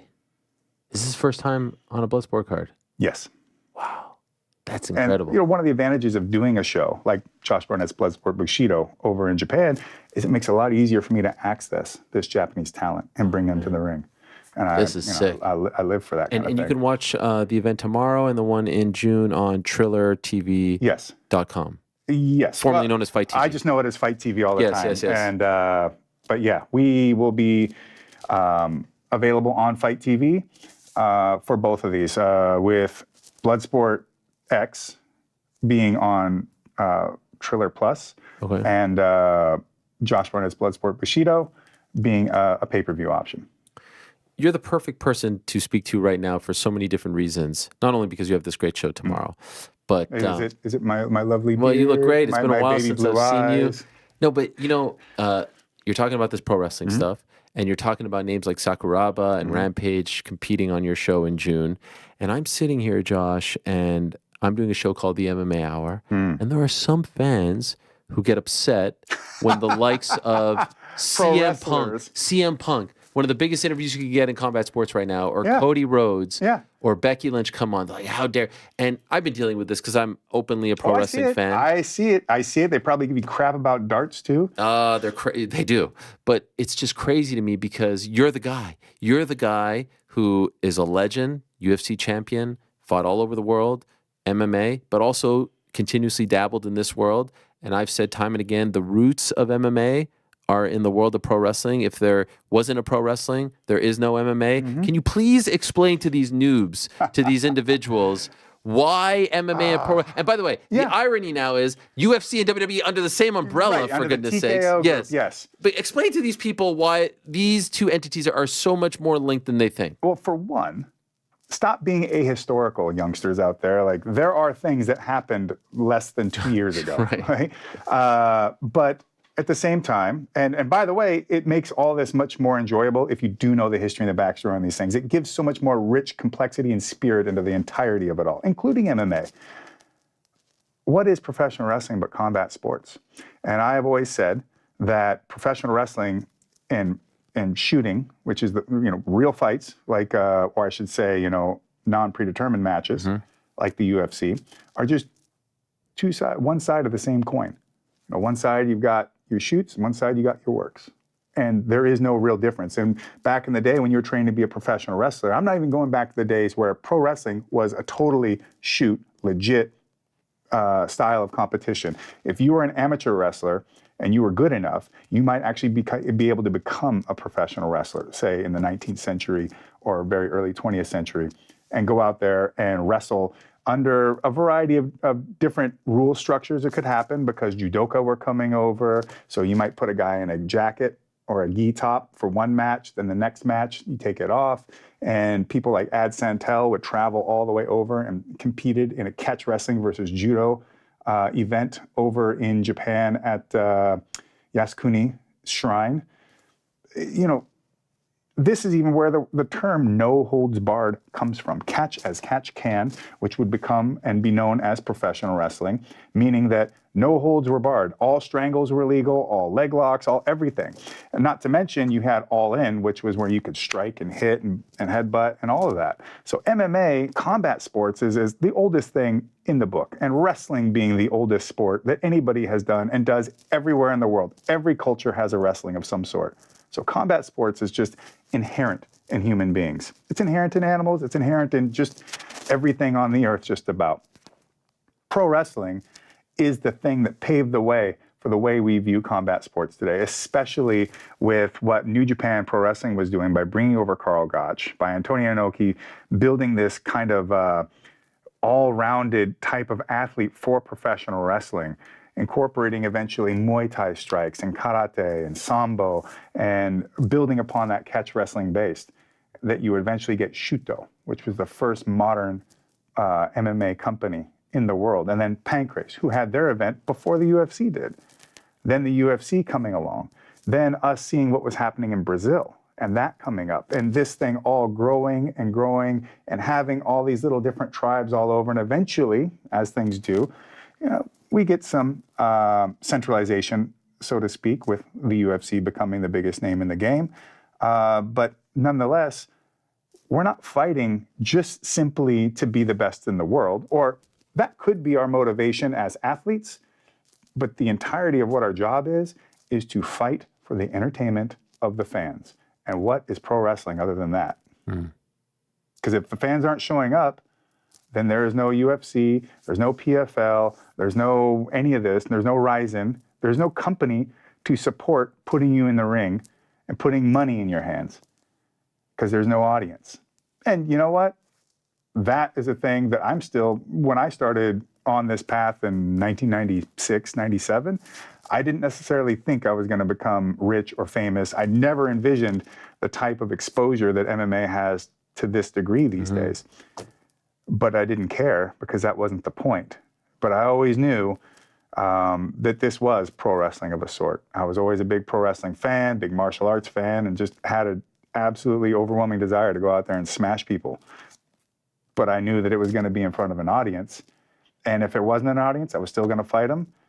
But ultimately, that's how you know you've made it. When people find what you do compelling enough, they're going to give up their hard-earned money to see you do it. So I'm so happy that you keep stressing audience, because these days I get very fired up when I see these shows in front of no people. They're, 1/3 of the UFC events are in an empty warehouse with like 30. The Apex, yeah, and I've got Victor Henry fighting. Yes, April 27th, and it's an Apex show. And this is not why we fell in love with it. This is not good, no, right? And I'd like it if they could put a bit more production into it, make it at least look cooler. Maybe have a bit. If you're not going to increase the audience, and maybe they could have reasons for that, but do more to make it seem like it's important. But doesn't it feel like a step back? This is like 1970s Portland wrestling in a studio. That like the UFC has already gone past this. There was a time where every weekend they were in a different city, same amount of shows all over the world. Look at the level of, not the level, the amount of events they're having. I mean, personally, it's the same amount though. I would say that's the problem already. Oh yeah, that is. They should be way less events. I agree. There should be one-night tournaments again. Oh, in fact, I think the whole rule structure, not just the refereeing and judging, but honestly, the rule structure of MMA has to change, because we've already gamed it. The system's gamed. How so? Well, it's like 5 minutes has been figured out how to work that 5 minutes, stay mostly as a kickboxer, only score your takedowns when you need to. If you do score that takedown, you know they're just getting right back up again. So it's really not even about establishing any control on the ground. When you look at submission work anymore, it's essentially sleeper holds, rear naked chokes, if you want to use that terminology, which comes from judo, by the way, ude hirakijime, rear naked strangle. But the thing is, 5 minutes is not enough time to really get anything up and established. And the reason why the sleeper is the finish you see the most is because it all comes off from getting hit. Someone gets dazed, they start stumbling, you get on them, you take their back and you choke them. Or you get on top, you worn them out, you start punching them, they turn, you choke them. It's not take down, set them up, take their back and choke them just clean. That's really rare these days. And it's almost as if the submission aspect of MMA has, especially at the highest levels, because once you get to the UFC, you lose one fight, you could be cut. So a lot of people are really disincentivized to really open it up. Sometimes they'll do it anyways because they figure like the bigger and the wilder the fight, the more potential for getting a bonus check is. But there's no guarantees there, and not like I'm asking that there should be, but I think like if you're going to give someone a contract, that you should invest in them a little more than that. But you know, it's not my show. But nonetheless, the system. You watch like a lot of these events now, and it's like, oh, this is just basically a kickboxing match. This is a kickboxing match. This is a kickboxing match. They're great fighters, Adesanya and the Brazilian cat, Alex Pereira. Yeah, they're great fighters. But watching their first and then their second fight, and people be like, this is the greatest MMA stuff. These are the greatest MMA fighters. Like, they're not MMA fighters. They kickbox. They kickbox the whole time. Like, I just saw no MMA work. I saw nothing but the same thing they would do in Glory, but with smaller gloves. Why not just fight them in Glory? Obviously, because there's not as much money, notoriety, whatever. And they've managed to make their style work well for them. That goes to show you what capable, competent athletes they are, what good coaching they have, and just, you know, they're game dudes. And personally, I don't care that either one of them have knocked each other out. None of them are diminished in my eyes. They're great fighters, and they'd be tough for anyone to deal with. But I think if the rounds were longer, people were starting to put more emphasis on takedown work and control, and being really heavy-handed about stand-ups, not standing up people quite as much, definitely being really vicious about fence grabs to get back to your feet or to stop takedowns. I think it would be, they wouldn't have quite as much success. They'd still be top of the heap because they're just that tough, but I think you would see a different shakeout in the fighter structure that there is today. And I think you need more time to do that. Like what, 10 minutes? Yeah, I think at least 10 minutes. Wow. And I think, you know, putting knees to the ground of opponent at the very least, which would help people like Adesanya and Pereira, but it would help grapplers too. It helps everybody. And not open scoring, but pride styles total fight scoring makes way more sense than guys going out there, I need to win a round, and I've won the fight. Yeah. You know, as long as I don't get knocked out or anything, you know, too particularly bad, I want to fight. 10-9, 10-9, I'm out of here. 10-9, 10-9, 10-9, oh, I can kind of coast these last two. Sometimes it'll bite people in the ass, most of the time it doesn't. And, you know, the weight cutting thing, that needs to be completely eliminated. You know, it needs to be same day weigh-ins. Wow, these are radical changes. Of course, because it's been gamed. And if I wanted to watch people at 170 pounds fight each other at 190, then why don't I just make it 190? Right. You know, it's just pointless. And you will see that CTE would go down without weight cutting. Injuries would reduce. I mean, you're pulling all that water out, and we already know you can't get it all back in your system. Well, there's less water in the brain, and that's a scientific fact. They've done studies. So you're going to get more concussions, and you're going to get more potential bruising and calcification of the brain from it hitting even harder because there's less cushion up there. Now imagine that water is not in your joints and ligaments like it was. Now you're going to see more injuries in terms of people dislocating or tearing ligaments, dislocating limbs, all this kind of stuff, because they're just all the things that are there for the health of the structure have been depleted so that you can make a weight class and go in there and fight at a weight you didn't weigh in at. How do you feel about the officials? Because, you know, we were just talking about with Chris Weidman, his fight on Saturday, there were all kinds of eye pokes. Your guy, Victor Henry, who's fighting April 27th, protege of yours, last time out, got nailed. And then told he didn't get hit in the balls. Yeah. Well, I think ultimately, to start off with, is not an easy job to be an official at all. It's tough. And the good ones should be, the good ones should be praised for being good. And they won't always be perfect, and that's okay. But it's a difficult job, and it's often quite thankless, and usually the only feedback you get is negative. So it takes a certain type of character.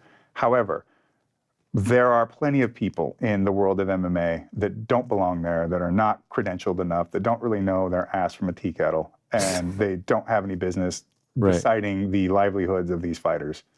There's a push to have more former fighters be in these spots, judges, refs. That doesn't necessarily, I mean, sure, I think that would be a good start, but that is not a guarantee of good judgment in terms of what criteria are being settled on, right? It takes a lot more than just knowing how to get into a ring and fight to sit back and be a neutral observer, checking against the criteria you've been giving and give the best, most objective take that you can. It's a very difficult job. I've done it. I've reffed. I've judged. Hell, I've not just with Bloodsport. I've been a matchmaker. I've thrown fights before. I've done everything you can think of, and it takes a lot of effort. It's a very difficult job, but you want to do the absolute best you can because someone's livelihood is riding on this. And at least you could say the former fighters know what it's like to fight, know what a fight looks like, are very, very adept at understanding the skills and the skills being employed, but also they know what it's like, what's on the line. They know how important it is to get that win, especially if any of the pay structure is decided on win guarantee and win bonus. Yeah. That's half your money. It's a big deal. So that we could argue about what would be a better system or what have you, but that is the way it is. And so you don't want to go out there and make a really bad call or be negligent, really, and cost somebody half of their potential paycheck. That's a big deal. Massive MMA event, massive pro wrestling event. Which one are you watching? What are you more of fan of right now? What? It would really depend on how it's put together. Massive Pride card, I'm watching that. Like 2024. Massive old school UFC card, I'm watching that. 2024, it depends on who's on it. Okay. If it's a massive MMA card up against a massive Bloodsport card, I'm watching Bloodsport because I know how that's going to turn out. Fair enough. Yeah. Recently, what I love about this version of Josh Barnett, you're a bit of a combat sport nomad, if you will. Like I see you pop up with these one-offs. A lot of people aren't doing this, and it speaks to your versatility because you are a pro wrestler and an MMA fighter, to boil it down to its simplest terms. Your experience with AEW, what was it like? We had CM Punk in on Monday. Obviously, it didn't end well, and he had a lot of things to say. Yeah. And I know you just had one match, right, at Wrestle Dream? Yeah. What was your experience like working with them? Overall, it was positive, and it was good to have a chance to get in the ring with someone like Claudio, who I have a lot of respect for, and a lot of, I like the guy a lot. I think he's got a great high ceiling. He's a part of my friend and I guess you could say student John Moxley's Blackpool Combat Club, which was also headed by another friend of mine, William Regal. So I'm invested to see those guys succeed. And, I wanted Phil to succeed when he was there, Punk. And all the people like Marina Shafir, who will be on this Bloodsport card coming up tomorrow, is also in AEW. So I have a lot of vested interest. But for me as a wrestler, I can see things where I would do things differently, or I feel like there should be more emphasis here than there.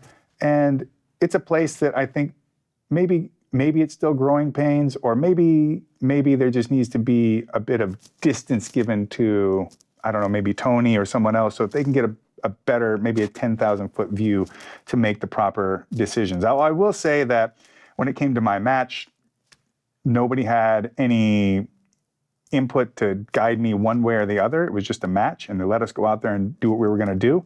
I guess the only thing I would say is that the intent of that match was to put a test on Claudio, to see where he's at, see where he can become, what he can become, because he has yet to see, I think, his greatest version of himself still.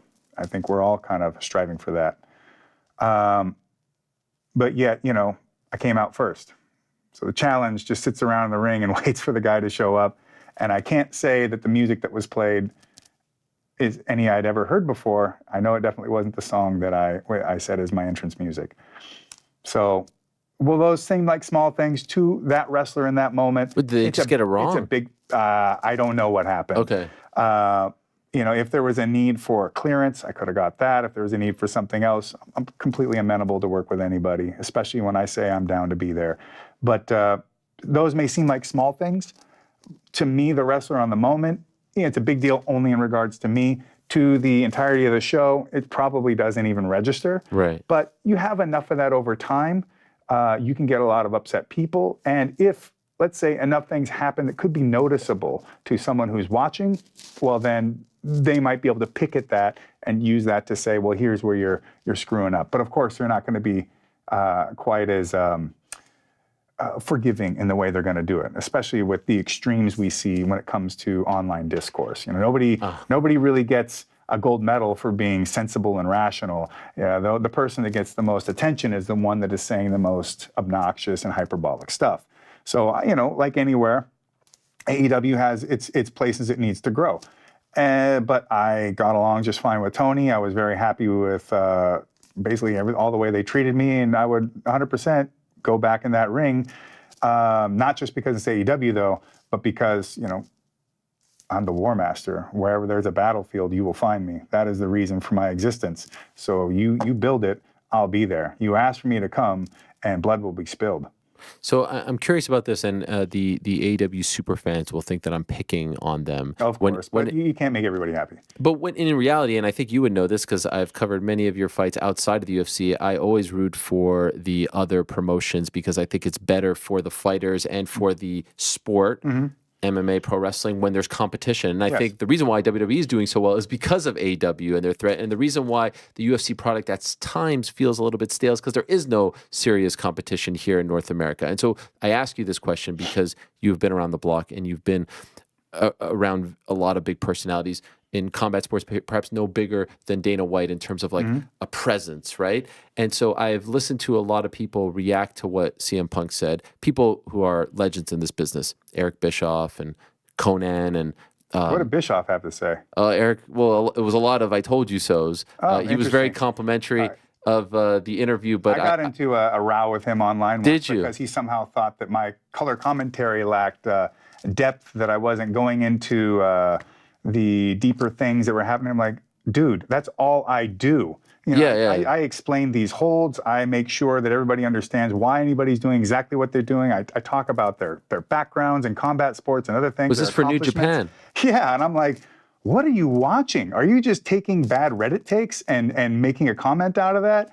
I did say something about Colin, said he had a hair helmet, and there was a few things said back and forth. But I'm not trying to open that No, can of worms. I'm not even, look, I'm not sitting here saying like I got a problem with Eric Bischoff. I'm not. I found it all kind of humorous, and I don't have any problem with that guy. He could say whatever he wants, and he could walk in here right now. I'm going to shake his hand. I don't got a problem with Eric. I was just interested. The reason I brought him up is because a lot of them say he isn't a character that can be a boss. Tony, do you need that guy in your opinion? Do you need that Vince character who's imposing so that the wrestlers don't walk over him backstage? It depends on what kind of company you want.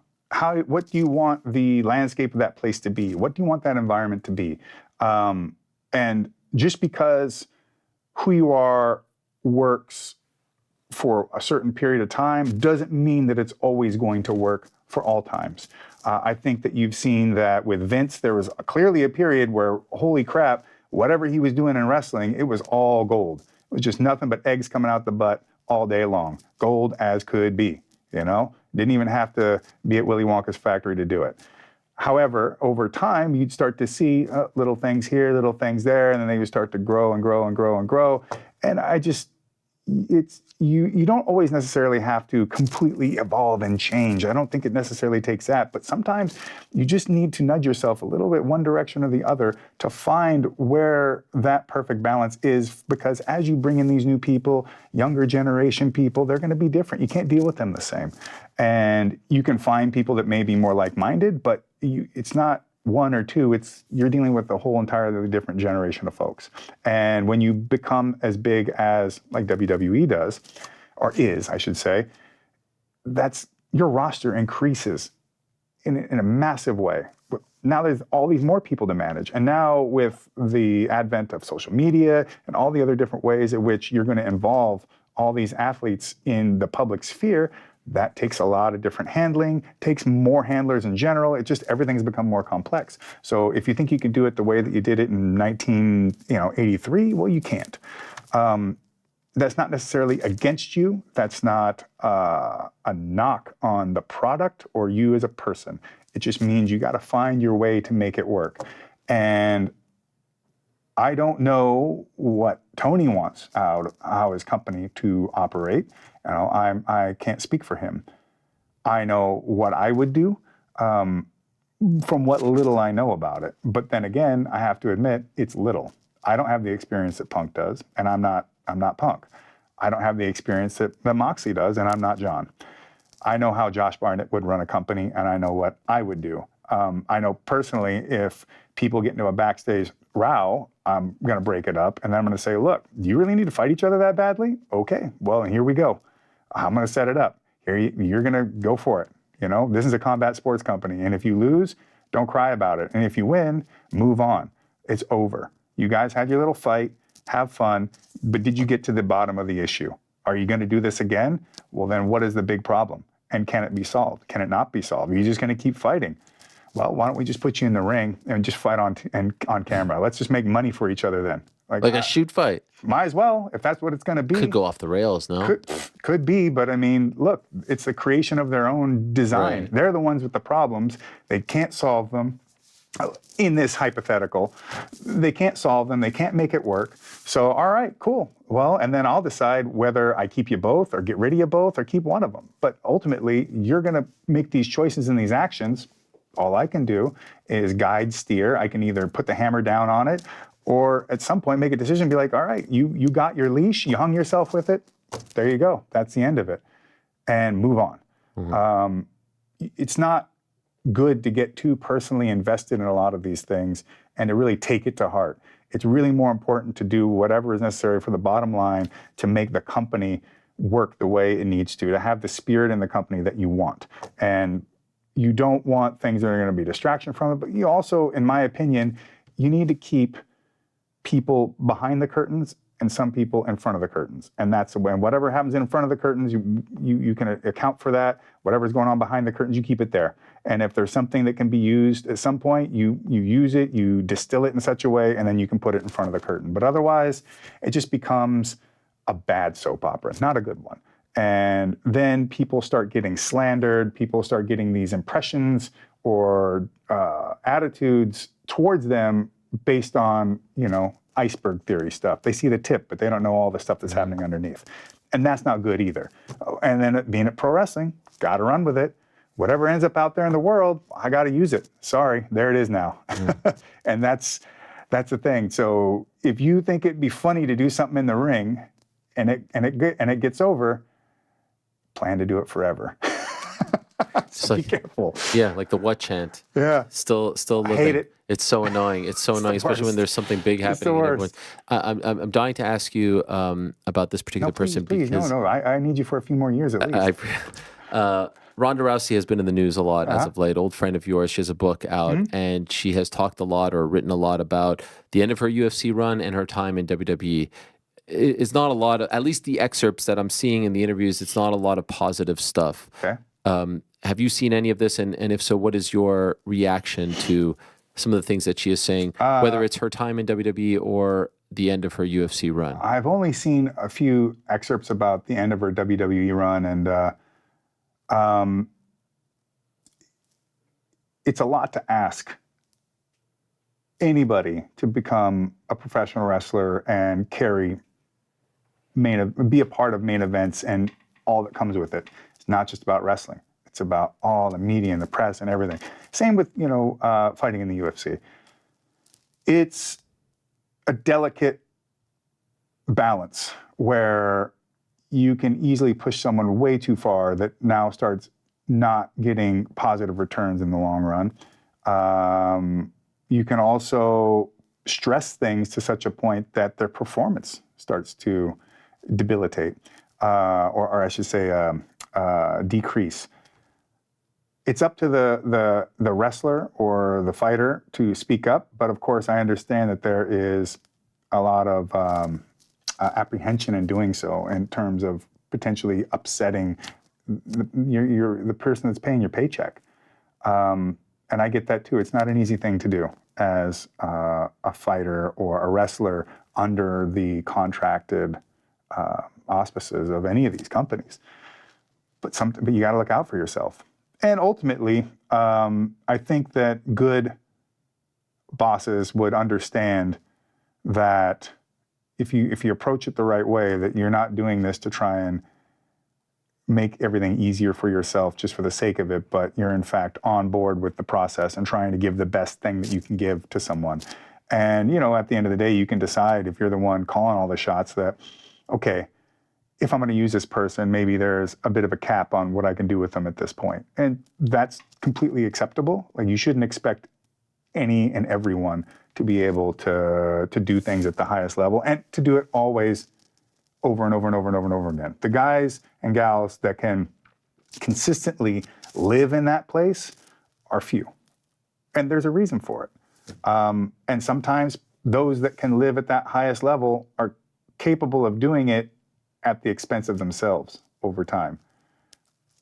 But, you know, when you're running it, unless you are aware of that, like, that's out of your control. If they're capable of always being that main event person and doing everything that comes with it, even though they're burning themselves out, if you can't notice it, then, you know, you're just going off of what they tell you. But, you know, it's unfortunate that she had such negative experiences, because in the end, I think the forward-facing aspect of it was positive things.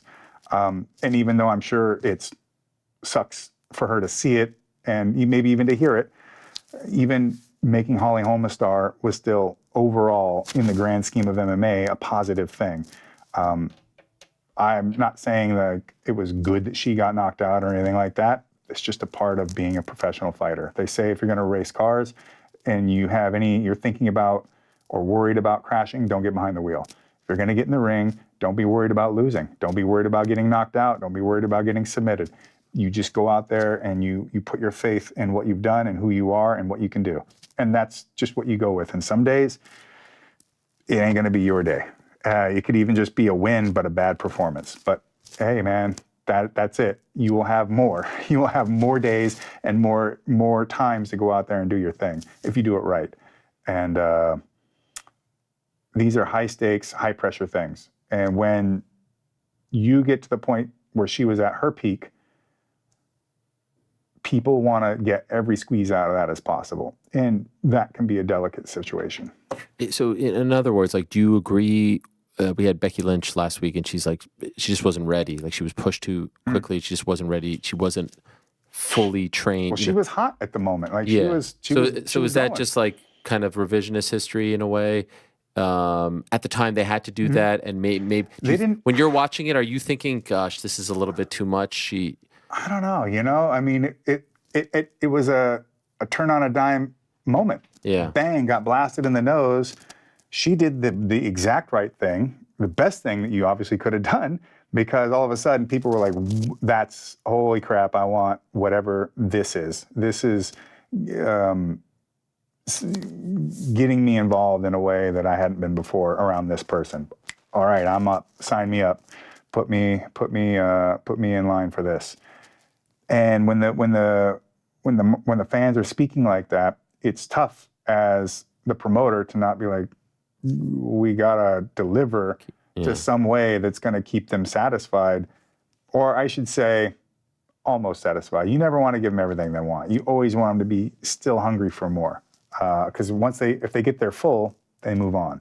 You know, they push their plate, they push themselves away from the table, and that's it. Now you want them to always be like, but what about one more bite? What about one more bite? That's the way you keep them going. How'd you feel about that last match against Shayna? Knowing what I know about it, yeah, it would have been a good idea to put put the belt on Shayna, especially at that moment. She had had such a coming out in, what was it, the Elimination Chamber, just destroying everyone. And people believe it. You know, everyone knows Shayna is a real fighter and was a top 10 bantamweight for the majority of her career. When she hits you, when she puts you in a submission, when she suplexes you, people are like, yep, I believe it. I'm completely bought in. So I think it would have been a good opportunity, especially with Becky, if I remember right, wanting to slow down a little bit. But, you know, I'm not the one pulling the levers there. I'm not the one looking at the books, and I don't have the vision over the entire landscape of what they were looking at for the division, the direction of the company as a whole and all their little separate entities that they had at the same time. All I can say is, yeah, and of course, I am also biased, so take it with a grain of salt. I would like to have seen Shayna run with that belt. I think she would have been a great champion for him. I think she still can be a great champion for him. But, yeah, Becky was the man. And hearing in retrospect all that was going on, it's interesting to know, and you can feel for her. But from just the outside looking in at the time, yeah, she was on top. And her persona was what people wanted, and understandably so. And you could say, well, why take the belt off her? Well, she was going to take time off, for one. The other thing is, you are who you beat. Who's your opponent? Who are your rivals? That's what makes you the thing, that's what sustains you. That's what builds you up. That's what creates that interest and keeps revivifying you and what you're doing. So Shayna would have been a great person for that. Are you happy with her run in WWE? Yeah, they take great care of her. And the thing is, I feel like they really understand that she's incredibly versatile. You can put Shayna in more silly stuff like she did with Liv Morgan. She'll own it. She can do it. You can make her just do stick work. She can do it. You can put her as this mercenary that people are just paying off to go and cripple people before their matches. She can do whatever you line her up for. Her tag team with Zoe Stark, it's got legs.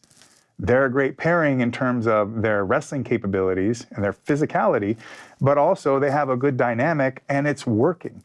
The thing is, wherever you put Shayna, it'll work. She is like the Cordell Stewart. Nice reference. Yeah, well, we are in Philadelphia. We are in, technically the Pittsburgh Steelers, but we're in Pennsylvania. Yes. But she's a Cordell Stewart. That's a very 90s reference. The women's division. And she can do it all. You know, or she's Bo Jackson, so to speak. Another good reference. Or with better. So are you in many respects. You were also on a KSW card against Phil DeFries in a grappling match. What was your experience like with KSW, who has a great product over there in Eastern Europe and Poland? They're the biggest European promotion out there. Yeah. And it's unfortunate that the West isn't as aware of it, but basically these guys see Pride live. Yeah. And they go, okay, we thought we knew what MMA was. We had no idea.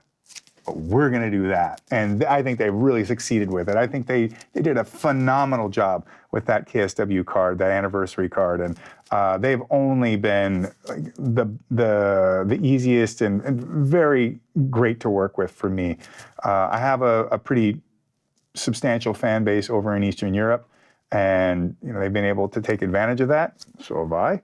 Otherwise, I wouldn't have been on the cards. But I've always been treated great. And I'm really excited to see them continue with their product. I love the fact that they've got really deep, compelling MMA fights that are properly ranked and structured. And they'll have fights with here's Mariusz Pudzianowski versus, there was this Olympic lifter guy fight. I mean, I'm down for that. I think that part of what was so much fun of MMA is seeing these people call them freak show matches. I'm like, these guys are not necessarily freak shows. It's just like the stylistic differences. The what if is what drives you to want to watch it. If you knew all the structure of how the magic trick was done, are you going to watch it? Or when all of a sudden David Copperfield says, I'm going to make an elephant turn into a wild boar, you're like, well, how the hell would you do that? And then drive this Bentley. You're like, what? Yeah. How'd that wild boar even get a license? Right. That's only the legal in first- Arkansas, and we're in Nevada. What the hell? Vegas isn't going to let him on the streets. But there he goes. He's in drive. That wild boar, tusks out the window. There, and you're just like, I have no clue how this happened. By the way, David Copperfield, you can have that. Yeah, no, that's a great one. Again, one of the reasons why I love talking to you is because you have such an appreciation for the history of combat sports. I love to talk on this show how there should be an MMA Hall of Fame, an independent MMA Hall of Fame. That's not a knock on the UFC Hall of Fame. Yeah, the people keep going like, oh, we'll be at the PI or something. They're like, oh, when are you going to be on this one? I'm like, never. Yeah. They're never going to put me on here. They wouldn't have any interest to have. Why not? That's Why okay. not? You came back. You Yeah, made amends. No, I have. There's just too much history. I think, Did you ever have just sort of a tete-a-tete to put all the cards on the table, or no?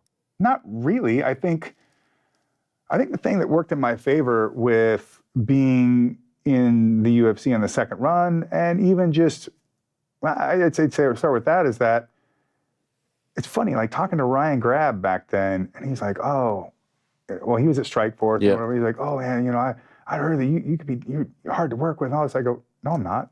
What do you want me to do? Like, I'm 100% down, but if you try to like hamstring these and ask me to do ridiculous stuff or what, like, look, you don't treat me like the guy who just showed up, and we're good. And talk to me in a normal tone, and I'll give you more. Put it in the bottle. The first release won gold at the San Francisco International Spirits Competition, which is a pretty big deal. Wow. And we followed that up with the round one blend, where it's cask strength. So I'm pulling these whiskeys out of the barrel. We're not diluting them down in proof whatsoever. So whatever it comes out at, whatever it's blended to, that's what we release it at. And basically, I just went in our rick house, went through all these different barrels, pulled out of them, tasted every single one, took my time with them, and then just started hand blending them and playing with those percentages until I found exactly what I wanted. And we put it together, and I think it's 112 proof, and now we've got this round one cast strength blend put out there on the market. You've just enlightened me. I've learned so much in just a matter of seconds here. Isn't this probably the most straightforward interview you've ever had with me? No, this is great because there's so much to get to. I want to thank Alan Murphy. He hooked me up with all this information regarding the... Oh, he's fantastic. He is the man. But first things first, Bloodsport X, tomorrow, April 4th. It's from the sold-out Penn's Landing Caterers in Philadelphia. Mm-hmm. It's live around the world on TrillerTV.com, formerly known as Fight. And there's the poster right over there. Mm-hmm. Josh Barnett against Johnny Bloodsport Kent. I mean, this is great stuff. Shayna Baszler making her debut. And then Bloodsport Bushido, which is tremendous. That lineup that you mentioned. June 22nd. June 22nd. We do have a Tokyo. lineup change on this Bloodsport 10 card. So originally, Akira Way was going to be taking on Matt Makowski. And we also were going to have this cat, Victor Benjamin, the Savage Gentleman, a Pittsburgh native. He was going to be taking on Anthony Henry. But Anthony Henry got a broken jaw. Sure. And he's, I believe it's wired up, and he's on the road to recovery, but obviously he won't be able to be in this match. So we're shifting the lineup a little bit. The Savage Gentleman will be taking on Akira Way. And Matt Makowski, at the moment, is without a dance partner. But we're sure we can figure out a way to get him in the ring with somebody suitable. You up for it? All right. Well, we want Makowski to come out in one piece. Do you want 1 million buys? Like, I don't know. I mean, I would love that. And if you hit him over the head with the diamond-topped cane, that it would Just be saying, illegal. if you want to break the internet, speak to my agent. Leland Nabar is his name, and he can cut a nice deal for us. Yeah. Great to see you, Josh. You too, bud. Tremendous stuff. Yeah. Congrats on all your success. Thank you for coming by, and good luck tomorrow. Oh, thank you very much. It's going to be a great show. Yeah, I can't wait to watch it. He is Josh Barnett. He is the legend. We're going to take a quick break, and we'll have Manon Fiorot in studio, who had the massive win on Saturday. For now, though, my conversation with Rhea Ripley from Monday's show. The pride They want me to do of Australia, to be specific, the pride of Adelaide, celebrating 1 year as champion. The great Rhea Ripley is here.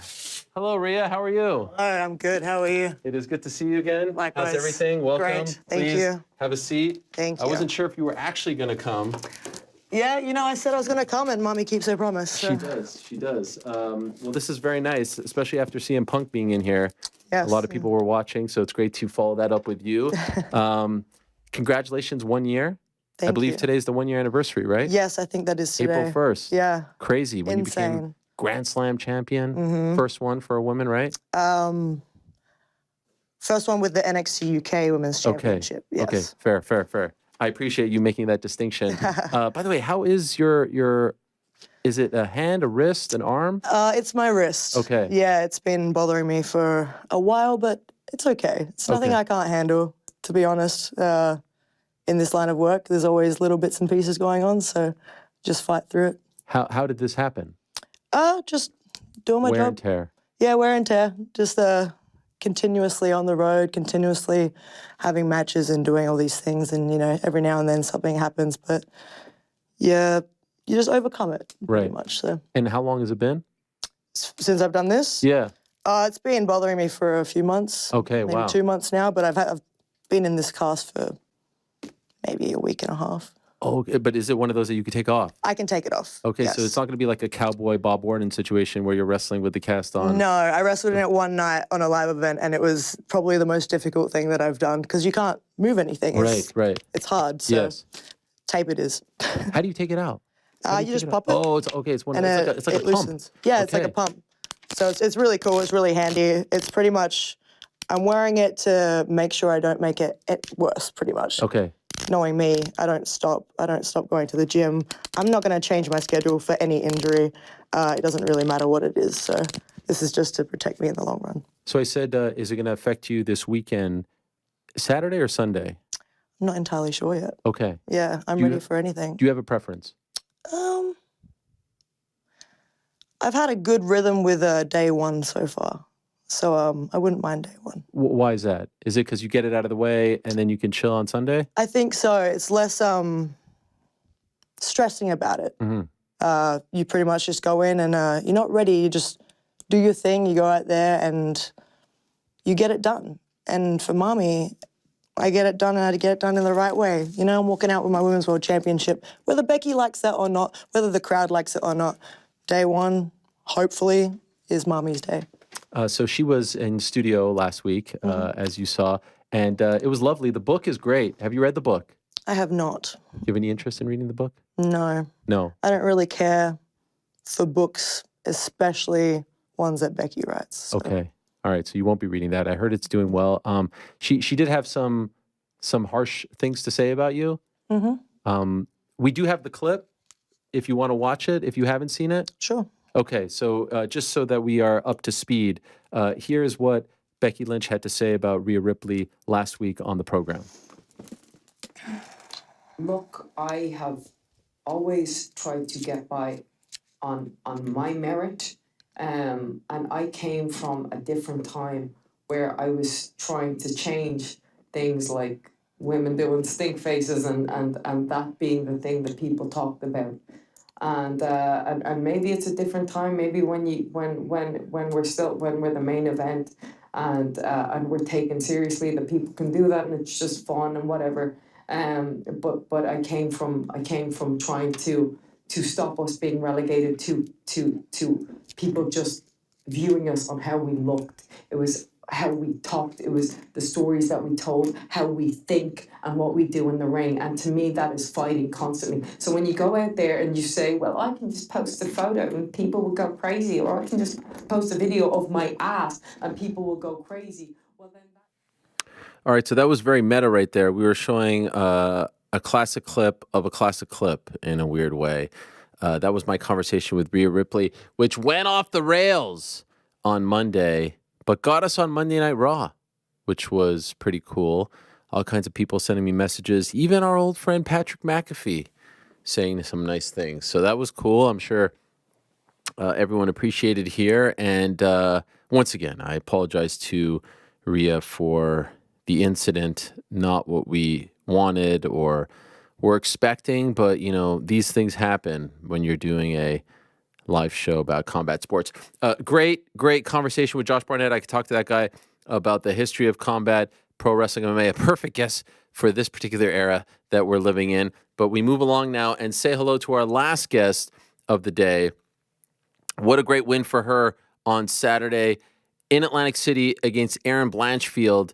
And she is, without a doubt, the number one contender now, waiting to see what happens with Alexa Grasso and Valentina Shevchenko. She is the pride of Nice, France. She is the one and only Manon Fiorot, and she's being joined by her coach and significant other, Aldric, who is joining us as well. Bonjour, Manon. Bonjour. Hello. Enchanté. Merci. Please have a seat. Aldric, thank you very much for coming. I like that you guys are all representing New York here. This is great. You guys are very cool. I have to... How's your English, by the way? C'est pas bon ton anglais? Little. Un petit peu. Yeah. OK. Je peux faire toute l'interview en français aussi.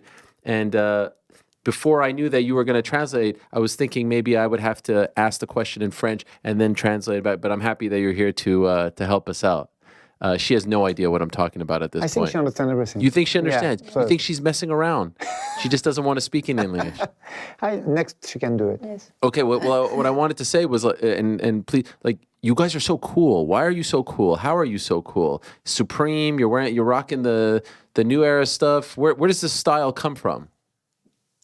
D'où vient ce... je sais pas, j'aime bien m'habiller comme ça. Peut-être ça vient j'ai fait du snowboard avant, donc le style est très important dans ce sport aussi, et voilà, j'aime bien m'habiller. Yeah, perhaps it's snowboard. In this type of kind of sport, it's the style is very important. So yeah, perhaps like some snowboard pass in the few years. Are you a big fan of hip hop? Oui, j'aime bien. Ouais. Mais après, j'écoute vraiment toutes sortes de musique, mais beaucoup de hip-hop. Yeah, absolutely. I listen a lot of kind of music, but I like hip-hop too. I saw before your fight, you got a message from one of your favorite rappers, right? What was his name? Rof, R-O-H-2-F. Okay, is he a French rapper? Yes. Okay, and did you have any kind of relationship with him? Like, have you ever talked to him before? Non, mais en fait, avant chaque combat ou après, il m'envoie des messages. Et en fait, je suis fan de ce rappeur depuis que je suis toute jeune. Et j'ai toujours écouté ses sons, même à l'époque où je faisais du karaté ou du snowboard. J'écoute toujours ces sons-là avant. Et voilà, du coup, maintenant que je suis à l'UFC, il me connaît. Donc ça fait plaisir d'avoir des messages de sa part. I don't meet him directly, but at every fight I do, he sent me message for saying me good luck and stuff like that. So yeah, I'm happy because I listened to him when I was a child. Have you ever been to New York before? Non, j'étais jamais allée à New York avant. No, it's the first time. And you've been here since Monday? Là, je reste jusqu'à samedi, encore 2 jours. Et t'es arrivé? Et je suis arrivée lundi. Ouais, lundi. Yeah, I arrived Monday and leave Friday. And so what do you think of it? What do you think of New York City? J'adore cette ville. En fait, c'était un rêve de venir ici. Donc, quand j'ai su que j'allais combattre pas loin, on a dit de suite qu'on allait aller en vacances si tout se passait bien après le combat. Et ouais, j'adore cette ville, c'est trop bien. Je passe de très bonnes vacances. Really love it. It's a dream come true. I always want to come in New York and do some shopping inside. So yeah, absolutely. Best thing you've done in New York so far? Best place that you've gone to? Quoi? C'est le meilleur endroit? Oui, pour l'instant, oui, c'est le meilleur endroit que j'ai fait, ouais, jusqu'à maintenant. No, is there something in particular that you've done? Non, pas en particulier. Après, je connais pas trop, on se balade un peu partout, mais ouais, j'aime bien la ville, j'aime tout. For now, we just do a lot of shopping and walk a lot around, but not specialized in one place. Have you been to Flight Club? Do you know Flight Club? Have you been to that store? On acheté les chaussures. Ah oui, j'ai acheté une paire de baskets là-bas.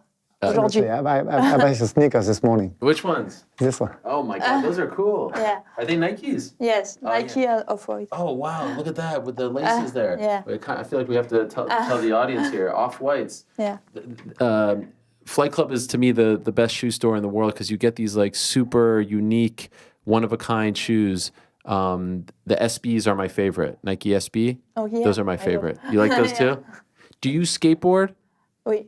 Because I know you have a history as a snowboarder, but do you... Oui, j'ai fait aussi du skateboard et j'en fais encore un peu de temps en temps entre les combats. Quand je sais qu'il y a du temps entre les combats, j'en fais un petit peu, même si mon coach n'est pas trop d'accord, mais ouais, j'aime bien.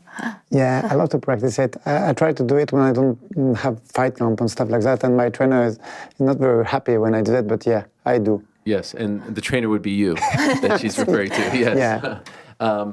I asked a fighter named Peyton Talbot. He's a UFC fighter. He's a big skateboarder. He fought last week, and I told him that I like to wear Nike SBs, but I have never skateboarded before. And I asked him if he kind of looked down on me, that I was a poser, as they say. Do you know this term poser? Like I was fake. I was a fake skateboarder. So what do you think?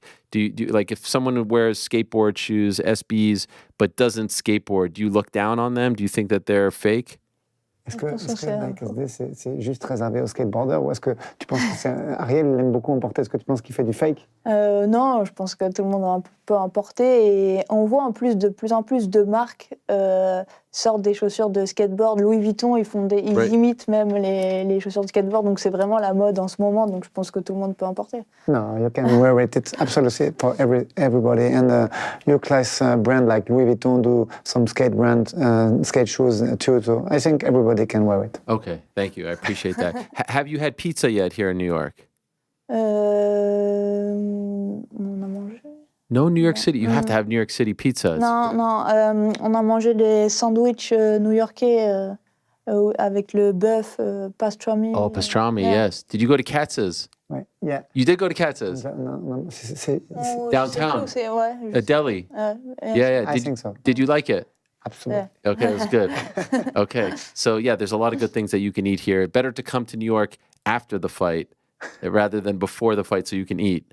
C'est mieux de venir à New York après le combat. Oui, beaucoup mieux. Yes. C'est ce que je disais. Heureusement que j'ai pas passé la Fight Week à New York. À Atlantic City, il n'y avait pas grand-chose, donc ça allait. Mais ça aurait été difficile à New York. To be honest, this fight is perfect because in Atlantic City you don't have a lot of stuff to do, and it's perfect to come back to New York for holiday and not before the fight.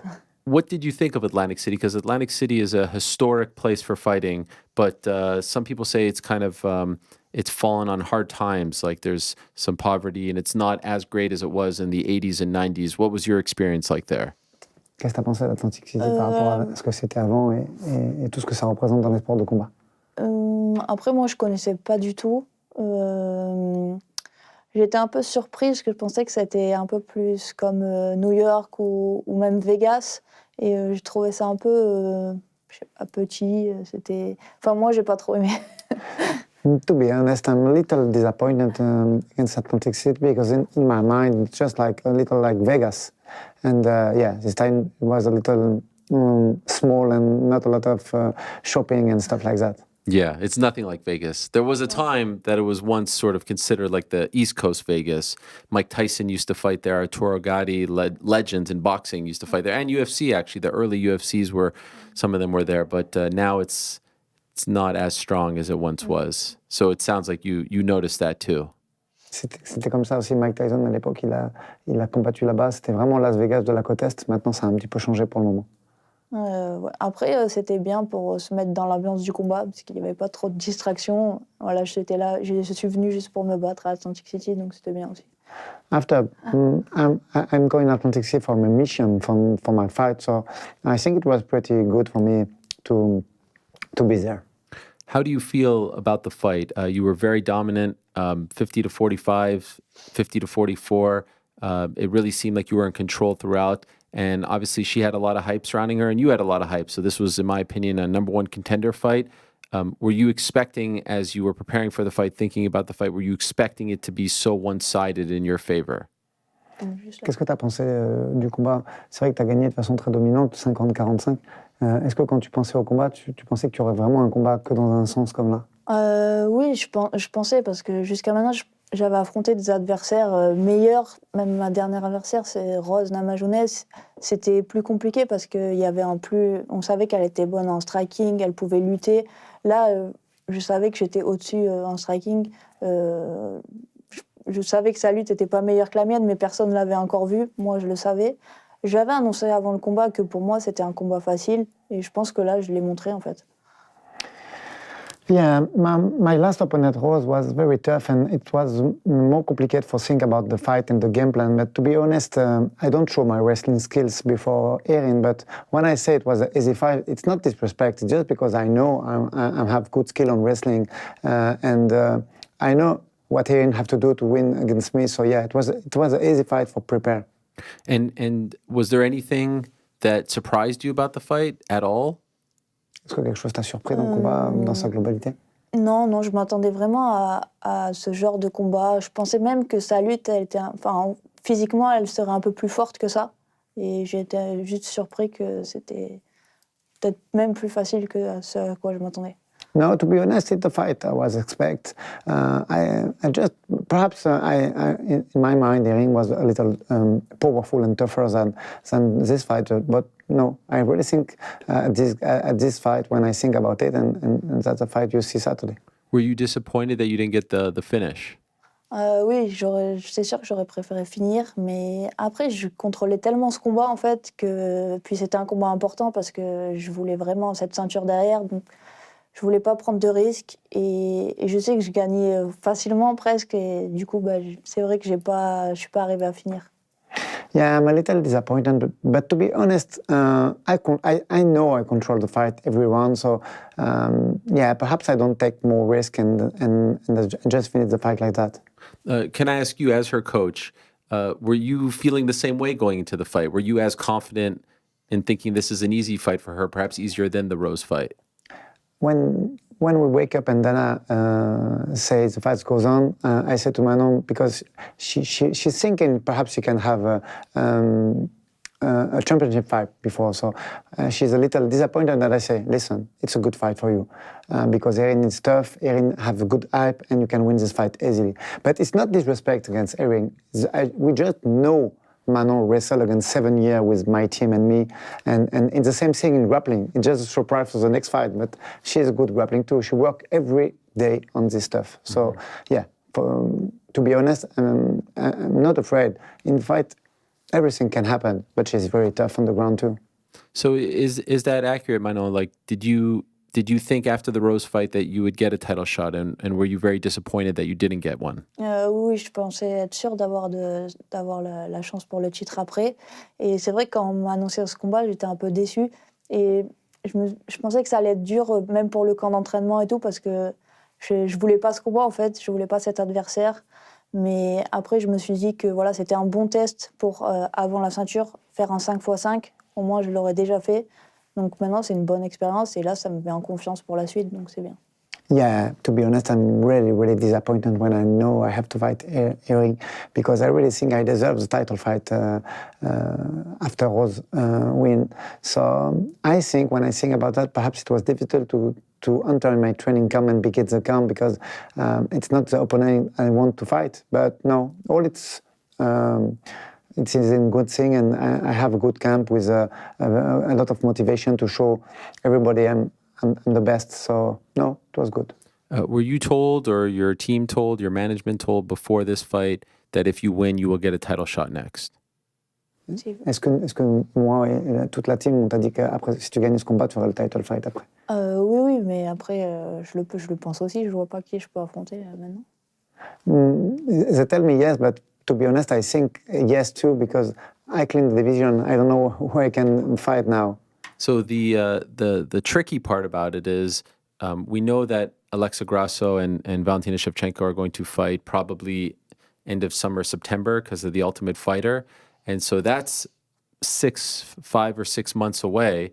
What do you think happens? Because once that fight is over, the winner can only probably fight maybe end of the year or early 2025. That's almost a year away for you. So what do you think happens now? Après, moi, c'est sûr que j'ai pas envie d'attendre. J'aimerais combattre le plus vite possible.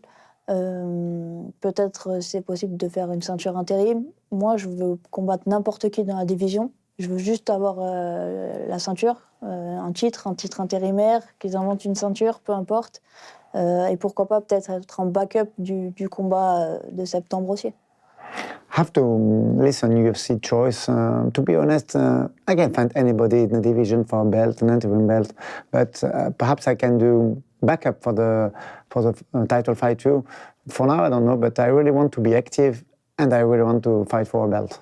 Okay. Have you had any, or your team have any conversations with the UFC since Saturday about what they are planning on doing? Est-ce que quelqu'un de l'équipe a parlé avec l'UFC depuis ta victoire? Non, pas encore. Je n'ai pas encore eu de nouvelles pour l'instant. Not yet. What do you think is going to happen? Qu'est-ce que tu penses qui va arriver? Je sais pas du tout. Je sais qu'il y a un UFC peut-être qui va être à Paris aussi début septembre. Moi, voilà, si je peux combattre, je veux combattre, je veux juste que ça soit pour une ceinture, même intérimaire. Mais après, je suis prêt à combattre n'importe qui, même une revanche contre Rose à Paris pour une ceinture intérimaire. N'importe quoi, mais une ceinture. For now, in my mind, I really think I deserve the title shot. But I don't want to wait 1 year, and I really want to be active. So now we have to discuss with UFC, and we will see.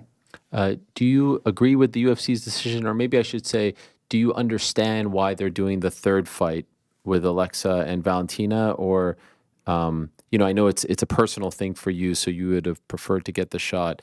Obviously, you'd prefer to be in there, but do you understand why they made this decision to go with a third fight between them? Non, je n'ai pas trop compris cette décision parce qu'en plus, il y avait plusieurs conteneurs qui arrivaient. Il y avait Erin, il y avait moi. Non, franchement, et je pense pas que tout le monde voulait voir ce combat, ce troisième combat entre Alexa et Valentina, donc je comprends pas trop cette décision.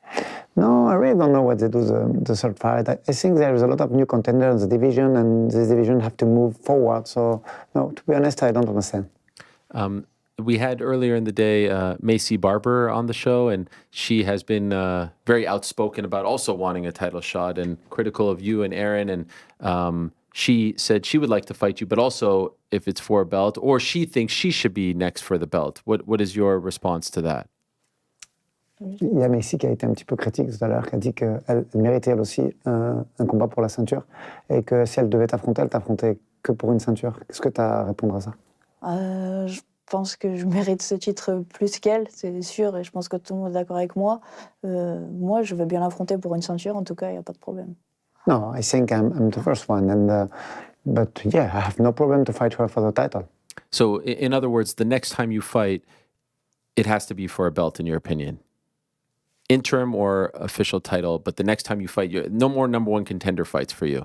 Tu veux plus de combats de contender, ça y est. De toute façon, qui que ce soit et quelle que soit la ceinture, tu veux combattre pour une ceinture après. Oui, non, je veux plus de. Ça fait déjà, en fait, ça fait déjà 2 fois que j'aurais dû combattre pour la ceinture. Après mon combat contre Kathleen Choukadian, j'étais classée numéro 1. J'aurais déjà dû combattre pour cette ceinture.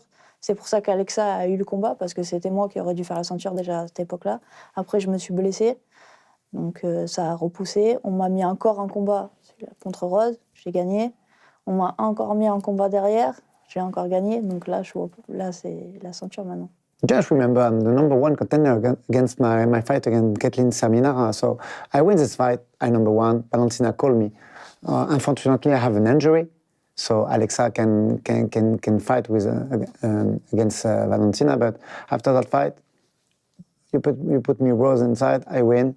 After Rose, I think I deserve the title shot, and I will fight Erin, and I win too. So yeah, for sure now I deserve the title shot. Speaking of Caitlin, that was Maycee's last win was against Caitlin.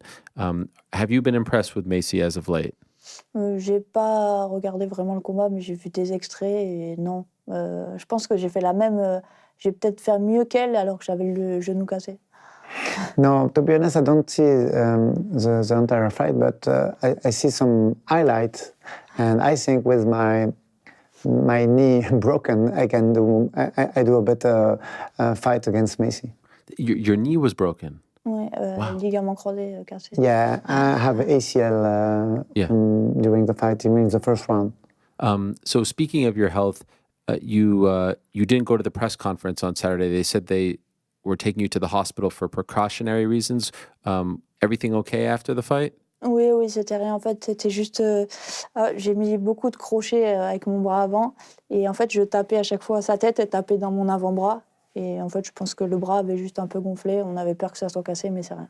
Yeah, I threw a lot of right hook during the fight. And I take Maycee head on my reduced bone a lot of times. So we have to check in the hospital. Erin's head. Yeah. And no, it's not broken. Okay, so and the leg, everything's okay? Yeah, it's okay. Okay.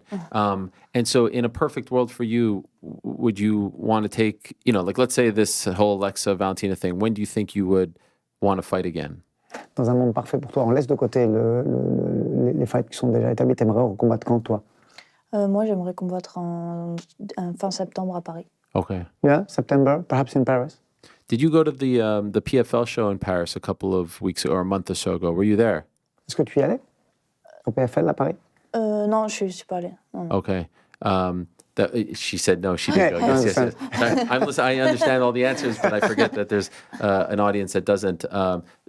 Can you explain to the people, like, I am shocked at the explosion of MMA in Paris and in France, the popularity.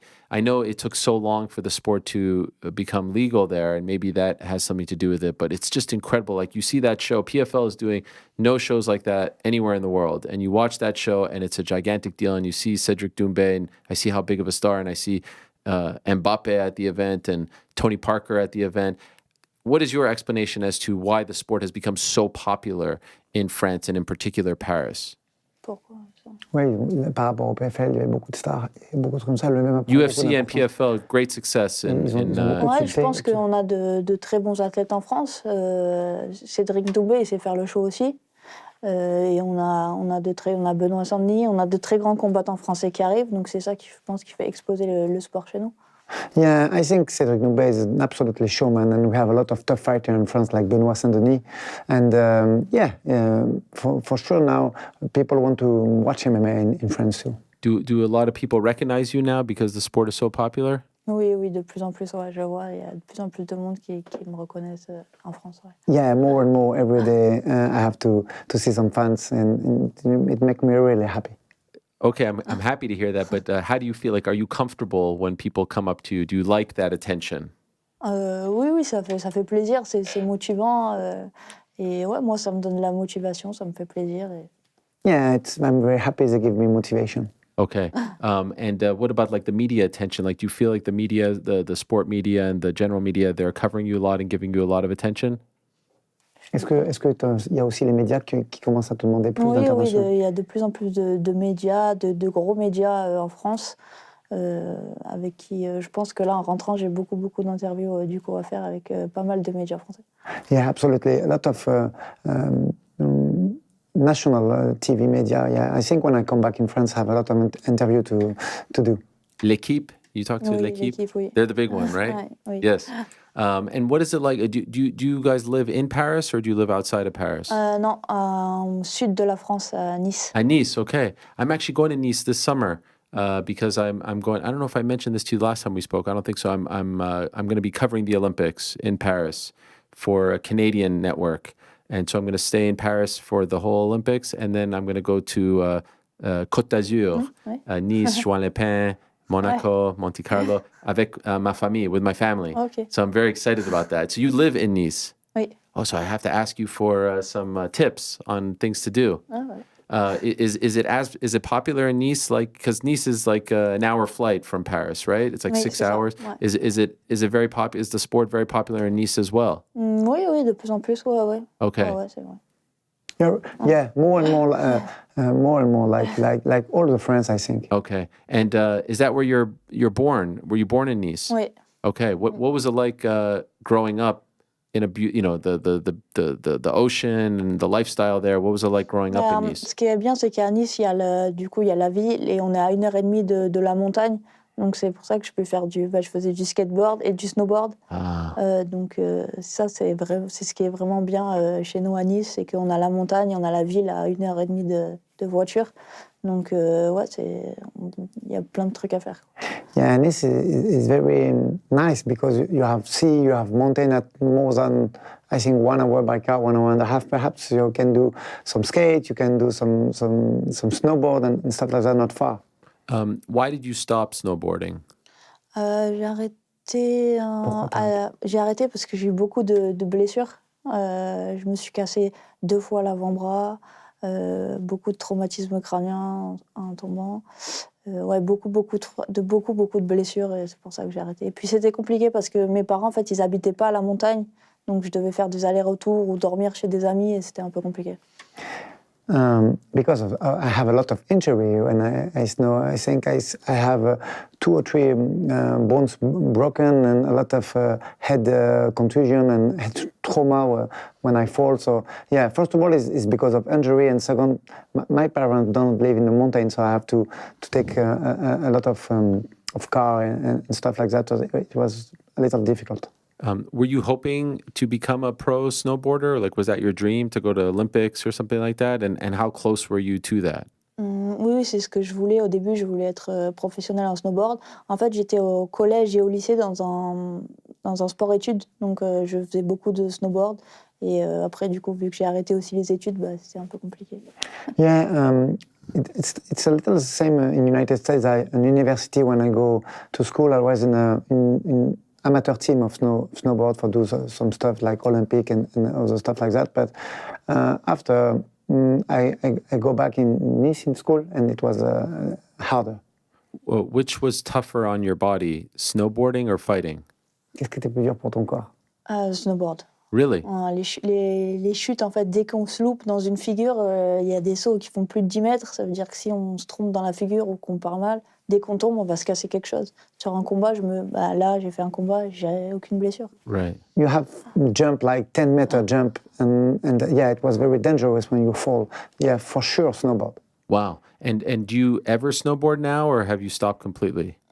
J'en ai refait là cet hiver. Ça faisait 7 ans, je crois, que j'avais pas fait. Et voilà, j'en ai refait un petit peu. C'était trop bien. This winter, I come back in snowboard a little. It was 7 years I don't practice, but yeah, it was a very special moment for me. Were you nervous doing it for the first? Oui, un petit peu. J'avais peur de plus savoir en faire. Après, j'étais avec une amie qui est monitrice et qui en fait tout le temps. Donc, elle m'a un peu réexpliqué quand même les bases. Mais en fait, dès que j'ai mis le snowboard, dès que je suis descendue, ça allait. Yeah, I was very nervous because perhaps I forgot how to do. So yeah, very nervous. But a close friend of mine was his job to learn and explain how to do snowboard. So no, after the first 10 minutes, it was perfect. How do you feel about her snowboarding and skateboarding? Are you nervous when she does this? Yeah, absolutely. Yeah. Would you rather she doesn't? No, I think she know how to do, and she know she have a great mind on her head, and is not very. He's not a kamikaze. She's not a kamikaze and do stuff like that. So I'm a little nervous because you never know with other guy and stuff like that. But no, I think she's very responsible and. Okay. Yeah. Is it? Can you tell that the Olympics are coming, or are you so removed from Paris that you don't really notice all the excitement, the buzz for the Olympics this summer? Est-ce que ça te touche que les Jeux Olympiques arrivent, ou est-ce que comme tu es à Nice et que c'est plutôt sur Paris que ça va se passer, il n'y a pas trop de hype chez nous? Non, mais j'aime bien les Jeux Olympiques, j'ai quand même hâte de voir ça et pourquoi pas y aller si j'ai l'occasion. No, I'm excited and I want to see and if I'm not in training camp, perhaps we go to see it. What an amazing time for French sport with obviously you and all the fighters that we talked about doing so well in football, always doing so well. But what about this Victor Wembanyama? You see this young man. Are you a fan of basket? Do you see how great he is? Ouais. Oui, on regarde beaucoup le basket. On est fans tous les deux, donc tous les matins on regarde les matchs et ouais, j'aime bien regarder. Ouais. Yeah, we are both NBA fan, and every morning at breakfast we watch NBA match. Victor in particular, like you're watching him or you're watching all NBA? Moi, je regarde tout. Et lui, il est plus fan de certaines équipes. Moi, je regarde un peu tout. I watch Victor fight, and Aldrich is Knicks fan. You're a Knicks fan? Yeah. Like me. I'm a huge Knicks fan. So they're doing pretty well. On Friday, right before your game, it was Knicks against Spurs. Did you watch that or you were too busy? No, I watched it. Wembanyama, he was incredible. Yeah. He was breaking my heart. I've never seen anything like this guy. I mean, I'm not the only one. Like, to be so tall and to be so agile, and the 3-point and just like his ball handling skills, he's like a unicorn. Il est unique, il est grand, il est très agile, il sait shooter à 3 points. Il est vraiment unique. Ouais, je suis vraiment fan de Wemba. J'adore le regarder. Absolutely, I'm a very huge fan, and I love to watch his match. Is he more popular than Mbappé now in France, or is that crazy? Est-ce qu'il est plus populaire que Mbappé? Je pense pas encore parce que le football est plus populaire en France. Okay. No, I think not yet because I think football is the first on TV for now. Who is your favorite player? En football, t'as un joueur favori? Non, je regarde pas tellement le football. Non, en basket. Ah, en basket? Oui. The name is Giannis Antetokounmpo. Yes, from the Milwaukee Bucks. He's incredible. Yeah. So you actually like basketball more than football? Nous, on regarde le basket plus que le football. Plus le basket que le football. Je préfère le basket. Je préfère regarder le basket que le football. Do you play too? Non, pas trop, mais j'aime bien. Mais je joue pas souvent. J'ai pas l'occasion. I don't play a lot because we don't have time for that, but we watch every morning. Are the Knicks here when you guys are here? Is there a game in New York? I know last night they were in Miami. I don't know when their next game is. Are they in town while you're in New York as well? Est-ce que tu vas aller voir? Ce soir, on va voir un match. The Knicks are playing tonight? Yeah, no, not Knicks. It's a Brooklyn Nets tonight. And it's good, but it's not as good as... I'm a Knicks fan, but don't have choice. Who are they playing? I think not Denver. Perhaps Denver tonight. Denver's a great game. Yeah. Jokic and Jamal Murray. Have you ever been to an NBA game? Est-ce que tu es déjà allé voir un... Non, c'est la première fois que je vais voir un match. Wow.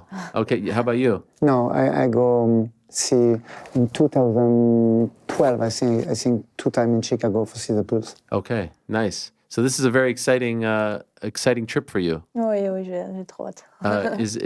Would it have been the same if things didn't go your way on Saturday? Like, are you the type of person who would have been able to enjoy the trip? Because obviously you had this plan before. If the result of Saturday didn't go your way. Est-ce que tu aurais fait quand même ce plan-là si t'es pas allé dans ton sens samedi? Non, pas du tout. Je serais rentrée, j'aurais fait une dépression. No, absolutely not. I go home and I cry if I lose this Saturday. Would you have canceled the trip, gone home? Oui. Wow. So the feeling of losing is very foreign to you because you've only lost once, and that was in your debut. So did you dislike it so much that this is what drives you to be as perfect as can be when you fight? C'est vraiment difficile pour toi. T'as perdu au tout début de ta carrière. Est-ce que c'est vraiment une sensation qui est trop difficile pour toi? Très difficile. Quand j'ai perdu mon premier combat, j'ai même hésité à arrêter le MMA. Je pense que j'ai mis 2 ou 3 mois à m'en remettre en fait. Wow. Yeah, when I lose the first fight, I really think about stop my career in the first fight because for me losing is very disappointing and I need 2 or 3 months to come back training after my first fight. Wow, so you retired for a second, essentially. Tu as pris ta retraite pendant un moment? Oui. Wow. Absolutely. And who convinced you to come back? Qu'est-ce qui t'a... J'ai parlé avec des amis, des amis proches, avec ma mère. Et voilà, après, je pouvais pas non plus arrêter sur un échec. J'étais obligée quand même d'essayer au moins encore une fois. Je peux pas arrêter après le premier échec. On est obligé de réessayer. Donc voilà, et c'est quand même mon rêve depuis que je suis petite. Je pense à ça. Je voulais être une championne. Je savais pas encore dans quel sport, mais je savais que je voulais être une championne et je pouvais pas m'arrêter après une défaite. I talked with my mother and with a close friend of mine, and no, I think I can stop with the lose and need to try again, just one time. And when I was child, I don't know what sport, but I know I want to become a world champion. So yeah. And I wonder if now the stakes are much higher. Like you're about to fight for a belt, huge UFC.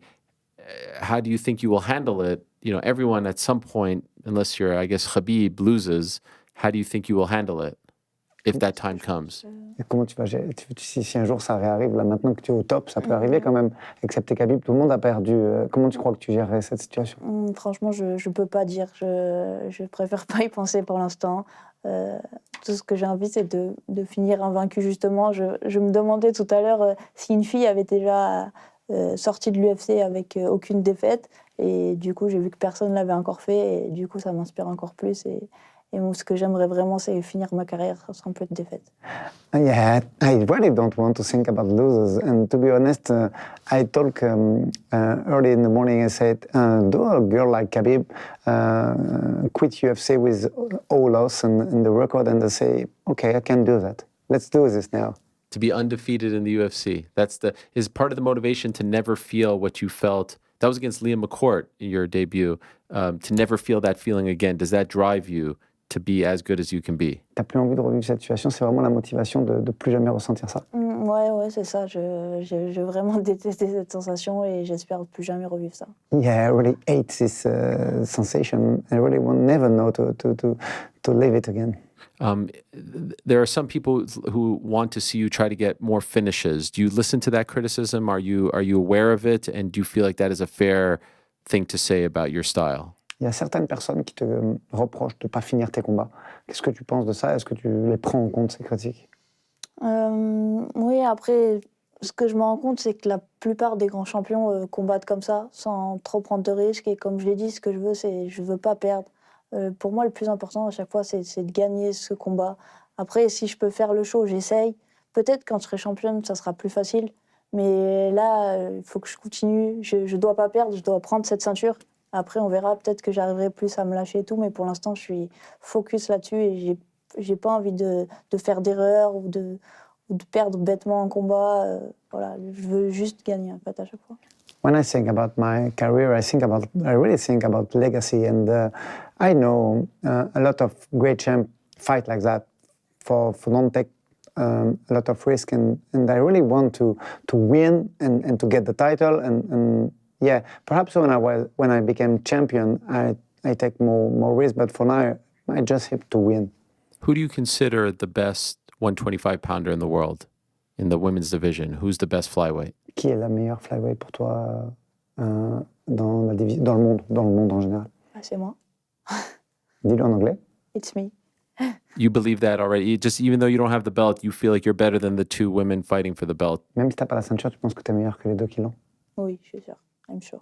Mm-hmm. Who do you think wins that fight? S'ils font quand ils vont faire le troisième combat, qui va gagner? Je sais pas. Je pense que leur niveau est franchement similaire. Il n'y a pas de. Ça peut encore être un match très serré. Je sais pas qui va gagner, mais peu importe. I really think they have the same level, and I think it's a tight fight. Yeah, and do you have a preference? Like, if they say, okay, you're going to fight the winner, do you have a preference who you fight? En fait, quand je suis rentrée à l'UFC, c'était vraiment Valentina qui était la championne incontestée. Donc, je me suis toujours imaginé battre Valentina. Donc, mais bon, maintenant qu'elle a déjà perdu, en fait, je sais pas. Donc, moi, je veux combattre les deux. Peut-être, de toute façon, je pense que je vais combattre les deux. Ça sera la deuxième, ça sera après, une fois pour défendre la ceinture. Donc, peu importe. When I arrived in the UFC, Valentina was undefeated in the division. When I think about dream fight, it's Valentina for sure. But for now, she loses against Alexa, so I don't have preference. But I really think I have to fight both. Mm-hmm. And if I fight one for the title, I have to defend the title against the other. So yeah, I think I have to win against both. Do you allow yourself to enjoy the journey that you're on? You know, you talked about after losing to Leah in your debut, you thought about retiring. Now here you are, one of the best fighters in the world. Your next fight is going to be for a belt. Are you enjoying this process, or are you so focused and intense that you don't allow yourself to have fun? Est-ce que tu arrives à prendre du plaisir quand même dans le process, c'est-à-dire dans le fait de gagner tes combats, ou est-ce que tu es vraiment focus sur ton objectif d'être championne et tu as du mal à savourer maintenant l'instant présent? Depuis mes débuts à l'UFC, c'est la première fois là qu'on prend un peu des vacances et que je profite vraiment après un combat. Mais avant ça, pas tellement en fait, j'étais vraiment focus. Je finissais un combat, je repartais sur un camp et on partait même pas en vacances. En fait, j'avais pas envie encore tant que j'étais pas arrivée au top, de profiter. J'avais envie de rester vraiment focus. Et c'est vrai que là, c'est la première fois déjà qu'on prend un petit peu de vacances après un combat. I have 7 fights in UFC, and to be honest, it's the first time we take holiday after a fight, because in the last fight I was focused on the next fight, fight is over, I take a little rest and begin training for prepare the next. Yeah, it's the first time we take holiday after a fight. Wow, that's good. You have to enjoy sometimes, right? C'est important, tu dois oui, c'est ce que je disais tout à l'heure, on parlait de ça, et il me disait que voilà, du coup là c'est important parce que ça a encore plus, cette victoire, je l'ai encore plus savourée et j'ai encore envie de vivre ça encore une fois là et le plus rapidement possible. Yeah, you're true. It's very important because after this win, I take some holiday, I take some rest. It's good for my mind, and I'm really happy to come back training after that. Are you guys married or just a couple? Juste un. Okay. Just couple. Bientôt marié. Bientôt. Oh, engaged? Yeah. Okay. Congratulations. Félicitations. Is it hard to separate so that you're not talking about fighting all the time at home, gym? Is it hard to do that? Oui, c'est compliqué parce que on parle souvent de combat, donc c'est dur pour moi de relâcher. En fait, je suis tout le temps dans le combat, on parle tout le temps de ça. Il entraîne aussi d'autres combattants, donc souvent, en fait, après un combat, il repart de suite en camp d'entraînement, je peux partir avec lui. Donc c'est vrai que c'est compliqué de vraiment couper à chaque fois avec le MMA. Et du coup, là, c'est la première fois vraiment qu'on le fait. Mais c'est vrai que c'est difficile parce que je suis un peu toujours en pression. Il y a toujours le MMA dans notre vie tous les jours, du matin au soir. Yeah, it's very hard because we live MMA 100 time of the journey. And when my fight is finished, Aldrich prepares the athlete for Khan, and it's always like that. So yeah, to be honest, it's very, very difficult, and sometimes it's very good, like this week, to break and don't talk MMA anymore. When is the wedding? Mariage. Je sais pas encore. Oh, okay. No date yet. Quand on a le temps, on attend de voir le prochain combat, s'il y a une annonce ou pas. Mais... Oh gosh, you're waiting to hear about the next fight before planning the wedding. This year or next year or? J'espère l'année prochaine. I hope next year. Okay, fair enough. Well, you have a lot to be excited about, and it's amazing to see you rise. And very happy for your success. So congratulations on the win on Saturday, but everything that you're doing, it's amazing to see. And I think you should fight for the belt next. I'm just very curious how the whole thing's going to work out, with the timing, because their fight is so far away. Je suis très excité de voir la suite de ta carrière. C'est juste de voir comment ça va se goupiller pour que tu recombattes tes camps. Merci. J'ai hâte de savoir aussi la suite. Yeah. Yeah, I'm very. I really want to do how UFC proposed me now.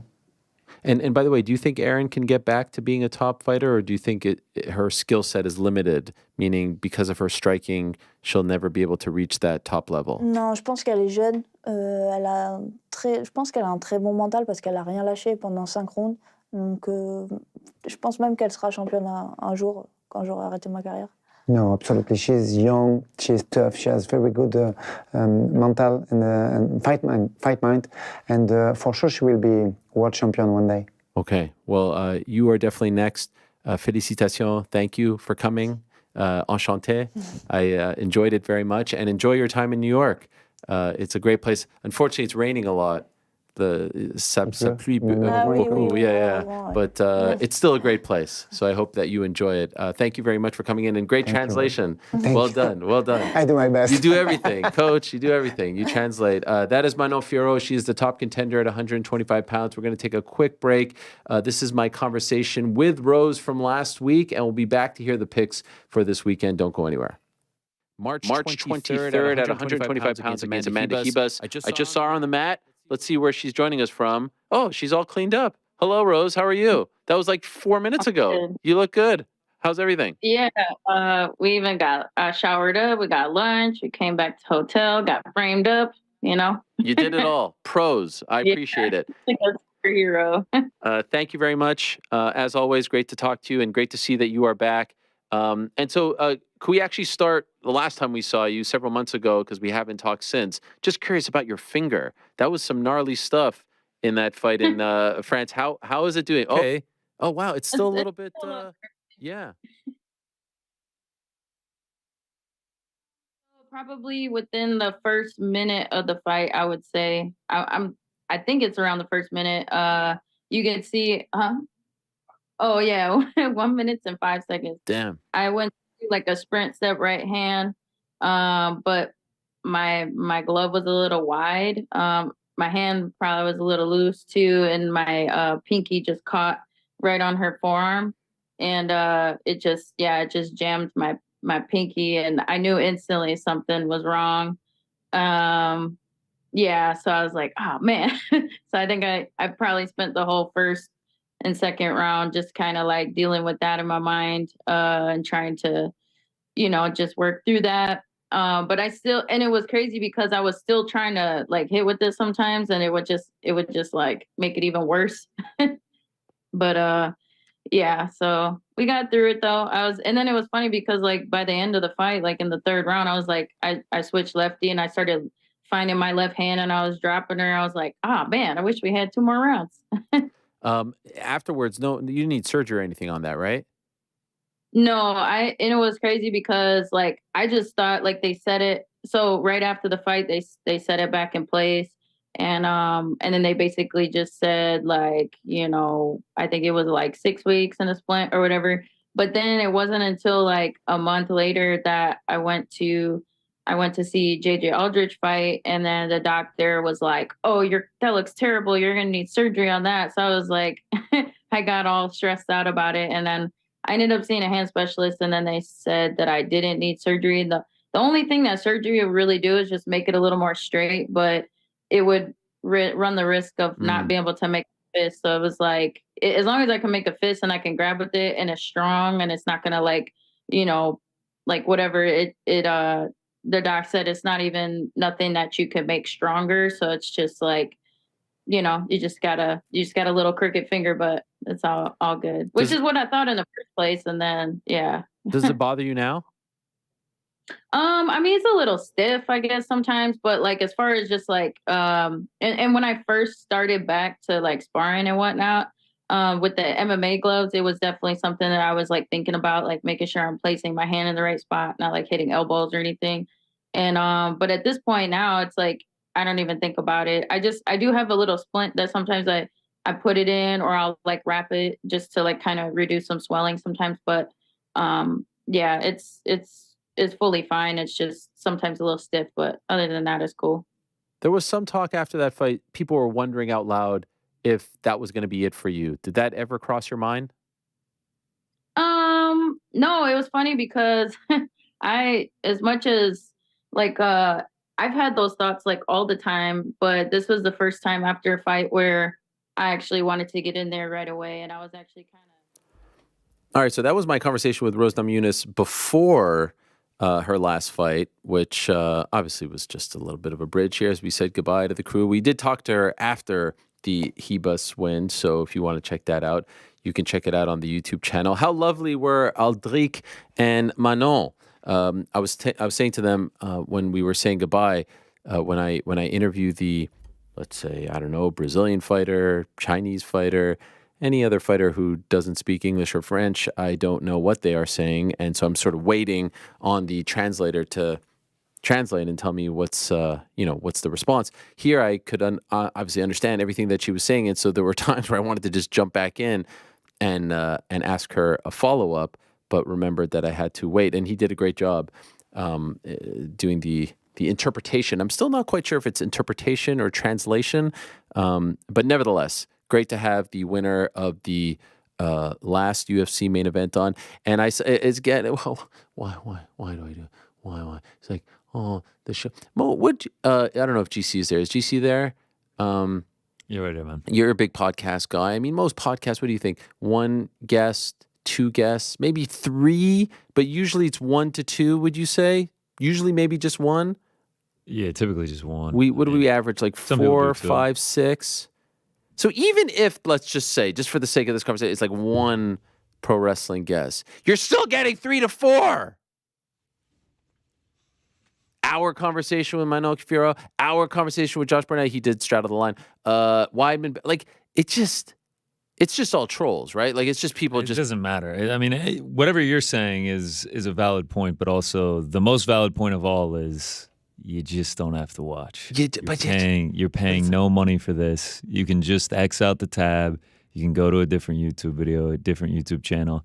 No one is making you watch any of this. But it's still like 90% of the show is still MMA. That's the part that drives me. Yeah.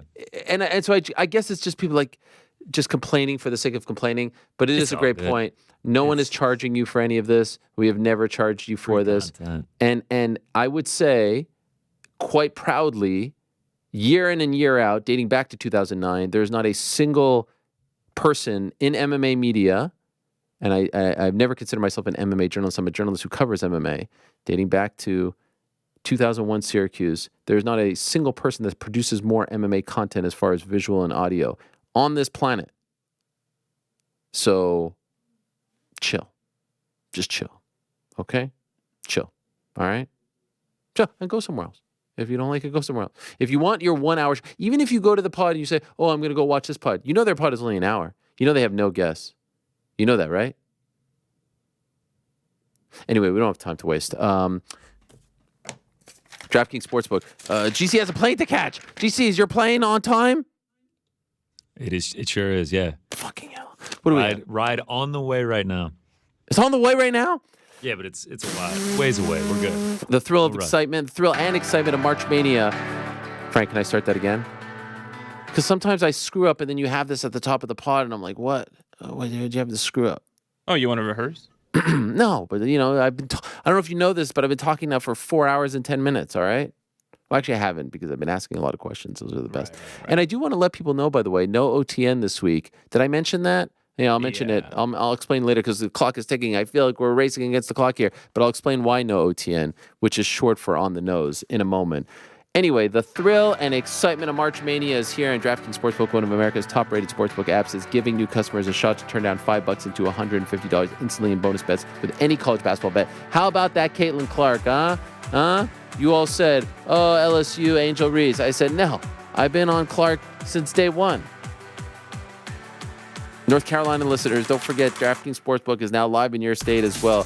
Download the DraftKings Sportsbook app and use the code the MMA Hour. New customers can bet $5 to get $150 instantly in bonus bets. Only at DraftKings Sportsbook with the code the MMA Hour. The crown is yours. If you have a gambling problem in New York, call 877-8-HOPE-NY or text HOPE-NY. That's 467-369. And in Connecticut, help is available for problem gambling. Call 888-789-7777 or visit ccpg.org. Please play responsibly. 21 plus, age varies by jurisdiction. Void in Ontario. Bonus bets expire 168 hours after issuance. dkng.com/bball for eligibility and deposit restrictions, terms, and responsible gaming resources. So thank you very much to DraftKings for the support as always. And now here we are, the one that we've been waiting for. Hey, Rick, long time no see. Nice to see you. Rick and I going on a little road trip on Friday. Looking forward to that. Going to SmackDown. Well, yeah. SmackDown. Cool. Appreciate the invite, guys. Well, appreciate the invite. You're going to Atlanta. Frank can't be bothered. Thanks for the invite, man. What? That's sick. And that's it's going to be a good time. Offered up my hotel room. I got two queen beds in the hotel room. Said, you got one if you want, man. In Atlanta? Yeah, no. Last week in AC, you didn't even text me back. But then we all go to SmackDown. Who, me? We don't even get a text. Wait, I didn't text you back? What are you talking about? Oh, yeah, Rick. I said, yo, man. No, you. I was like, yo, man, I got a hotel in AC. Got a second queen bed if you want in. That literally never happened. Never. I actually left on red. Yeah, still haven't. Who, me? That's first of all, is that true? Are you fucking around right now? Because I don't even get hit up about SmackDown. I mean, that's crazy. You're going to a wedding. Don't do this. By the way, this is my game, all right? I do this to people. You can't do it to me. But two weddings. Just a reminder, 2 weddings. In both of them, got to go suit for the rehearsal tomorrow. Got to miss the other rehearsal while I'm in a tuxedo for roughly 12 hours on Friday. And then Saturday in another different suit, third suit of the weekend for another 10 hours. No, that's exactly why. It's going to be great. You know what's crazy about our text conversations? It's amazing how little we text solo. I actually thought that this morning. You texted me this morning solo. We don't have to delve into what that content was in front of Rick and Frank here. But no, it was just, it's always just salacious. It was just we're Josh always Barnett open photos. to putting things. But what was it? I said we didn't have to talk about it. I said we didn't have to talk about it. And here you go talking about it. What? It's just Josh Barnett photos. They're great photos. You didn't have to get into it. I was thinking, if you can say it to one of us, you can say it to all of us. No, I'm looking for the offer about the bed. That's all. Oh, you're gonna have to scroll way up, man. Wow! This is 20. I'm now in early 2022, and I just scrolled up twice. Throwback. Throwback. All right, so right here. I'm at the game time. I'm at the game time request. That's how little I have to scroll up. All right, here we go, guys. This is it. The big one. It's the one everyone's been waiting for. It's the showcase of the immortals. It's the granddaddy of them all. It's Brendan Allen against Chris Curtis 2. What are we feeling? What are we thinking? UFC Apex 90. Yeah. I don't know if we want to do PFL. It's tomorrow. We still haven't gotten Juliana Peña's pick. I don't like this. The frequency within which the picks come in for the show has dropped dramatically. I think it is literally coincides with our units going down. That's how often we get the message beforehand before the show now. So don't have that. So we are running the risk of running the parlay by ourselves without Peña if we pick PFL. Because PFL's tomorrow. That's right. Thursday, San Antonio. Beautiful San Antonio. I mean, a dub is a dub. But it's up to you guys. If anyone's itching to pick PFL, you can pick PFL. But I'm gonna go with UFC. All right. Who's first? All right, into the randomizer we go. Rick will go first. Frank second. I will go third. No one's asked. By the way, you guys, I threw it out. What's your advice? No, listen. No one asked. Oh yes. No one asked. Teased that up greatly. That was. Well, can I tell you? That was the radio expert in you there. Yes, please. We'd love to hear it. If it was me, okay. You want to know what my picks are to win this parlay once and for all? Okay. Yes. Yeah. Okay. Well, this is before your little disclaimer there about PFL. Give me Dakota Dacheva minus 2,400. No. Are we trying to win here? Are we trying to? I just want to hear what it is. Yeah. Continue. Yes. Give me Sky Nicholson minus 1,100. Wow. Do we want to win here or do we not want to win here? I'm assuming we're taking Tyler Santos minus 1,000. Let's win. All we need is a win. Nothing fancy. Let's just get it done. Finish it off with Lucas Brennan minus 2,500 and Bryce Meredith minus 2,500 as well. I'm in. There it is. You just named 4. Could we win? Do you guys want to win or do you not want to win? Dakota Dacheva now minus 6,000. That 4-leg parlay. Is that true? Yes. That 4-leg parlay pays out minus 500 right now on DraftKings Sportsbook. Boost it up. Give us. Again, are we trying to win or are we not trying to win? Should we do an 8-leg parlay and those 4 picks are your 1 pick for the weekend? Well, I guess it would be sure. I'm saying your 4 picks and then our 4 picks combined. And guess what? Watch me win.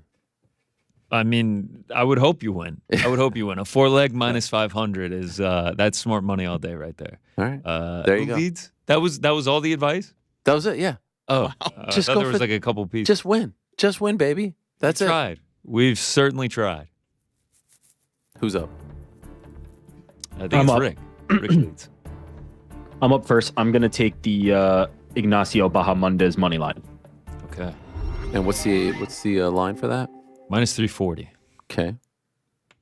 And that's on Saturday's UFC card, right? Sure is, yes. By the way, feel free to sprinkle a little Mania action in there. I don't know if that flies, but no, I could don't get think, some I good don't think action. they have that on DraftKings. All right. I think Cody Rhodes. I wonder if they even let you parlay those since they're like can't. boutiques. Even on books that they have WrestleMania stuff, you can't parlay them. Who's next? I'm gonna go with Norma and Jermaine taking this over 2.5 at a minus 315. Those scare me. Those scare me. That's it. All right. That's it. All right. What's going on over here? Why are there such dramatic pauses in between such picks? I was waiting for Frank to go there. I was looking up WrestleMania odds. I just wanted to see what. I mean, Roman Reigns and The Rock minus 1,000. I mean, that's your pick. Cody Rhodes minus 4. I wish I could take Cody Rhodes minus 425. That'd be fun, man. Support the hometown kid. Chopping it up. Roswell, Alpharetta. Just local cities. But I will go to the UFC card. And despite it not being Shark Week, I will be going with the Great White, Alex Morono, taking on Court McGee minus 305. So we're at plus 126, just waiting on old Pena's pick. Maybe she'll take one of mine. Maybe she'll listen to me. So are we actually going with my 4 picks there, or? No. Okay. All right, fine. Fair enough. All right. What else? Yes. Oh, my God, it's 5:14. Go ahead. All right, we're all right. I got the update here. 4 minutes away. I mean, this is easy breezy. 3 picks. This is very Brian Dipperstein-esque. Rick will understand that reference. I do not. I do indeed. Who, me? I do not. All right, first up, Dan Argueta. I'm going to take him on the money line as an underdog. I think he can get the wrestling here. I think he uses the grinding style. Striking, probably gets outpointed by old Gene, but I don't see him doing that. Had a couple weird last fights, 2 no contests, one testing positive of his opponent, and then it looked like he finished Ronnie Lawrence, and then they called it back. I think he gets back in the win column here, uses that grinding style, maybe even gets a sub, just because I don't think Gene is proven on the ground. Next up, the last Pirate. We just talked to a UFC fighter from France. I'm going to be betting on a UFC fighter from France. Morgan, am I getting this right?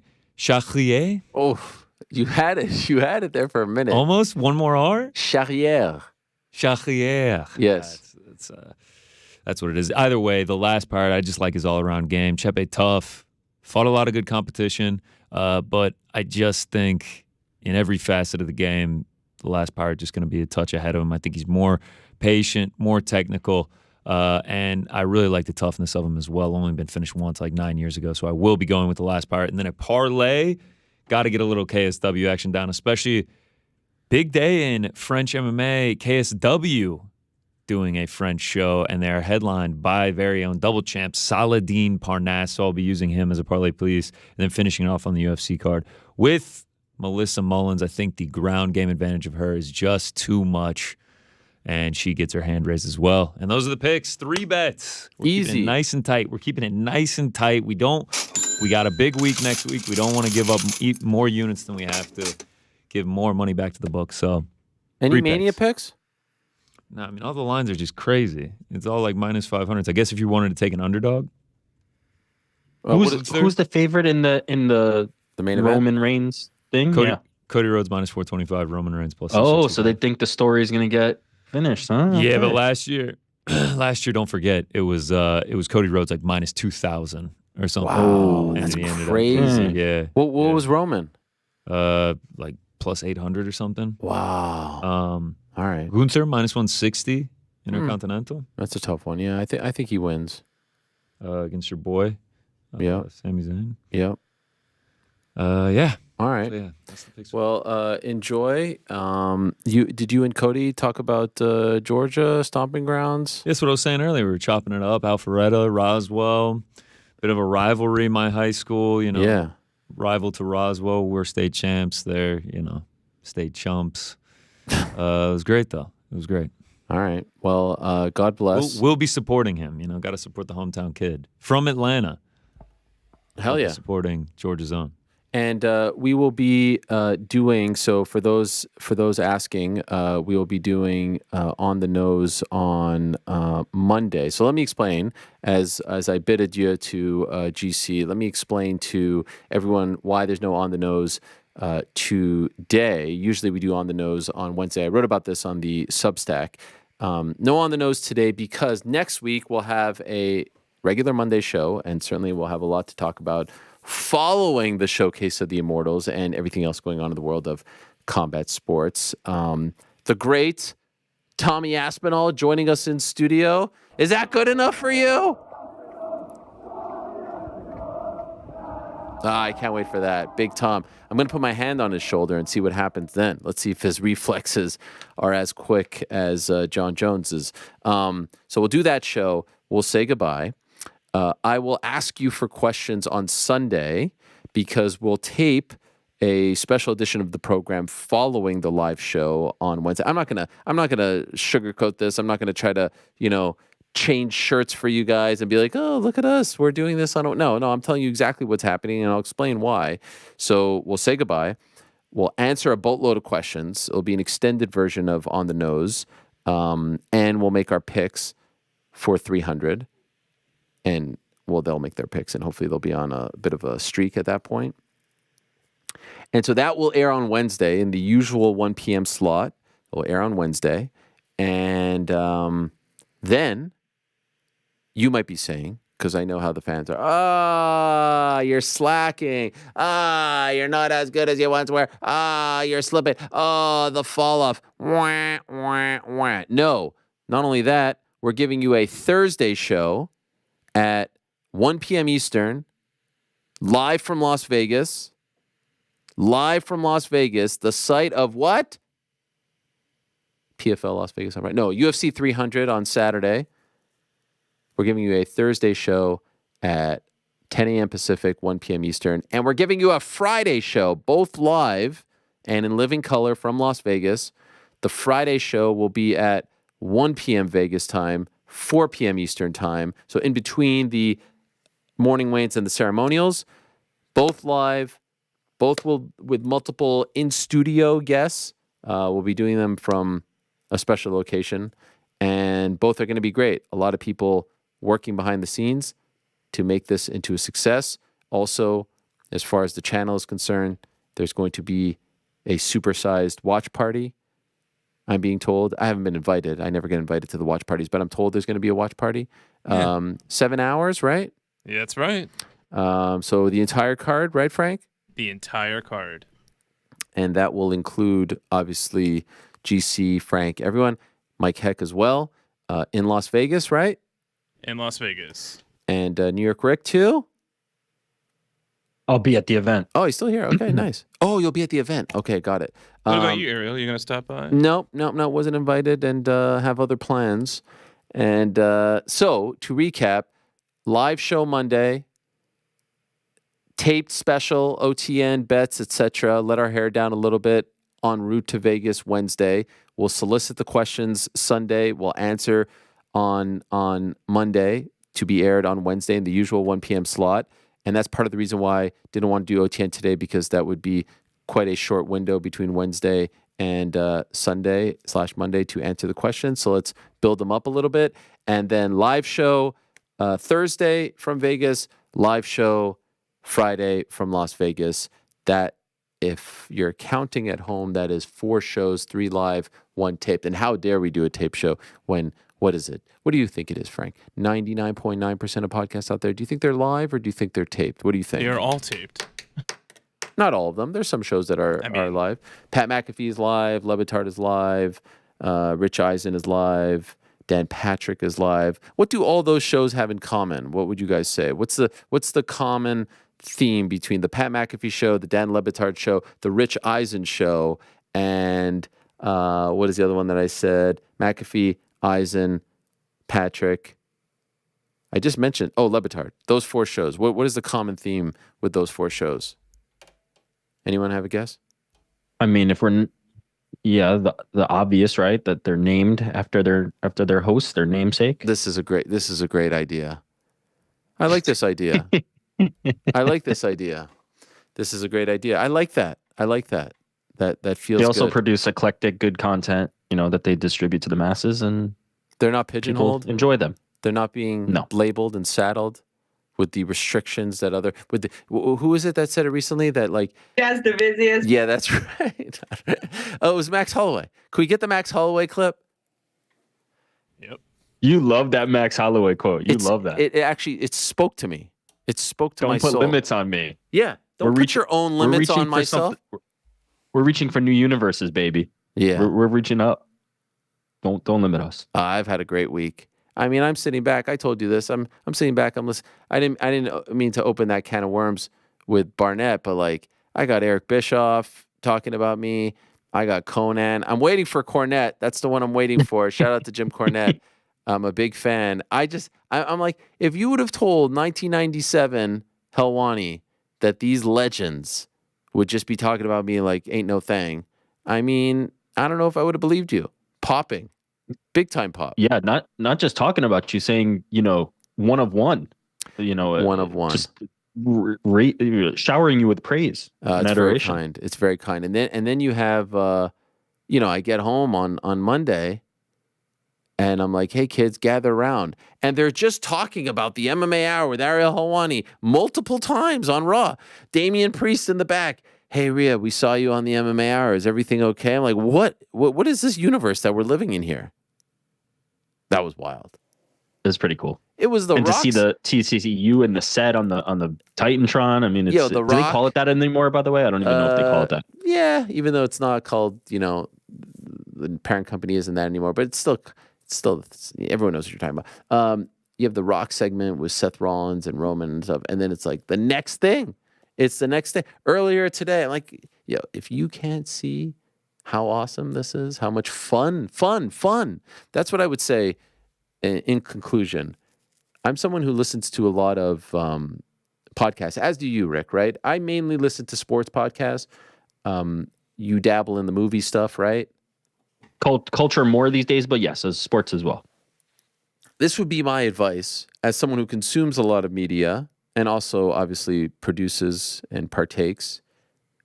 What I want as a viewer/listener, more so than anything, obviously you want the insight, obviously you want the knowledge, you want to be taken in. I like when I'm educated, but what you also want is to at least feel like the hosts, the people that you're listening to or watching, are enjoying the work, right?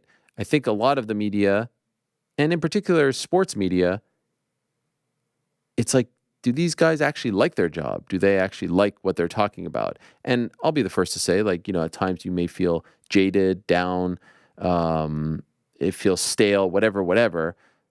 But one thing that I try to be cognizant of, and you may say, I'm guilty of not doing this enough, but I'm trying my best, is to have, a joie de vivre, so to speak, excitement, happiness when talking about it. Now, the content that is. Now, of course, there's going to be things that you're like, this is not great to talk about this and that, but like I want to love the work. I want to love the content. I want to love what I'm talking about. I want to be excited about what I'm talking about. That doesn't mean it's all going to be hunky-dory, rainbows and lollipops, but I want the audience to feel the excitement.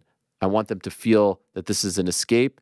Again, during the pandemic, there was no greater compliment when people would say, like, I just loved listening to you in DC because it felt like an escape. I didn't have to think about what was going on in the world. And that, to me, is what this should always be about. So not everything is going to be your version of what I think an escape should be, but I hope that you feel towards the end of all the shows that this is a good time. I've enjoyed this, and I want to come back for more. That's basically my MO. I'm not trying to fit this into a specific box